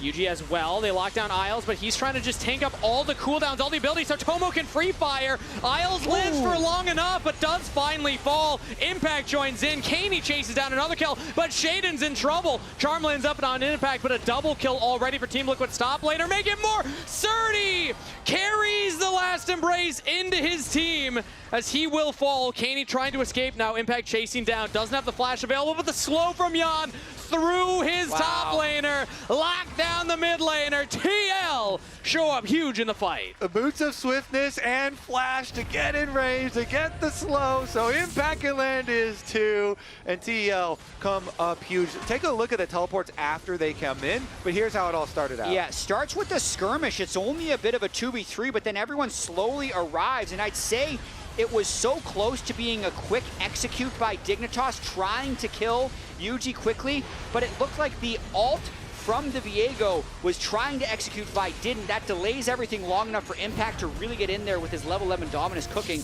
and we're on to Drake right away. Now reset everybody back onto the objective. Yon has no flash, no cleanse, as that could be more difficult for Yon to approach these fights. But if you have these fights where Yon on the Senna is uncontested, unthreatened, it's not going to go great for Dignitas, as currently they do control the access point to the Dragon. Team Liquid coming from mid lane. Last fight, Impact had a big effect, and he's flanking now on the Renekton. Okay, who's going to mark the Crocodile? Instead, they're just going to go in. Isles looks for the engage, but Shaden rooted up.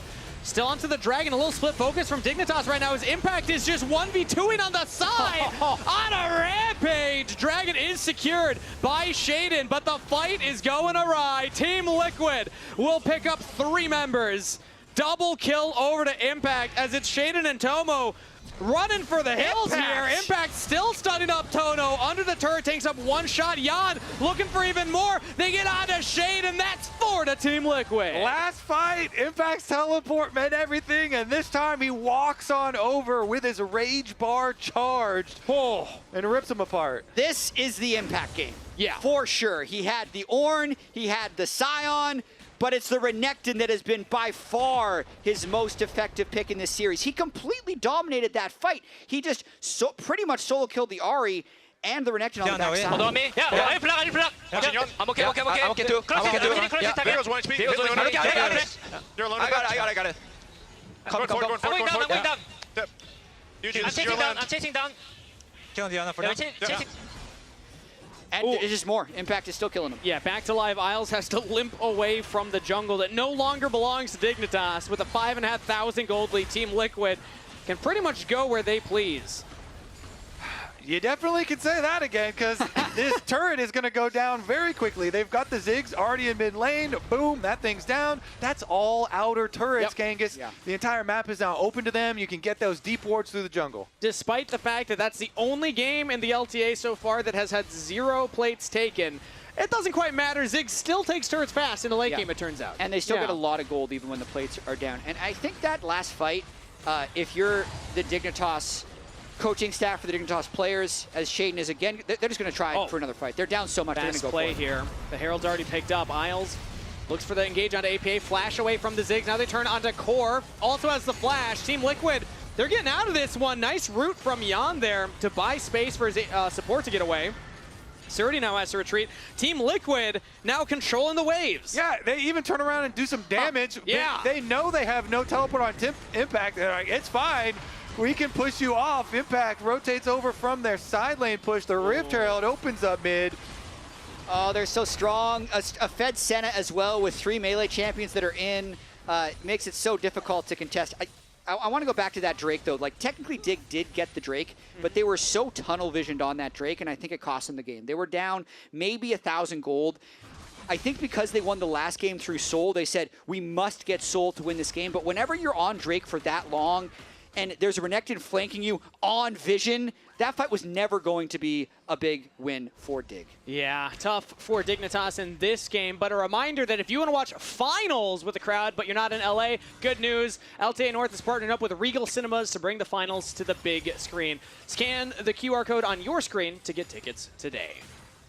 Yeah, the game also doesn't really get better for Dignitas since their comp is like so pick-oriented with Viego and Ari. So it will have to be like some crazy Toma heroics if they actually are able to turn the tides, but I don't see Team Liquid slowing down at all with this massive gold lead and the souls that they can just continue to collect here. They have big advantages that they can just abuse. Otacon should be fairly simple. Right at 20 minutes. Yawn, 85 souls at 20 minutes. I know we have some new tech that can compare that with past Senna Soul games that we're going to be checking Oh, he's teleporting in. They're going to throw it. They're just going to try. They're actually going to contest. Here comes Caney. Straight in onto a Renekton right now. Team Liquid are in onto the Otacon. They've gotten shredded down. It is secured. Yuji got it now, engaging onto Shaden. Impact chasing him out of there. Flashes over the wall. Dignitas don't lose a member yet, but the last whisper. Dawning Shadow. Jan picks up the kill. He's 1v4ing them right now. He doesn't even have backup. The rest of the team is behind me, I promise you. Yeah, they're close enough, I guess. Yeah, I mean, Dignitas, like we were kind of going over, they know the game's not going to get better than them, so they just like full send. Oh, wow, look at this. 72.8 since 2023. So, okay, to be fair to these stats, you didn't get a 14% drop rate on Senna Souls at the early in 2023, fair. But it's still a lot of stacks for Jan. That line might be one of the patch notes that comes up the most in League of Legends is Senna Soul drop rates when you are killing or when you are not killing minions. So, yeah. Been contentious where that should be. As of right now, it's in a really good spot for the Senna players. And Jan having a great performance on this champion as well. 2 kills, or rather 2 completed items now.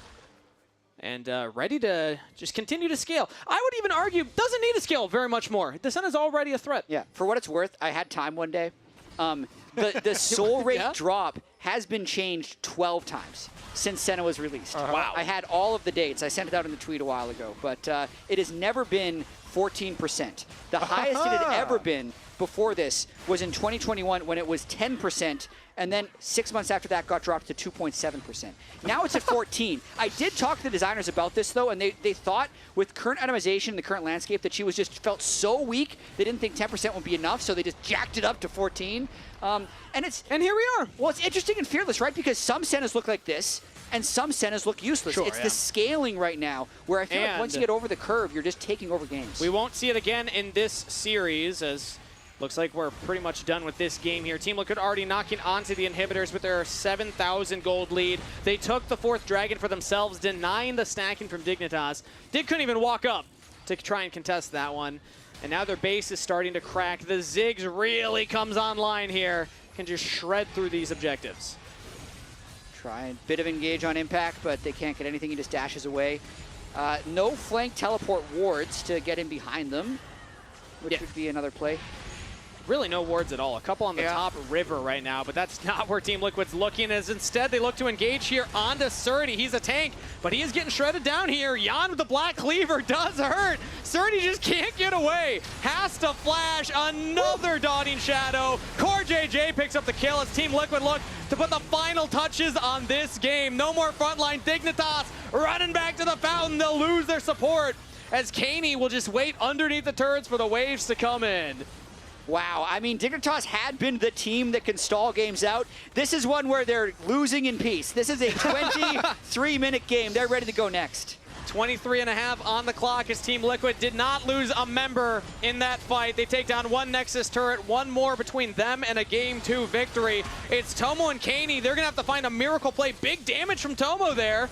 Does actually push Team Liquid back a little bit, and I think that Team Liquid feeling shaken from that. They don't want to commit for the game end. They have huge bounties, and everyone on Dig is alive, so they got to be a little cautious right now as Surdy's going to try to run people down. Just in time. The ward expired right after he landed. Surdy is here. Dignitas have to make this play work. If they can't pick up a couple of kills, it's just not going to mean much. That's one. Shut down onto Core JJ. You always know, if you're the straggler of the herd, you're getting left behind. He gets picked off and separated from the herd. Core JJ, you will be remembered. Noble sacrifice by Core JJ. Only the 5th death of the game for Team Liquid. They have really blown this game completely open. It's the power of the Ziggs when they're ahead in these games, plus the extra sustain they were getting from the Senna. They could just make that siege last absolutely forever. They probably... they will probably just collect Baron at 25 minutes, but I don't even think they need to with the 2 waves of super minions if they wanted to walk top with the Ziggs and the Senna. Yeah, running straight up right now. APA and Jan racing into Dignitas territory. What about this? Take away their blue buff. I think that's equally up there in terms of priority. They do need a little bit of vision on this side of the map, because the one thing they can't have happen is Soul gets snuck away. They'd still probably win with that gold lead, but if they lost a fight and then lost Soul, they'd actually be a winner to lose this game. Now they're going to go for their own engage here onto Caney. That's Flash and Spirit Rush used by the Ahri. So APA and Yuji using their ultimates just to force Caney out of there. And again, reminder, there's no Nexus turrets. Like, they don't have to go for the Baron. They can actually just walk in, force the fight before the turrets respawn, try and get the game win right now. Caney, again, no ultimate available, is going to have to position very well in this scrap. Shaden resets is really their best chance of a team fight win. If they get that 1 kill, Shaden can reset. That could be something. This is the most efficient way to farm souls, too, for Jan. With all 3 minion waves right here. Ooh, Isles missing the ultimate as well. Now Impact goes in. Isles just getting chunked down here. There's just no shot for Dignitas. Team Liquid were inevitable in this game. Impact doesn't even die on the fountain. Team Liquid go up 2-1 in the series. Okay. That was a bit of a blasting. You got APA Ziggs, you got the Senna, who didn't even have to wait around to collect souls and scale. Impact Renekton, it happened. Another comfort pick for Impact. So I guess we'll still continue the story, though, of like how deep does it go into, I know. I'm curious to see what happens. This will be the first game for the Team Liquid plays. They won split 1 with a 3-0, so they're going to be pushed a little bit. We know they were really good with this draft. That's confirmed. That's a check mark. Let's see what they have left. But the conversation, when you talk to a lot of the other pros and the analysts in the scene, it is, can Team Liquid go deep into best of 5 series in Fearless? Does the champ pool allow it? Let's hear from the LTA Lounge their thoughts on it as they break down that game.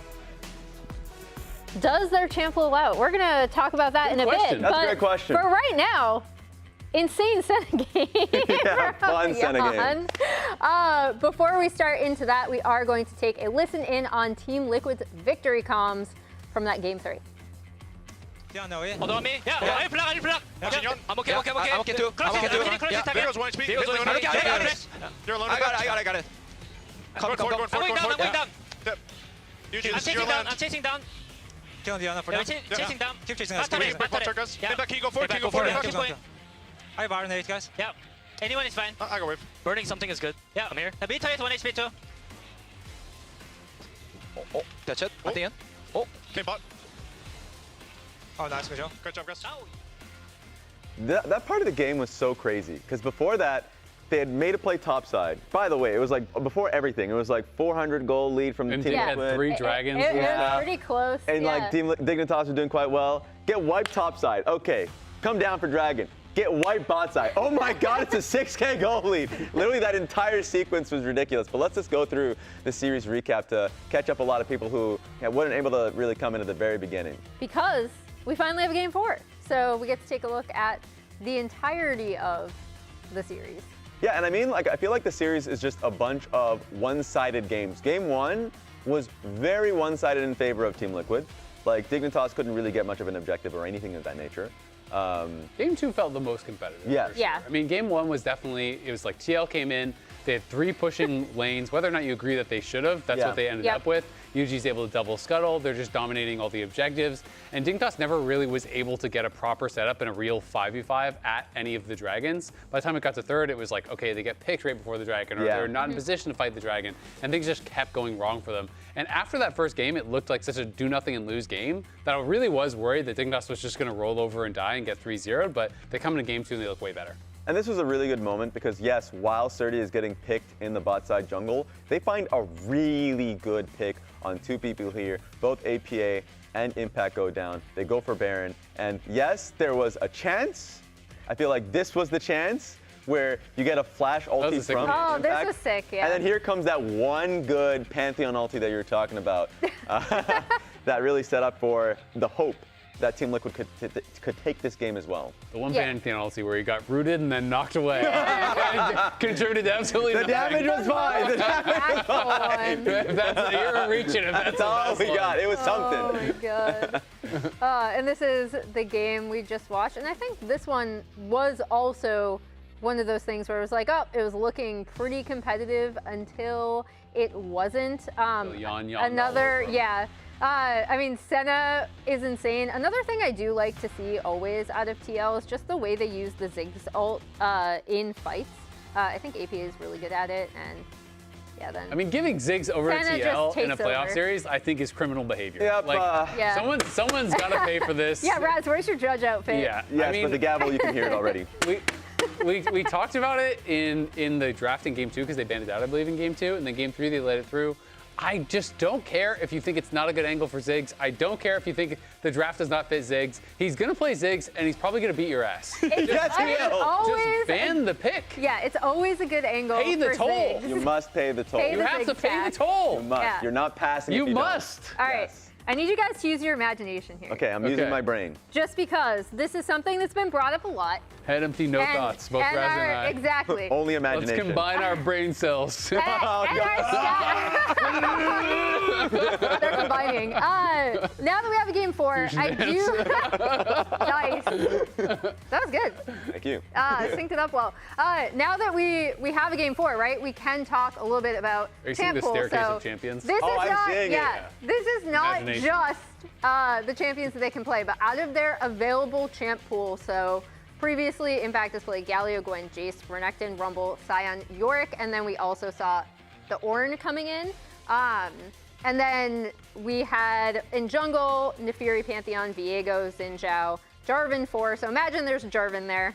I'm using it, but you're Lilia, stretching the Nefiri. imagination Yeah, this here. is where I was asking you to use your imagination. Lilia, Nefiri, Nocturne, Pantheon, Skarner, Xin Zhao, right? So These are all the champions that are left. these for are all the Fearless. champions that are left going into game 4. Of champions that they have Oh, played so far in this split, to be clear for everyone. Rumble is also gone. he's I made a eliminated. mistake. Then mid, Ahri, this is the most interesting one to me. Ahri, Azir, Cassio, Nico, Talia, Ziggs. Cassio is the only one left. I mean, I think it's really interesting because when you think about Cassio being the only one that he has played so far being left, it's considered a pretty situational pick. You look at the top lane picks. Galio, mostly used as a counter into Rumble. Yorick, I think a terrible blind pick. So these are both pretty situational picks. So you start to get pretty limited. We're not trying to say that there's no other champions they could play. This is just what they've shown us. And now they need to be able to prove that going into a game 4, potentially game 5, they have, a deeper pool. Yep. Yeah, and then imagine, I could have sworn we had a Lucian, but imagine that Lucian, Smolder, and Zeri are here. Yeah, of course. Those are available for Jan, but the APA thing is super, super interesting to me. Yeah, I feel like bot lane picks just don't even matter. The one that I actually you're just am subbing looking at, engaged champions and ADCs. The one that I'm looking at that is actually just like the Stark one, because these champion pools, the jungle champion pool, that is Umpty's champion pool. Like in general, we don't know what's happening just because we're, it's going to be still going to be Yuji that's going to be playing. So that being said, don't miss any LTA action when you get your favorite foods delivered on Uber Eats for less gold. Scan the QR code on screen, click the link in chat, or the Uber Eats button on lolesports.com to access the Champions Shop, features exclusive deals, and 50% off on Uber Eats. That being said, we're heading to Game 4. The first in LTA history.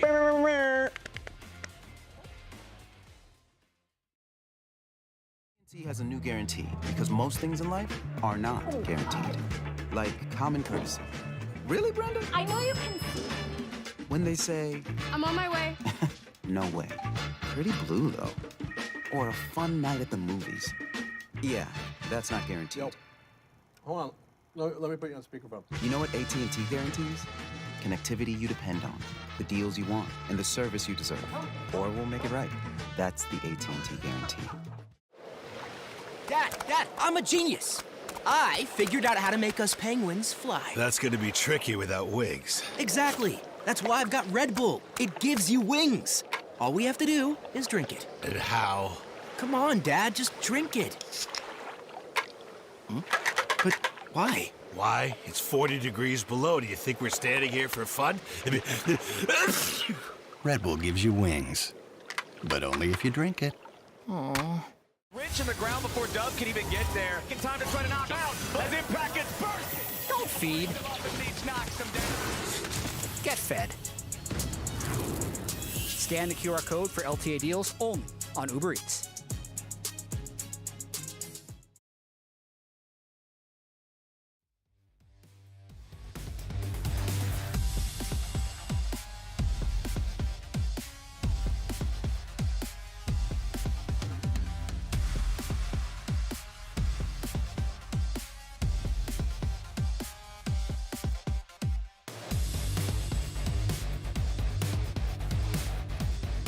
We're fighting here. Yeah. You guys look fine. I'll just hold him. No flash. Yeah, They're you guys looking top. get it? They're looking top 10. Yeah, it's okay. To Garen. Yeah. I have no mana, guys. I don't have mana for ult, okay? Yeah. We got I think we should win. Yeah. Got him. Disconnecting us now. They're anything. Give me reset. Oh. I'm going for a base. Long by. I'm coming. Ziggs no pass. It's good. Are we coming behind? Ziggs no pass, Kenny. Ziggs no pass. Keep chasing. Ziggs no flash. Yeah, no flash. Yeah. I'm okay, guys. Let's get the TP. Here gets away. After gets away. I'm okay. Yeah. I'm looking Bego. I got Bego. I know where. I got it. Watch starting now. Yeah. Look at that. Passing slowly. Yeah. I stunned them. Yeah. Oh, nice job. They're both rooted. Yeah, keep going. Keep going. Nice job.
Giant like a titan, ready for combat, we're ready to fight. Fearless of the enemy, we'll fight to survive. We are born to be conquerors, rise to the top, gonna be the new emperors. Dragon slayers, earthquakers, bone shakers, standing on the edge, born to be champions. We can touch the sky, we are flying high.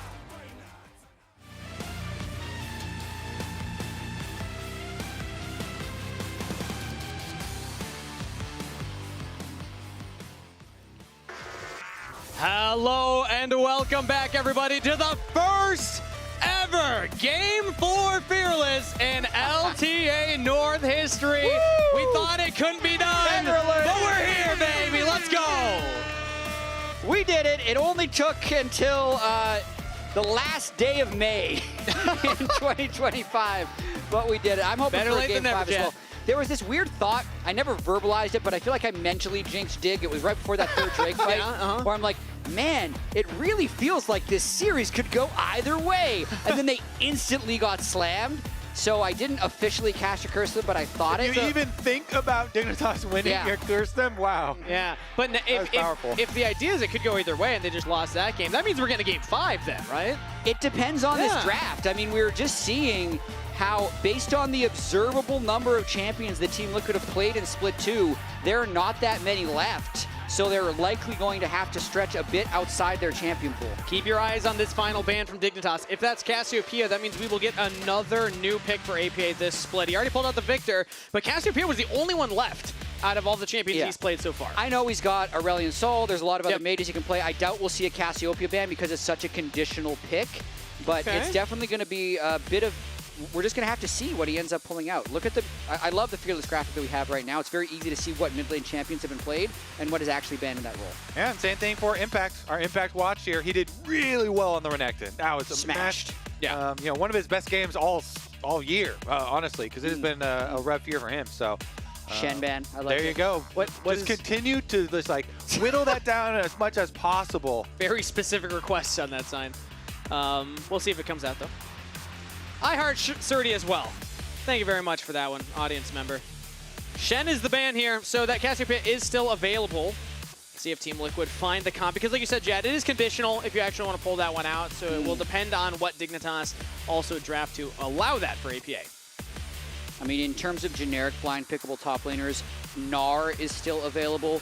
Lucian is a pick away from Yawn right here. It has been nerfed. The E cooldown was increased at earlier ranks, incentivizing you to max it second to get that cooldown lower. So still a good pick, but definitely a tiny bit weaker. Yeah, let's see what the answer will be from Team Liquid. I mean, there's a lot of stuff available at the moment. Some melee synergies with Sejuani perhaps on the table here. APA Tristana is always a choice that he's been able to go to in the past as a mid lane pick. He can play similar to Ziggs in terms of his map movements, just different laning phase. Also important to note, UG's still in on the roster right now. That's been something we've been tracking. Again, because of the comments that Spawn made last weekend, we expected to see Umti at some point this series. If they win this, that would have been UG in all 4 games. Yep, Spawn is no longer trustworthy officially. Hey, to be fair, he said that was the plan for last weekend, okay? Could be a different plan this time around. Jan Aphelios, I like this into shorter range 80 carries. It will depend on what they can use to reach him. Like, basically, if there's a lot of things that can flank or, like, basically poke him down from long range, Aphelios isn't good. But if you end up getting these, like, front-to-back 5v5 team fights, it's still an absurdly powerful pick. Yeah, and so that's why when you only see the Lucian on the other side, you can still surmise it's probably going to be a fairly short range comp. Yeah. Because you're probably going to get, you know, like melee top, melee jungle type of thing. So there should be at least some degree of clumping there for Aphelios ults and stuff too. But the classic pairing here, the Melio, the new age combo with the Lucian. No surprise there. And you mentioned the Gnar as the blind pick that still sticks out. Would not be surprised if that is locked in here for Surdy, as he's kind of fallen off that priority of getting him onto a counter pick. So there we go, the blind pick for Gnar.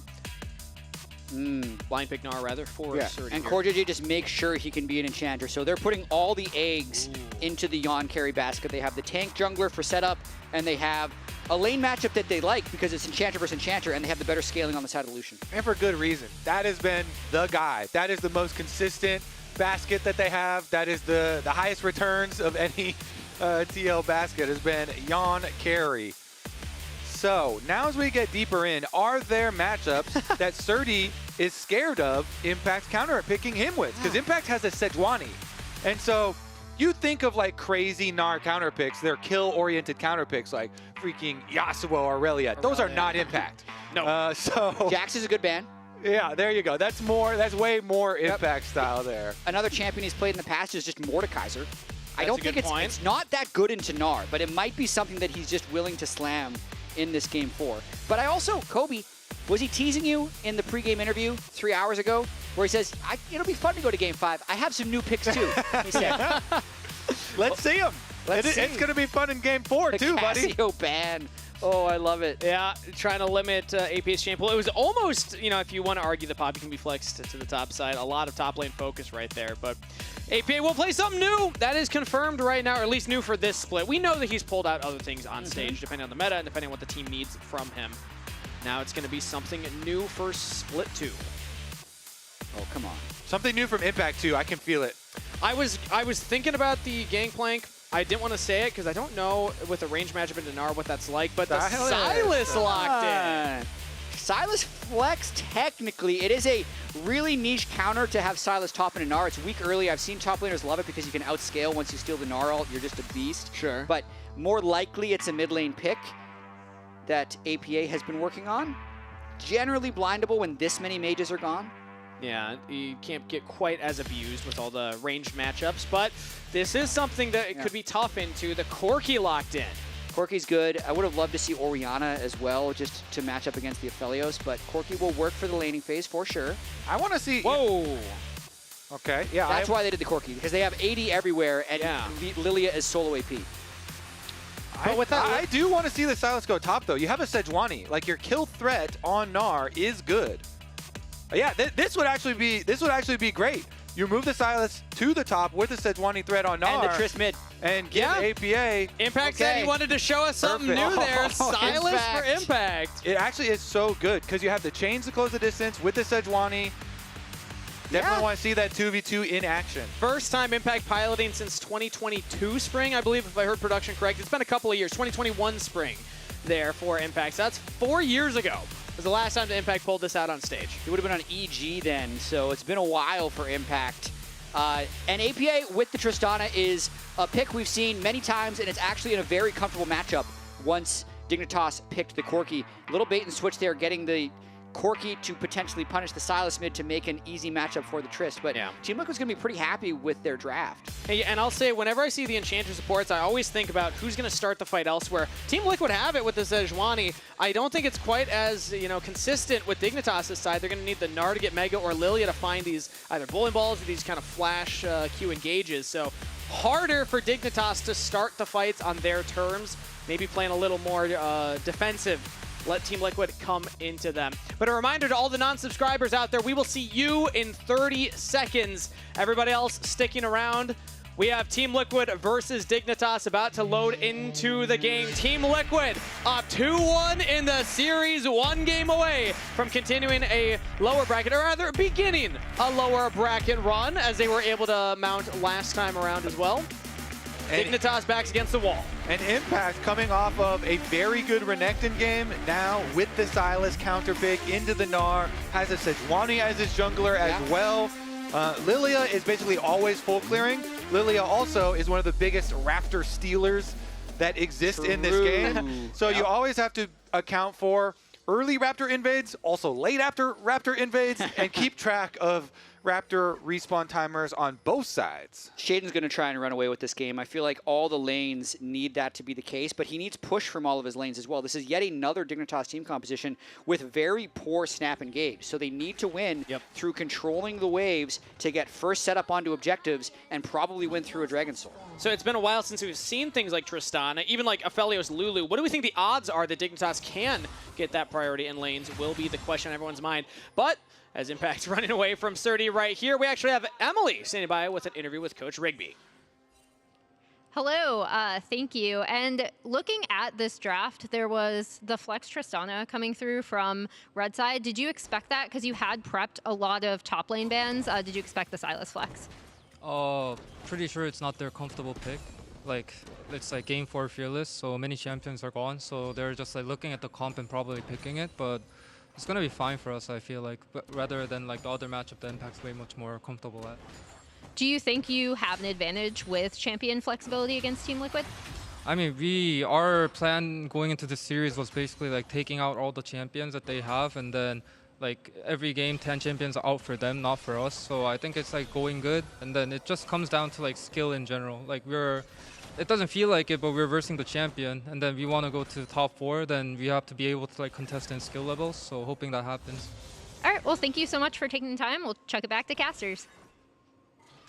Awesome to hear the thought from the coaching staff, just saying, okay, it's not something we see Impact play a lot of. We're going to assume that that's not the comfortable wheelhouse. But I will say, easy for a coach to say, for Surdy actually having to lane against him, a reminder, this is his first playoffs appearance, first year competing at Tier 1. So yes, you know, you can say Impact might not have as much recent experience, but Surdy also definitely going to be catching up to Impact a little bit in that experience department. Yeah, for sure. And to Rigby's point, definitely not a champion that you would traditionally see Impact on. He'll need to have a lot of split push pressure if he wants to get enough gold to have impact on team fights on the Silas. But the coolest thing about that interview to me was him saying that their plan for the series was to just ban 10 TL champions every single game. We kind of saw that with the things that they've been picking Maokai early on. Yep. And also the fact that APA is effectively out of champions by this stage. But they have to win this game if they want that strategy to really work. And it's a game where they have very low engage, and I think has set it up in a situation where Shaden kind of has to carry. Yeah, they have run out of games to lose in Fearless and to burn on champion Fearless Again, bans. they're scaling in the series. Yeah. But it is all about hitting that break point. So we are going to have a cross back for Shaden back up to the top side grab, knowing that TL bot lane has full control here. So easy stuff there for UG just to finish off bottom side, and they've got the wards at both entrances. Yeah, and to touch back on Team Liquid's place right here, they need to win 4 straight best-of-5s to win Split 2. But you know what? They have been here before. The 2024 Spring Upper Bracket, they lost round 1 to FlyQuest, and then ran the bracket against Dignitas in the first round through 100 Thieves. That could happen. See, that could happen too. And they could also play Fly in the finals again. So that's a question. Could it happen again? So you're saying they're set up for success? A flat circle, Jet. You never know. It's been just over a year. It says TBD, but you know it could be exactly those same teams if they improve and win this split. And it's interesting because when we got to interview Spawn after that last game, Surdy actually taking a rough trade there against Impact. When we got to interview Spawn, he was saying that they don't think that they are in championship winning form right now. So he's actually, maybe it's a little cope, but he did say they're happy to drop down into the lower bracket as Surdy really struggling versus Impact here. Doesn't have to flash, just wallops away. But he had used the TP already, so this is not a great spot for Surdy right now. It's not the best. He itemized early Null Magic as well, which is going to make him weaker against the rest of Team Liquid, who's all AD. So if Impact can make him... Oh, he's going APA jumps in, rocket jump forward. Caney forces the flash out of APA, who didn't quite have the damage for the kill. Whoops. Sorry. Yeah, it's always a funny one when you're rocket jumping in and then you're like, uh-oh, a Q coming my way. Didn't have the exact cooldown timer on that one, I guess. But you know where Shaden might be looking now since Tristana flashed down for a large portion. And when Lilia does have flash and level 6 available, which will be a few more camps for Shaden, but will still be available before that flash comes back up. Maybe you can make a play. And also, Dignitas wouldn't be here, I think, if it wasn't for Shaden. I want to call back to when he had this Olaf game against Lyon. This was game 3. It was later in a Fearless draft. It was a pick that we haven't seen that much of, and he was able to just create power farm and become this beast, this unstoppable beast in the late game. I feel like even though this isn't as nice of an angle, Lilia's probably not great against like Lulu Aphelios. He's solo AP on an all AD team, and I think kind of needs to have an exceptional game in order for their split to stay alive. Can be these unique kind of jungle champ pools that can get Dignitas a victory yet again. As we see, the Dragon was started up here by UG. So Shaden's still just power farming, looking for that level 6 before trying to contest. And I think that's the correct play on Lilia in this game. You're kind of going to have to trade a few objectives for gold on Lilia. If he can start to get some counter jungling, it would be best. But I say Yuji's timing on this is exceptional. Shaden's gotten nothing. He sees the respawn of Krugs now, but has already spent a lot of time up here. It's a bit greedy to stick around. Also respawn of the buff. So let's see if Yuji just runs right there. It looks like he's actually on the bottom scuttle, if I can see that correctly on the mini-map, and he's going to go for reset. So I think Shaden will actually get a buff steal. Yeah, he for sure will get up there. I'm kind of wondering what is he going to do afterwards, though. Gotta leave. Because there's not a lot of extra options. Then he'd probably just go into another re-clear of his own side. Impact right now is actually not trading as heavily as he previously was. I think this is something that is worth noting, that he isn't always like front and center, where before, when he had the camera on Impact, he was always trading with this Gnar, getting stuff out of Surdy. But when Yuji's on Dragon and TL know, hey, you're weak side now, this is something Impact does well, and so he played safe.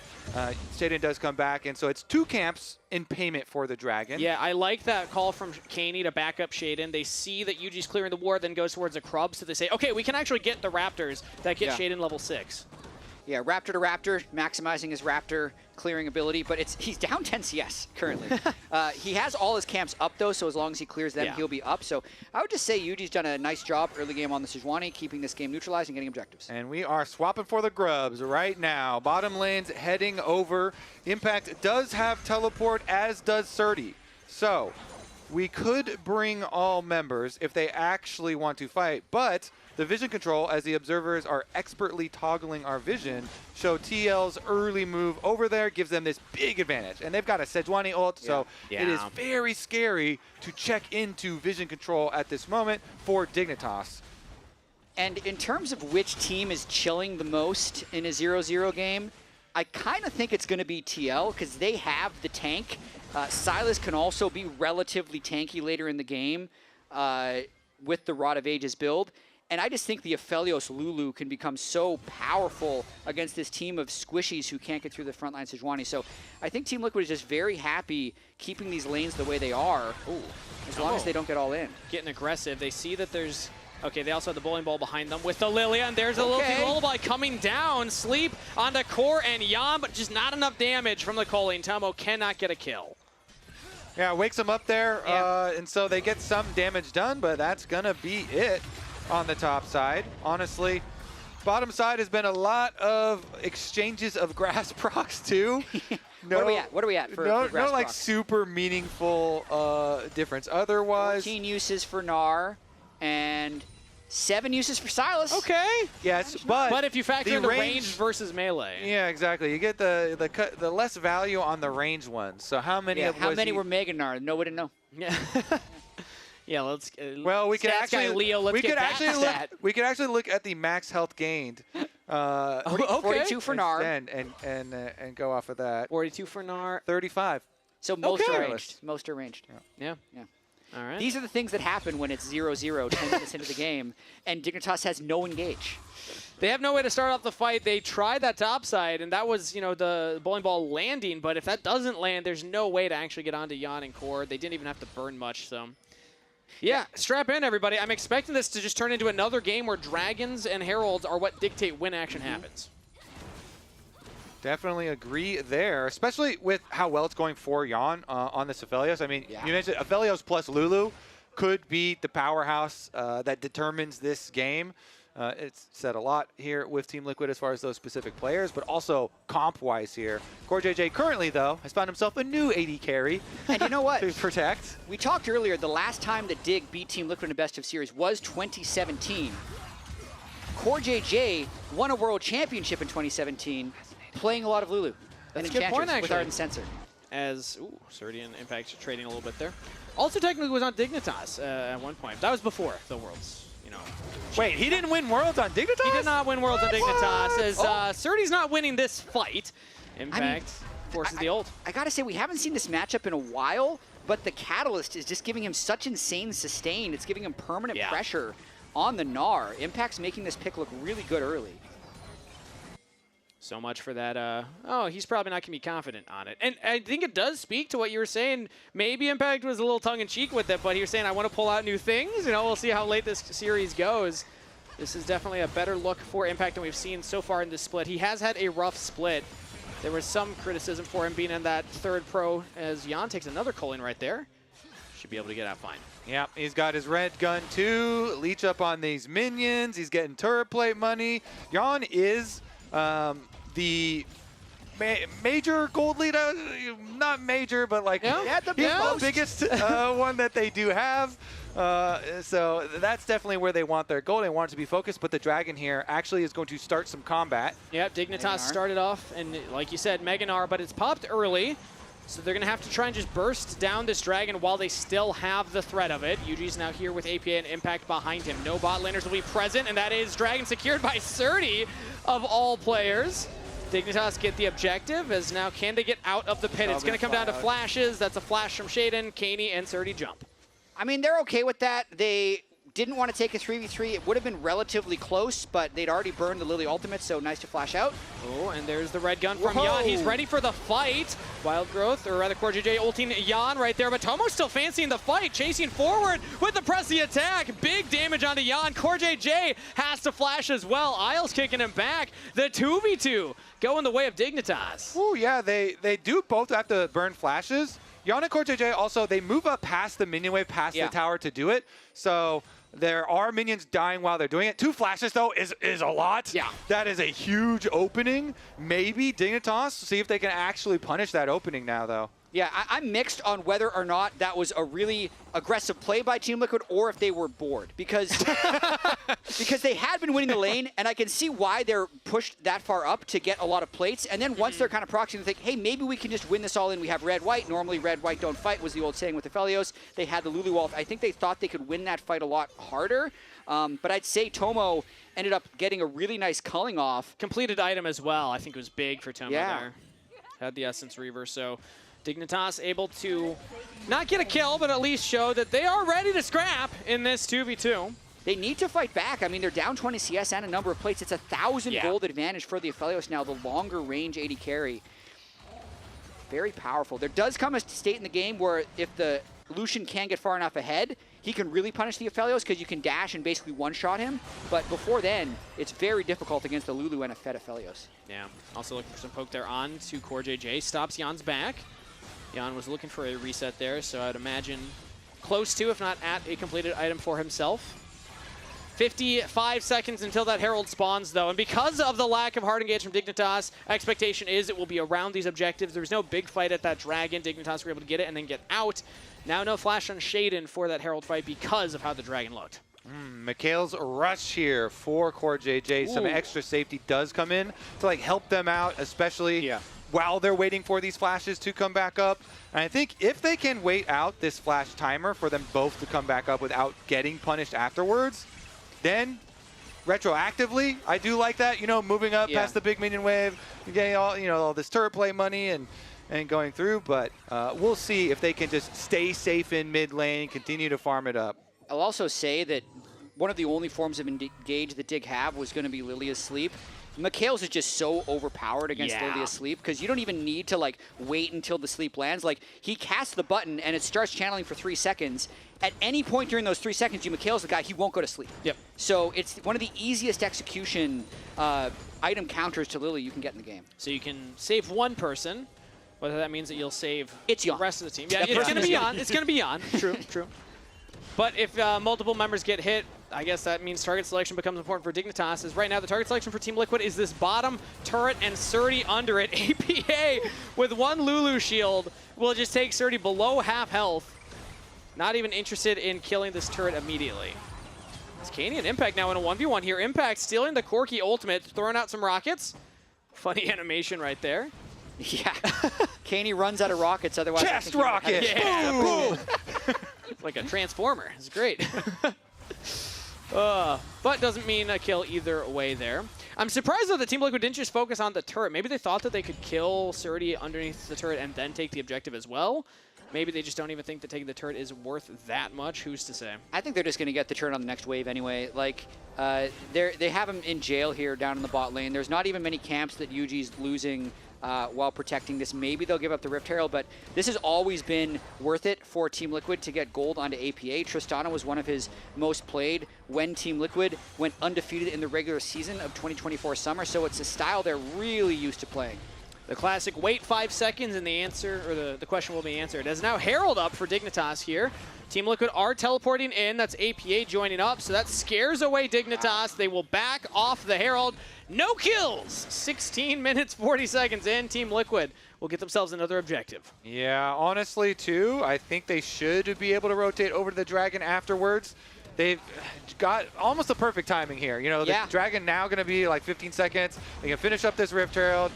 They're already teleporting behind bottom lane. Impact has Gnarl too. He took it, but he's from alone. The top lane. He's alone. There's no TP from APA, so Dignitas, they actually don't want to collapse onto it. There was a small window where if they had spotted that, maybe they'd go for it. Okay, Sejuani's going for a topside play instead of coming down to counter the Dragon here. So they want the tower money instead. Money above all else for Team Liquid for APA. Surdy does hit Mega. Ooh, dodges out. Oops. A little sidestep there as UG misses. And now flash out from APA. Surdy went in aggressively, but this turret is falling. Now he's going to be all alone. So it is the kill traded. Gold over to Team Liquid as they'll run the Herald into another turret. That's even more gold since they got the kill and the turret that they were already in for. So, like, if gold above all is the strat here, that is going well. They got even more than they bargained for. Here comes the money for Team Liquid. Canny teleports in to prevent the second turret going down, but that is, I think, a great trade for Team Liquid. It is enabled because UG picked up the first Drake, so it's not like that put them on sole point. We know that one of the only ways that Dig wins this game is through getting soul, since they have such poor engage. So if TL makes himself too strong, Impact with the flank. Not quite able to land the chains, but they get the engage onto Isles all the same. Jan with the kill credit. Team Liquid find the play as Shaden jumps in there. Now back away. Team Liquid will push down another turret. That is all outer turrets claimed along with the kill onto Isles. Impact's having a lot of fun. Jan having a lot of fun too. He gets the white gun ult, stacks his chakrams like crazy, and he's able to just become this just basically standing turret that will win any team fight that happens. Yep, and now he's super rich now too, so he's going back to spend a whole bunch of it. This is going to be very difficult for Dignitas with all the outer towers now down, all these wards. You can see already the wards are creeping into your territory. Your jungle resources then start to get pillaged and taken away, and so the income now for Dignitas is also going to slow down here as it becomes harder and harder for them to rotate between these objectives. Surdy finds Impact, but doesn't want to take the extended trade. A little PSA for anybody who's not caught up on some of the fun UI advancements. You see this little bar in the middle there? It's all red. That means Team Liquid's ahead in gold everywhere on the Rift right now. Now I know top lane's a little close, but the big one is Jan. 1.6 thousand gold ahead of Tomo. As Tomo did just complete a second item, so maybe you can argue that he has the 2 completed, bigger spike right now, but overall things looking great for Jan. Flashes over the wall. Misses his E, doesn't matter.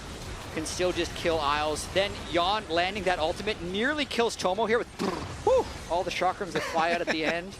Man, I kind of miss Aphelios. I don't miss him every game, but every once in a while. Isles rooted up. Jan could be in some trouble though. The culling does come through. Yuji flashing to tank it for him as Tomo doesn't want to fully commit for the play. It is kind of cool because Aphelios was always so heavily criticized. He's the original 200 years meme. He is. It was because of Aphelios. Yeah. But now everyone's cool with him. Everyone's cool, and they even like him. Well, every champion since then is more than 200 years of experience, so it's just outclassed. What are we at now, Have you ever seen 500? Okay. There's a lot of experience on the team as Jan right now with his 200 years is walking up onto Caney. Has Corgigian in his back pocket. Takes a big chunk, but has red-white. Strong position for Team Liquid right now as Impact is taking a big chunk from Surdy right now. Yeah, Team Liquid has to back away. This is a terrible start to the fight. They could actually throw away their lead in this moment. Impact takes a bad trade. Surdy gets a lot of map pressure, and then the poke that they were able to get down onto Jan pulls them off. So they actually lose a lot of map pressure. This is a big moment for Dig to try and reestablish some type of really anything. Like they need either gold. They need gold on Surdy. Something. They need to get a turret. They're in a tough spot, Kobe. Yeah, the problem is the only thing really sticking out on the map is Otacon, and that thing is way too high of an investment. You know, it's going to shred everybody. It takes so long to take. The outer tower is still up there for TL. So you I think you have to you know how they say set reasonable expectations or reasonable goals? Yeah. Let's go for one of the side outer towers. Yes. Okay. Will be baby steps. And even that one is pretty hard. Pretty long. Because again, TL just keep they have the benefit of being able to make the first move because they took over the map so early. And because Jan is so fed here with Core JJ in the mid lane, you have guaranteed mid lane priority. Yeah. Your, like, Tomo doesn't have a tower to fall back onto, so they're like, back off. Like, oh, is Sejuani coming? Is Impact going to flash on me again? And he's also got that Bloodthirster plus a Lulu in his back pocket. He's got a friend with him in that mid lane. And speaking of friends, if you want to watch finals with a crowd and some friends around you, make sure to scan that QR code on screen because we're partnering with Regal. But in the mid lane right now, we do have action as Tomo's getting aggressive onto Jan. No longer has the red as Yuji finds the ultimate onto Tomo, but he is just fine. Now Impact caught away. Breath of Life is available, but that's just going to heal him up as Dignitas look to chase him down. Impact does get away to the safety of the jungle. Has the team behind him. Dignitas cannot find the kill. Looked like a stolen Melio ultimate also helps them back away from that, but that's signs of life for Dignitas. 20 seconds before this next Drake trying to get onto Soul Point. They have flashes on their carries, and they have a bit of setup in mid. Tomo again, every time he jumps forward with that E. Now Yuji engages onto Kaney, has to Valkyrie over the wall. Team Liquid posturing for a fight. Dragon just spawned. No Sejuani ult right now for TL, so they don't have that to start it out. Dignitas are trying to use this Mega Gnar to bully their way in. That's how the last game was lost. They started Drake. Kaney's teleporting into the pit. Team Liquid now going over the pit with Yuji. Yuji might just look for the steal. Arctic Assault in with the smite could be it. Dignitas taking a lot of damage here on the side from the likes of Jan, from the likes of APA. Surdy lost Mega, Impact got it. Yep, that's Team Liquid, the core four pushing away Dignitas while Yuji just walks around, smites the dragon. Team Liquid denies Soul Point. Yeah, good job. They kind of move around the outside, wait out the Gnar, and once he goes back to Mini, plus the chunk of extra damage, Impact is actually stopping. They're going Otacon. Yeah, Impact stopping the backs. Even if he dies, as long as they get the Otacon, it's got to be worth it. Flashes over the wall. In goes Kaney. Impact just trying to buy time for the team. Kaney has to flash forward. One more auto. Shut down claimed. But Team Liquid focus on the objective. Yeah, they'll say that's worth. Let's see. They're at 9 Blossoms right now. Otacon will pick up all the remaining flowers from the map, plus make them 50% more effective. I like it. You're like, yeah, they say that. Well, I'm just trying to see how much power they're getting from it now. So they're getting 20 adaptive force per player. So that's a good amount of gold. That's worth the shutdown essentially onto Impact for that one. Plus they're going to get the passive of the AoE slow and current health damage every time they get a kill. In what's going to have to be explosive team fights around late objectives. So it's worth. The first couple of interrupts were good. Think could have cut it off. You probably could have lived. Maybe stop it a little bit. It's all good. Well, they didn't have TP. They were all just 3 down to the brush. Yeah, you're right. There's no way for them to actually make it up topside. Here's an interesting thing about Impact on Champions that you don't see him that often on. So he is 4-0 on Silas. I'd have to check exactly how he looked in these games. But I'd say this is a general trend. Like, when he was playing things like Camille and Akali in scrims back in the day, he'd be good in laning phase. Like, he'd be good in early game on these champions because he's put the time in, he's a smart player, and he has good mechanics. But then when the later game happened, because he's so hardwired to play these great flanking tanks, that's when he wouldn't be able to convert. So because he's on more of an AP carry now, DNA. Yeah, it's always been in the conversion into the late game where I feel like he's struggled on the picks that aren't in his core champion pool. So he's had another strong laning phase, but even with that, like, Surdy's slowly coming back here, right? Surdy has the gold lead now. Impact hasn't applied as much. There's some blue in those bars in the middle bit. right now, yeah. Let's see if that sticks for very long here as the turret mid lane will fall there. Team Liquid utilizing the Tristana. It's not the Ziggs, but it's something APA has played in the past and also plays, like you had said earlier, Chad, very similar to that Ziggs. They'll just group around APA, let him hit these turrets. And Jan's almost to the full 2,000 gold lead on this Aphelios now. So if an Infinity Edge shows up on my screen, I am not going near that emergency guy. button? I am not going near that guy. Emergency meeting, we're in trouble. TL is still very comfortable. It looks like it's a 2,000 gold lead, but it feels like more than a 2,000 gold lead because of the double 80 carry scaling plus having the Sejuani front line. And Tomo just lost that trade against APA despite having the Melio with the Cozy Campfire behind him. Impact split push here is doing some work too. That top lane minion wave is almost all the way up to the tower, so they can kill Baron very fast with Aphelios. Impact's just buying time again. He's gonna finish and get the gold off the tower. That is the little team Lullaby. He's able to buffer it a little bit here, but the damage comes through from Caney. Impact's just trying to maybe trade onto Shaden, does not have enough, does go down. Team Liquid now onto the Baron. The rest of Dignitas are gonna try and push them off. Tomo with the Breath of Life they're not gonna finish. Back up. The Baron is still available. Shaden's over the wall. He flashes in, does not get the Baron. Yuji secures it. Can Team Liquid get out now? Yuji getting chased down by Tomo. Everybody's flashing in, but APA keeps his jungler safe, and Team Liquid get out. Holy moly, that was close. Yeah! Shaden almost was able to get in there in time to take it. But yeah, Teal, they calculated every aspect of that play. Down to the wire. Wow. I mean, but also down to the book. They traded massively gold up. They got the inner turret for Impact, and then this Baron, but man, this is close. Aphelios burns it with these guns, but Jan doesn't want to go to the back of the pit and flash out, so he ends up leaving early, and then it's just AP and Yuji, and they don't have enough damage. Shaden, I'm giving her all she's got. Flash, he wants to appear, he wants to appear. Oh! Gosh.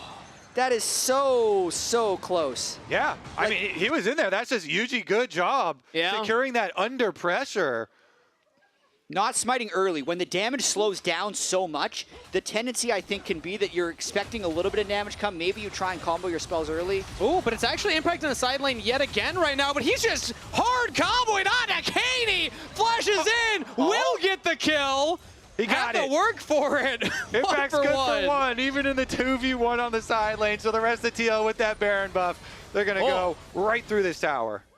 Yeah, they want a lot right now. Jan not having IE yet, but he does have the Bloodthirster Overshield, the Barrier, and the Lulu Shield. He didn't burn any summoners in that last Baron, so they're very confident pushing up to this next turret. And Tomo has no flash, so it's very dangerous for him to walk up when Yuji has the Glacial Prison. Yes, you have Breath of Life in your back pocket from Isles, but still going to be tough, as they have to just watch as their inhibitor will go down. How much more do Team Liquid want right now? They have Baron and Power Cannon. They're just engaging on Isles, just blown up. Team Liquid take one turret, looking for another one. Teleport in from Surdy. I don't think Dignitas were ready for this one. Team Liquid were inevitable.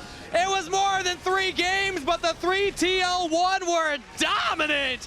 Team Liquid look to make another lower bracket run happen, as they will push in the waves, take out Caney under the fountain. Do they want to die for the kills, die for the KDA? They don't need it. Team Liquid take the series. Congratulations to Team Liquid. Yuji plays all 4 games. They eliminate Dignitas, and this last game was just a bot lane clinic. They moved that Aphelios turret all around the map. Impact just bought time like crazy with the Silas, and they make short work of Dig once again. Spawn said they wanted to be in the lower bracket right now. Now, they're not going to have to win the league, so they need to train up by working their way through up the lower bracket. So far, training going nicely and improving through this series. I feel like we've seen this movie before, Kobe. Last summer, they had a very similar run through that lower bracket. It started off with Dignitas, and it's continuing now into this split with another win over Dignitas in that lower bracket, and they will get more opportunities here. We said 4 best-of-5 series that they have to win. This is one of them. Yeah, so this was a interesting series in the fact that the game they lost was very long, and the 3 games they won were all very fast. Yeah. This end of the game started with Impact just trading a kill, and then when Surdy stayed in the top lane, they just, I'd say, disrespected the power of the 4-man in the bot lane and didn't get back to defend it with every single player they had. And it was the turret shot that took down Caney right there. If he had lived, that would have been a very different base defense, but the confidence from Team Liquid to walk up, this is one of the things I love to see from top teams, is their willingness to try and end the game. Some teams in the league would have said, nope, we're just going to take the inhibitor and back off, but Team Liquid say, no, we actually think we have the angle to close it out right here. Surdy wanted to maximize gold. He really wanted that second-tier turret, thinking that they'd be able to just back off after taking this inhibitor, but with how powerful Aphelios Tristar with the Mikhails on the Lulu, there's no fear, and they're able to just end the game. And nice it's just a really good shot there from Yuji. Goes straight for the Melio, because he knows he has ultimate, and they kill off the Melio instantly. Then Jan can just run wild. Solid performance from Team Liquid, but that's it from us at the caster desk. Now we're joining Raz at the fan zone for an interview. That's right, I got the victorious Jan right next to me. First of all, congratulations on taking the dub, brother. Thank you. Run me through that series because it felt like back and forth. You guys have a stomp in game 1. Game 2 felt like it was like pretty one-sided from Dig's side, but then you guys cleaned it up. How did it feel on your side? Yeah, I mean, the games that we won were pretty like easy and like we were in control. But the second game, I kind of trolled my build. I should have just made AP. I thought we could win without it, and then we got kind of like through a couple times, and it made the game really hard to end the game. How's the practice been overall this week? Because yeah, you guys got thrown into the losers bracket.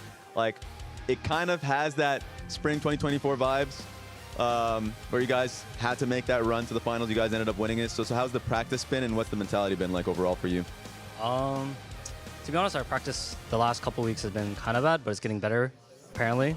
I think. Yeah, hopefully. Yeah, I'm sure it's been getting better. Sure. Hopefully it's been getting better. Maybe. Who knows? Yeah. I hope that you'd know. But also, yeah, that's fair. But what's the mentality been like for you and as a team? Because obviously Spawn comes through. You guys have been having the jungle swaps. This time it didn't happen. Where have you been at?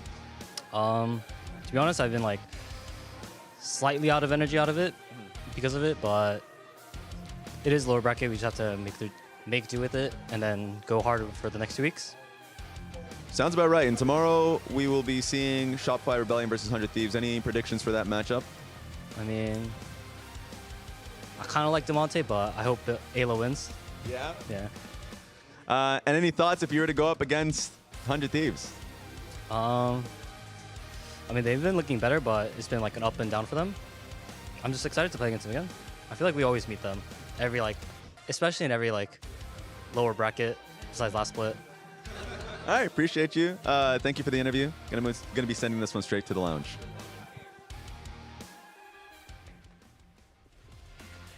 Thank you, Raz and Jan. I love Jan was so confident. I know. He was like, practice is I think our practice Maybe? is kind of improving. I think. Yeah, Could maybe. be. Hopefully. Perhaps. Hopefully. Also, within that game, Core JJ passes Xsmithy to move into 10th all-time in NA wins. With He has been in NA for a long time. How many of those wins were with Core JJ as an AD carry? Ooh, I actually do not remember. But it Dignitas was not. Core JJ, It was not. the AD carry prodigy. It was not a good One time of for NA's them. proudest exports. True. You know, send him out to Korea. He won a help them world win a title. world championship. Yeah. He didn't even have to play his main role. That's how easy the LCK is. I Just love rolls the off. spin. That's Yeah. amazing. Pretty incredible That's amazing. They should get you in advertising. The big thing to me, Jan kind of said it in the interview, where a lot of TL's wins were really one-sided, Yeah. and then their one loss was very, very close. An interesting thing I thought is I did think the swap was super interesting. We talked about how they really tried to pigeonhole Impact into something that he was not comfortable on. But then you ended up getting APA, one of his ultimate comfort picks. Yeah, absolutely. And I mean, I do think it's a really good strategy. I don't think it really mattered that much, honestly, in this series. But that's something I've been wanting to see more of when you get Game 4, Game 5 in Fearless. There's already, 8 champions for your role taken away, and that's not even including potential flex picks that could have been played in another role. So you might be 10, 12 champions deep for one role, and then you can 4 or 5 ban one person, take away a pick, and then all of a sudden you're playing your 15th best champion or something. And for players who have spent a lot of their career playing 4 or 5 of the most meta champions and kind of sticking with that, they are potentially very vulnerable. Yeah. We'll be back to talk about that. We're going to join Raz with an interview with Surdy. Thank you for taking the time to do the interview, Surdy. So overall, it's been a kind of a roller coaster of a split. Any thoughts from your side, just reflecting on it? Should I grab the mic or? Oh yeah, you go on to. Okay, sure. I think we were getting a lot better during the split. We had a lot of hiccups. We wasted a lot of time in practice where we weren't actually building upon things and improving. And I think that was an issue for a lot of the bottom half teams. The issue with it come down to the fact that the teams that improve in NA were the teams that will end up winning, because the overall level isn't that high compared to Korea, for example. But we just weren't able to do that. And just talk me through some of your own personal things that you want to work on going into the next split? Because of course, like you go through a split, it's a bit of a tunnel.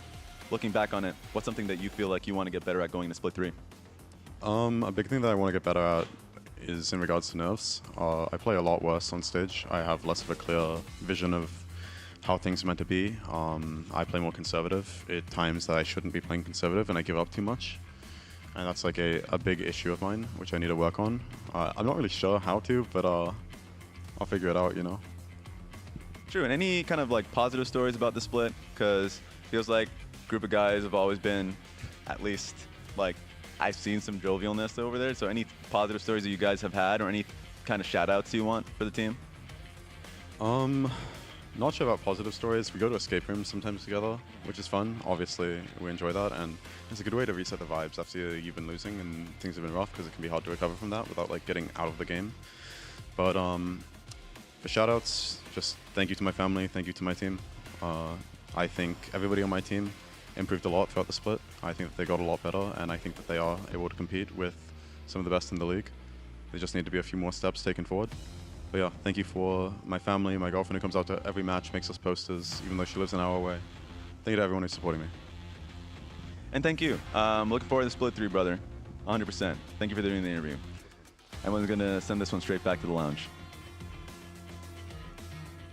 Thank you both Raz and Serdi. He said something really interesting in addition to like the thank yous for everyone, right? And the fact that they're going to be looking ahead to split 3 now. But when he was like, I think the thing I have to work on the most is being more aggressive in a lot of situations. And I felt like that was a huge difference maker with Dignitas in this series. Yeah, absolutely. I mean, there was a number of moments that you could point towards where, you know, obviously it's hard to know because you don't have full vision, right? But when you were watching it, you know that they could have gone forward and gotten a kill, right? The APA Victor game, Kenny could have killed him 100% with just a flash auto. Maybe he was worried that someone was going to be behind him and stop that. You know, there was times where, you know, even in that bot lane 1v1 between the Gnar and the Salas, I felt like there was a time where, you know, Serdi could have maybe chased after him and actually been able to take him down. But if you do play too conservatively, you're always going to have regrets if you lose, right? But at the same time, if you play like there's no jungler in the game, you're going to chain die and feed. So like he said, it's hard to fix, right? It is something where you just kind of have to build that sense for the game. And I feel like all the best players do kind of really get a good sense of where people could be, when is there good opportunities to go for it, and you just have to commit to it. Yeah, and I think a lot of that comes from experience, right? So we'll be looking to see how he improves and Dignitas improves on that in split 3. Now we're going to check in on TL's victorious comms from that ending game. I can bomb the trap. I'm going first, Aranta. Look. Watch me, Leo. Yeah.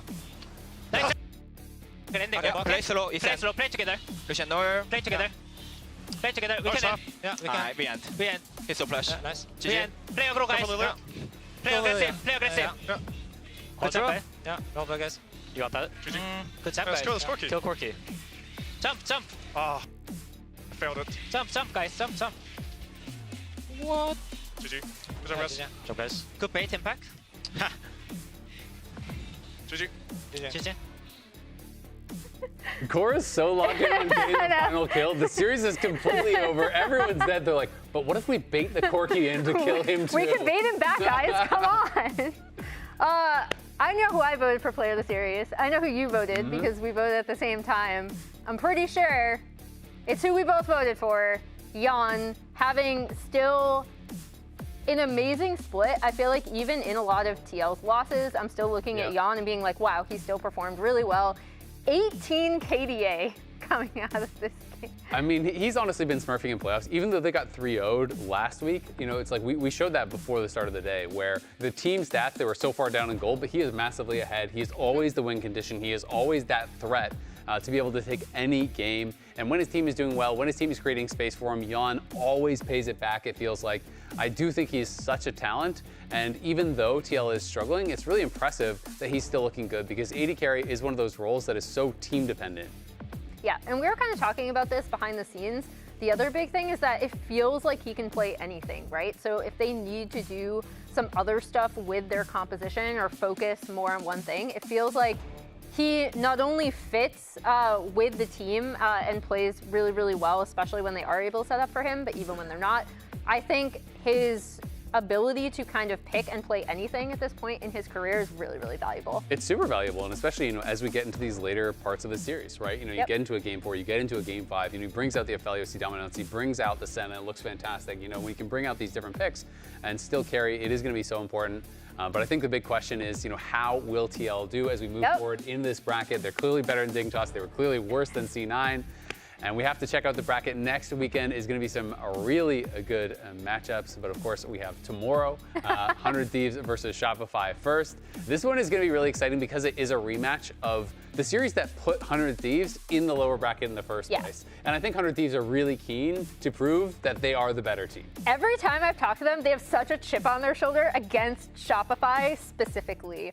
So I definitely think they are going to be heading into this match wanting to take them down. Meanwhile, Shopify, I think it's really interesting because they were able to hang with FlyQuest in a lot of those games despite it being a 3-0, but then just weren't able to make it to the finish line, right? So we'll also see if... Who's back there?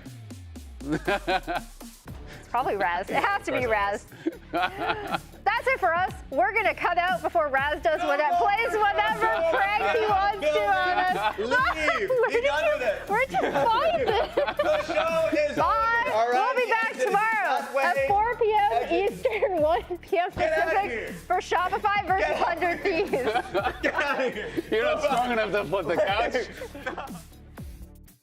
Hello and welcome back to the LTA! Dignitas take the stage after fighting tooth and nail. The Team Liquid run the lower bracket once again. Look to you. I'm He's moving. dead, guys, One can I DB, think. okay? Nice, he's dead, he's dead. Yeah, he's dead. Paras. My dash 10 seconds. I'm going first. Flash, no flash. I'm keep going forward. Yeah. There's also no flash. There's no flash. Team Liquid make quick work of game number 1. Yeah. Looking on Estral. Yeah. I can stun him. I can just we can kill him. Nice. You go. It is rooted. Look Victor up there. That's fine, that's fine. This guy's have ult. No Kaisa, no McConnell. Look, I can W. We can do Nash, guys, okay? Okay, Kaisa has no Can we push mid? Dignitas will push us to game 3 and even the record. But I can ask no ult. They're anything. Give me reset. I'm going for a base. Long by. I'm coming. Ziggs no pass. It's good. Ari coming behind. Ziggs no pass, Kenny. Ziggs no pass. Keep chasing. I think I can Kazante. Yeah, nice. I keep going. Yeah. I think we should Hey, win. Luna, hey, Luna. Still can Leon, I guess. I'm being pressed. Yeah. Diego, potential ending angle. Still can Leon for now. Luna. Easier flash. Leona, potential ending angle, guys. I'll shoot you. Team Liquid go up 2-1 in the series. Dashing. Hey, Lucian. Yeah. I use everything. That's it. Break bot tower, Kenny, if you can. You got flash, Kenny. Break bot tower. Nice. Team Liquid take the series.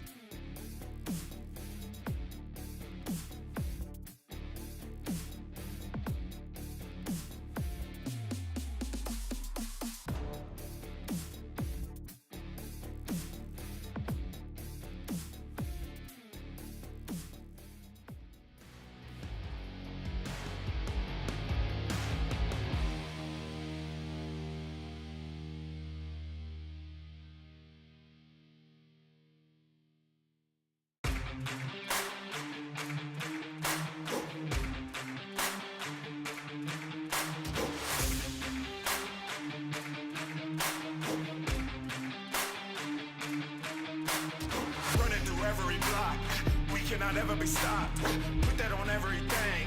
You gon' remember the name, remember the day. Look at the gameplay, made it mine as a name change. Ain't a game that I can't save, only win-win, that's a landscape. I cannot be stopped, I'm like a savage. Shooting for your spot, I gotta have it.